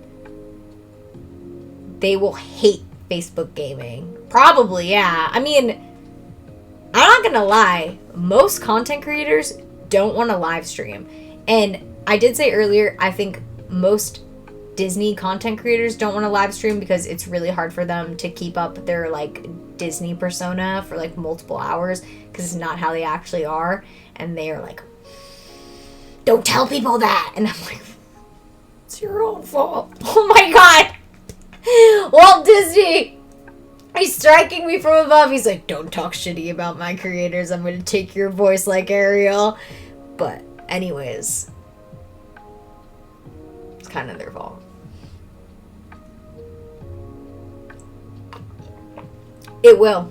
Disney sounds in the backgrounds of live streams will actually get copyright strikes. I've been able to do it on Twitch because it will silence the parts that are copyrighted music. Yeah, it's pretty crazy, but it definitely will. So that's why some of my Disney streams have like long periods of silence because I was riding a ride or like walking through a ride that had copyrighted music. Ooh, that's actually so shitty and good to know. I don't want to fuck with that. I don't want to deal with the Zuck. He's also annoying as shit. Do I dress up when I go to Disney? I do this thing. Well, adults aren't allowed to dress up when they go to Disney. So they allow this thing called Disney bounding, which is basically where you wear outfits that are inspired by different Disney characters, but are not actual costumes. So I do a lot of those. And because I am a cosplaying bitch, I sometimes look way too much like the characters and have generally gotten myself in trouble, not with Disney, but with people in the park because, like, one time I wore this Tinkerbell Disney bound, I looked way too much like Tinkerbell. Like, I obviously wasn't Tinkerbell. I didn't even have wings on, and I had, like, all my gear with me, but I was like trying to do photos of my Disney bound outfit and all these families kept coming up and asking me for photos and like over and over again I was like, I can't do photos with you. I'm not a park employee. I'm just here enjoying my time. Like I have an annual pass. Like I don't want to have any issues. So I can't do photos with you. If you come up to me and you go, hey, you are Snugs Meow. I am a fan of you. That's different. Then I can do photos with you because you know who I am and you are acknowledging who I am as a creator, not the Disney character that I am. That's totally different. Like if I have had that happen, I will take a photo with those people. Hell yeah. If you come up to me and you're brave enough to go, are you Snug with Meow? Hell yeah. We'll take a picture every time. And I won't get no issues there because you are recognizing me as an artist, not as a Disney character. But this one family got so mad that I said no to them. They really took it personally. I like literally had to like pick up my stuff and walk away because I was like, what the? they were so mad that I like wouldn't do this for their child. And I was like, I don't work here. I was like, I'm here taking photos of myself like a vapid person. Yo, what up, sick? Thank you for following. I'm like, I don't work here. Leave me alone. I'm narcissistic in this moment. Leave me alone. Like, but yeah, it was really intense. They were pissed at me. And so I have never worn that Disney bound ever again, and I never will. I don't want to deal with that shit. Yes, I wear the Rapunzel. I'm such a meanie for that one. I wear the Rapunzel stuff. I put all the flowers in.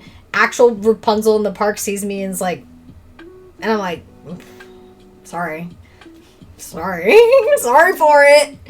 And sometimes they have Dapper Day, which is a day they're like a little bit more flexible with like what you can wear. So they'll like let you wear full length dresses, and I'll like definitely wear like a full length Rapunzel dress and be like, boop, boop, boop. So I definitely play into it, but I'm very good about following the rules, never pretending to be the characters, never pretending to be a Disney employee, never pretending to be anything other than a person who is not there to entertain you. I am just there to entertain myself. And also my Twitch stream on occasion, but not on those days. Yo, Dapper Day, I fear you have missed the Dapper boat. Unfortunately, this is the first year it has occurred that only the top pass can make a reservation for Dapper Day, the one that costs almost $2,000, and it's been full for like weeks, and very unlikely to open up at this point. And only one pass can make reservations, and to add on to that, they sent out a very sad email like last week saying Disney has basically just priced them out. They basically said, we have to see how much they charge us for the 2025 event to see if we can even do a 2026 event. They said they'll continue to do their like small pop-up, which they do in like a way, way smaller room. But right now it's like the convention. So if you can go this year in April, it might be your last chance to see the actual convention. With the dancing, with the cars, with people getting the tattoos and the vintage haircuts and stuff, like there's like a really good chance it'll probably be the last one because Disney just keeps pricing them out and locking more people out of the event, which is just crazy. Like this has been something that I've been going to since like 2018, so twice a year. And yeah, it's just unfortunate that that's happening. So yeah, it's totally sucks about Dapper Day. If you want to see some pictures of me in all of these outfits, I like everything is on my Instagram. Some of them are pinned. You can see some of these. Actually, you can see this is the exact outfit that got me in trouble with those people. It's literally my pinned photo. Is it a great Disney bound? Yeah, it is. Do I look exactly like Tinkerbell? Yeah. I do.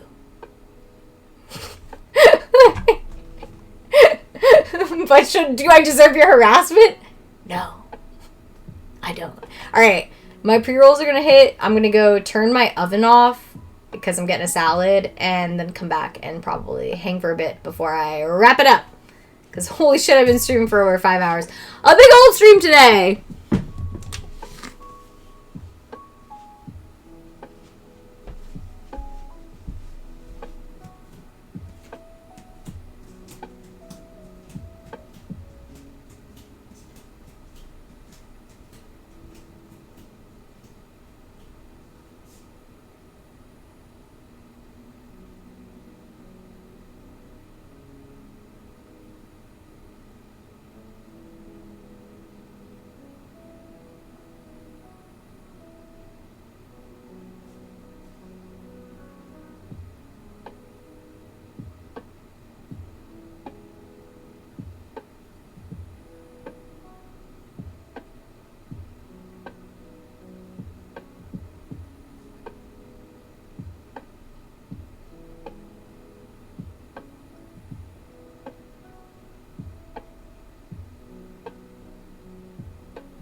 catching up on stuff.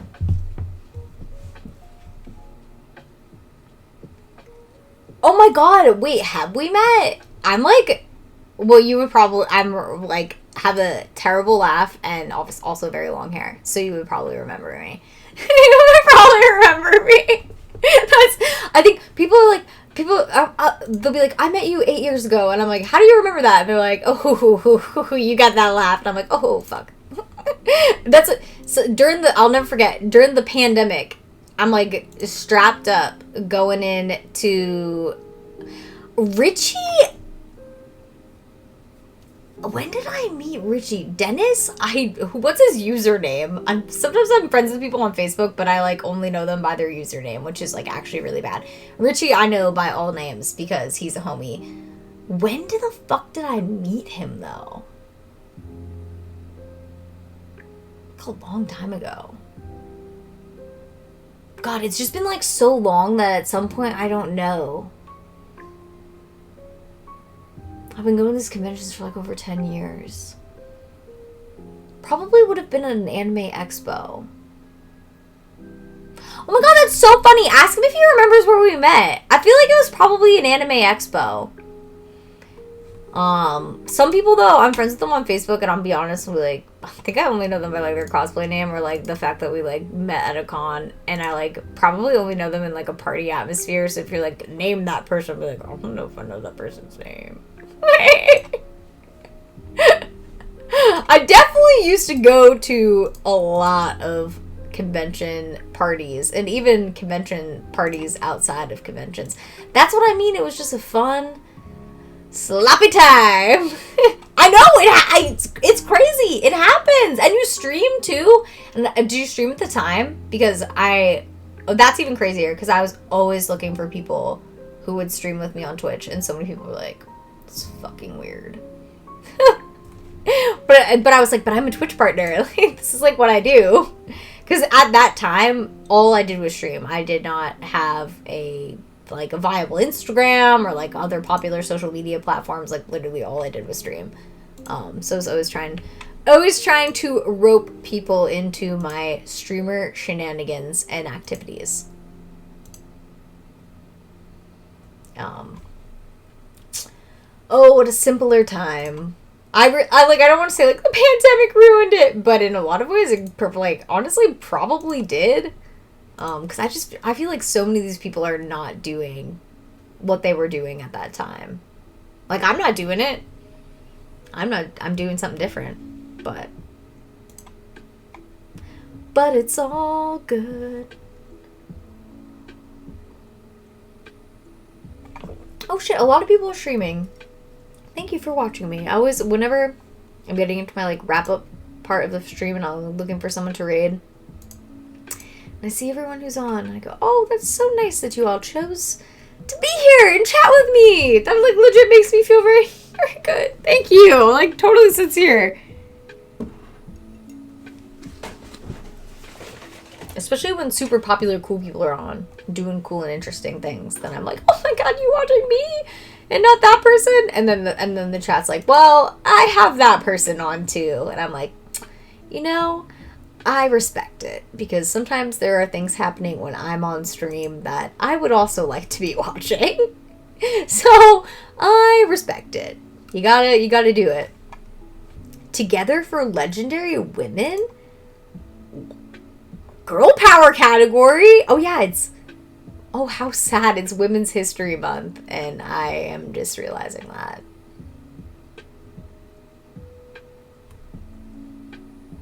Together for Legendary Women. Actually, this is sick. I'm doing that voice because I'm just enjoying reading how they name this title. But this is cool.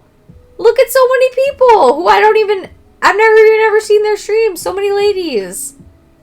Ooh, so many little VTubers. Lady VTubers. Ooh, a girl playing guitar. That's so fun. That's so different. Alright, I like it. Everyone's doing their shit. Good stuff. Every day you can find legendary women doing legendary things on Twitch. Just the way this is written, I'm like, fuck yeah, girl power. Lucky for you, they're easier to find than ever. Psst, they're right here. Oh, that's cool. That's very neat.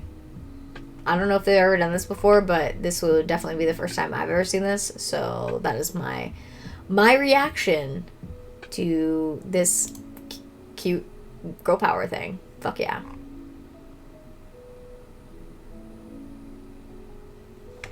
Categories we think you'll like. Where's World of Warcraft?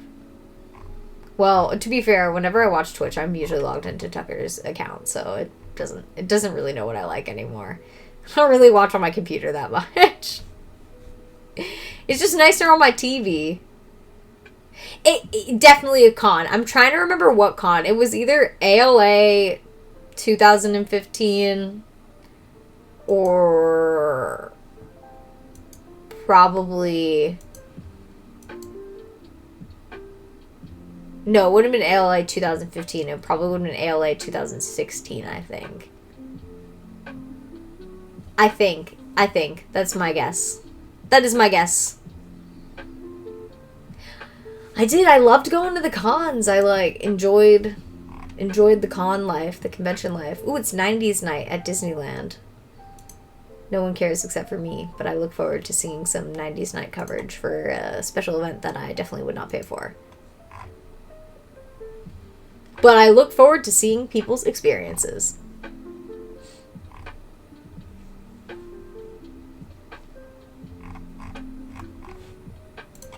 Yeah, I don't know. I feel like this next generation, they haven't done a good job of, keeping up, the rowdy party con scene, for better or for worse. Maybe that's a good thing, because people are more respectful and not drinking as much, but maybe it's a bad thing, because is less socializing, and I don't know. It's probably somewhere in between. Goofy and Max will definitely be there. I've heard, though, that they are doing a dance party, so they probably, what's Padna culture? I don't even know what that is. Oh, panda culture. For people who have it at their... Wait, what's panda culture? What is that? Oh, there will definitely be people there in Powerline cosplays. Because I think they actually let you wear... Oh, that makes sense. That makes sense. I've never heard that before. But that totally makes sense for the younger generation. That's an interesting way to describe it. But yeah, I don't think they're doing anything to really keep alive that... Yeah. So we had to go to conventions and be degenerates and meet people in real life who had our special interest.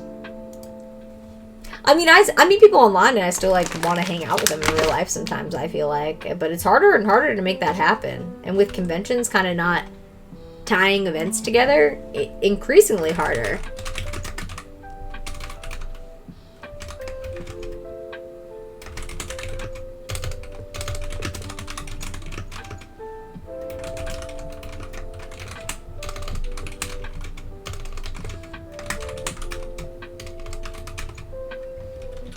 Yeah, but I don't really know, what I could do about that other than my part to engage people my age and going to events, because, yeah, if these younger generations don't want to socialize and go to events, then, that's kind of fucking on them. They gotta find some people in there, among their peers, to encourage them to be more social and be doing things.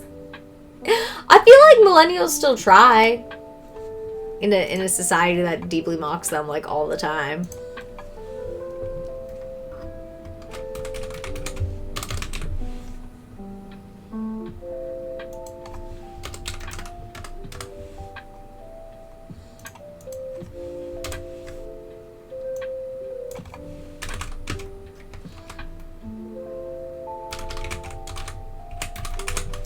Alright, I'm getting salad, but I'm pretty hungry after streaming for 5 hours, so I'm going to go put the rest of my special pizza bagel in the oven and have that to eat as I finish stream. And then I'm going to find someone to host.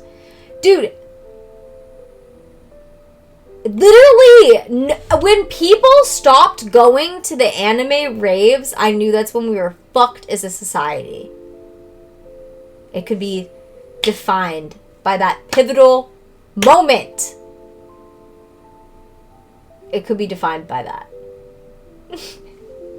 Salad! Salad with a little bread. A little bread tonight. A little bread. But definitely salad. Oh my god, that's such a tasty salad too. It's got everything. It's got little mango, little chicken, little savory, little spicy, little cilantro. Oh, it's so good. I look forward to eating the salad. Actually, where the fuck is the salad? No, I guess it's normal time. It's like 6:17. Hosting isn't a thing anymore. Oh yeah, I keep saying hosting, but I mean raid.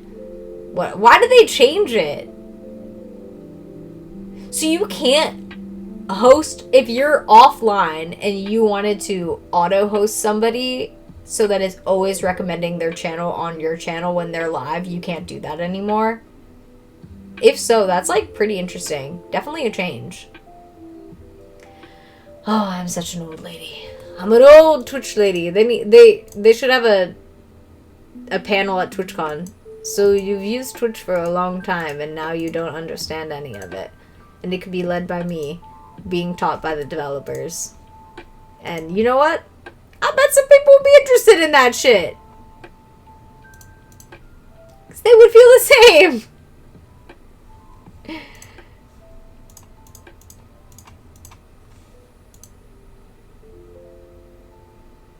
From your suggested streamers. The auto host from your... Oh, well, my suggested stream list, I literally think that those people stream like once a month. And most of those people, if they're never streaming again, they certainly are not streaming with regularity because they're on to just doing completely different things in their lives for the most part, which is a great thing. It's a great thing to grow and do different things. But yeah, I was looking at that list. I was like, oh shit. I don't even know if some of these people even like have logged into Twitch in like 10 years. No, they've logged in the last 10 years. It would probably be an extremely popular panel. There's probably a lot of people who literally used to use Twitch a lot and maybe like even streamed on Twitch. And now there's just so many different factors and terminology. And you just don't want to look like the old silly person who doesn't understand how something changed or the terminology is... It's so specific to a lot of stream communities. Alright, I'm gonna go put this bagel in. I'll be right back. Oh my god, Mickey, you look so cute. What? Please don't move. Let me get a picture of you.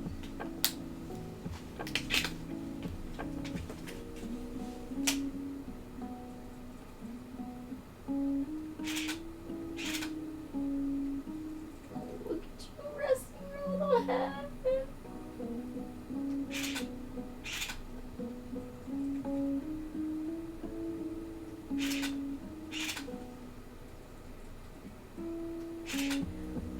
Oh, Mickey and Walter. You guys are such good little stream cats. You've been hanging out all day.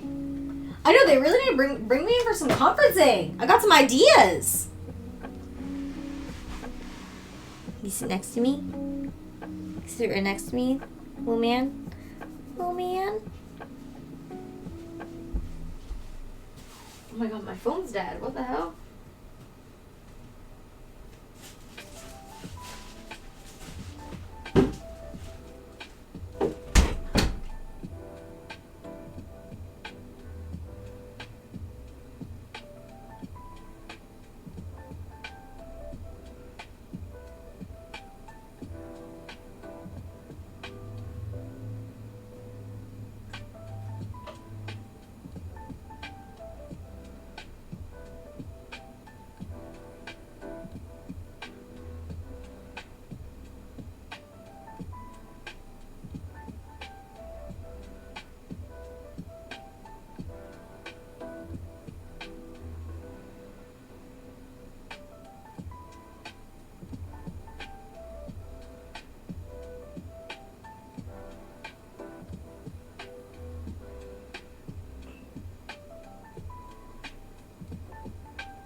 Oh, I think my salad is home. I think my salad is home.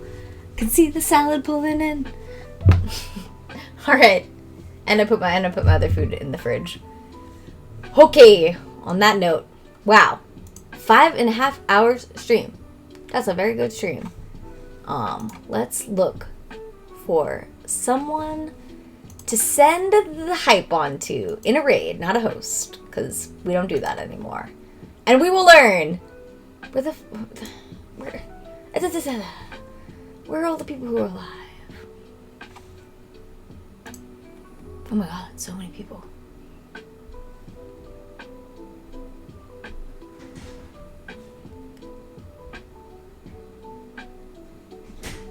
Will you put the salad in the fridge? I'm still finishing. Yeah, thank you. Yeah, salad.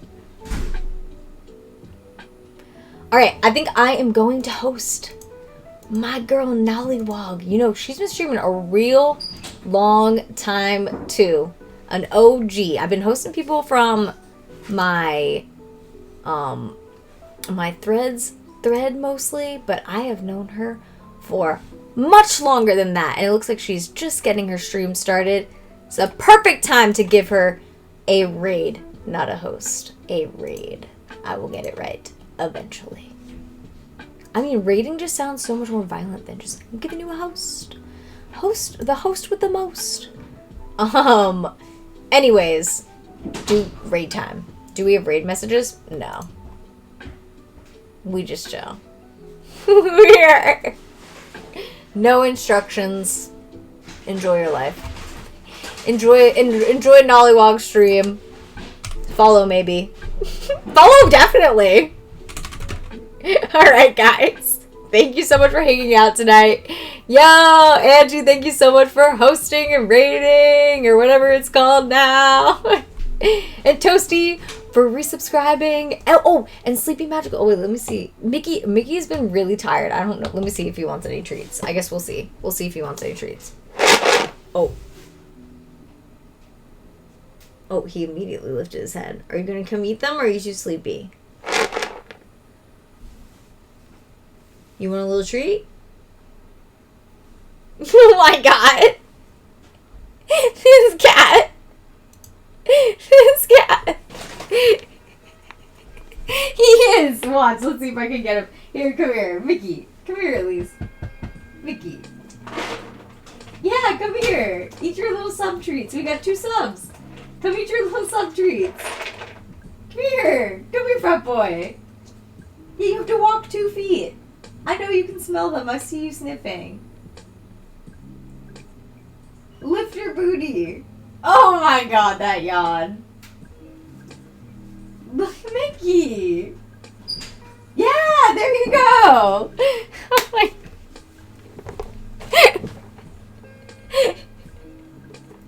Oh, sorry. Shake the treats and everyone's cat wants treats. Look, there he goes.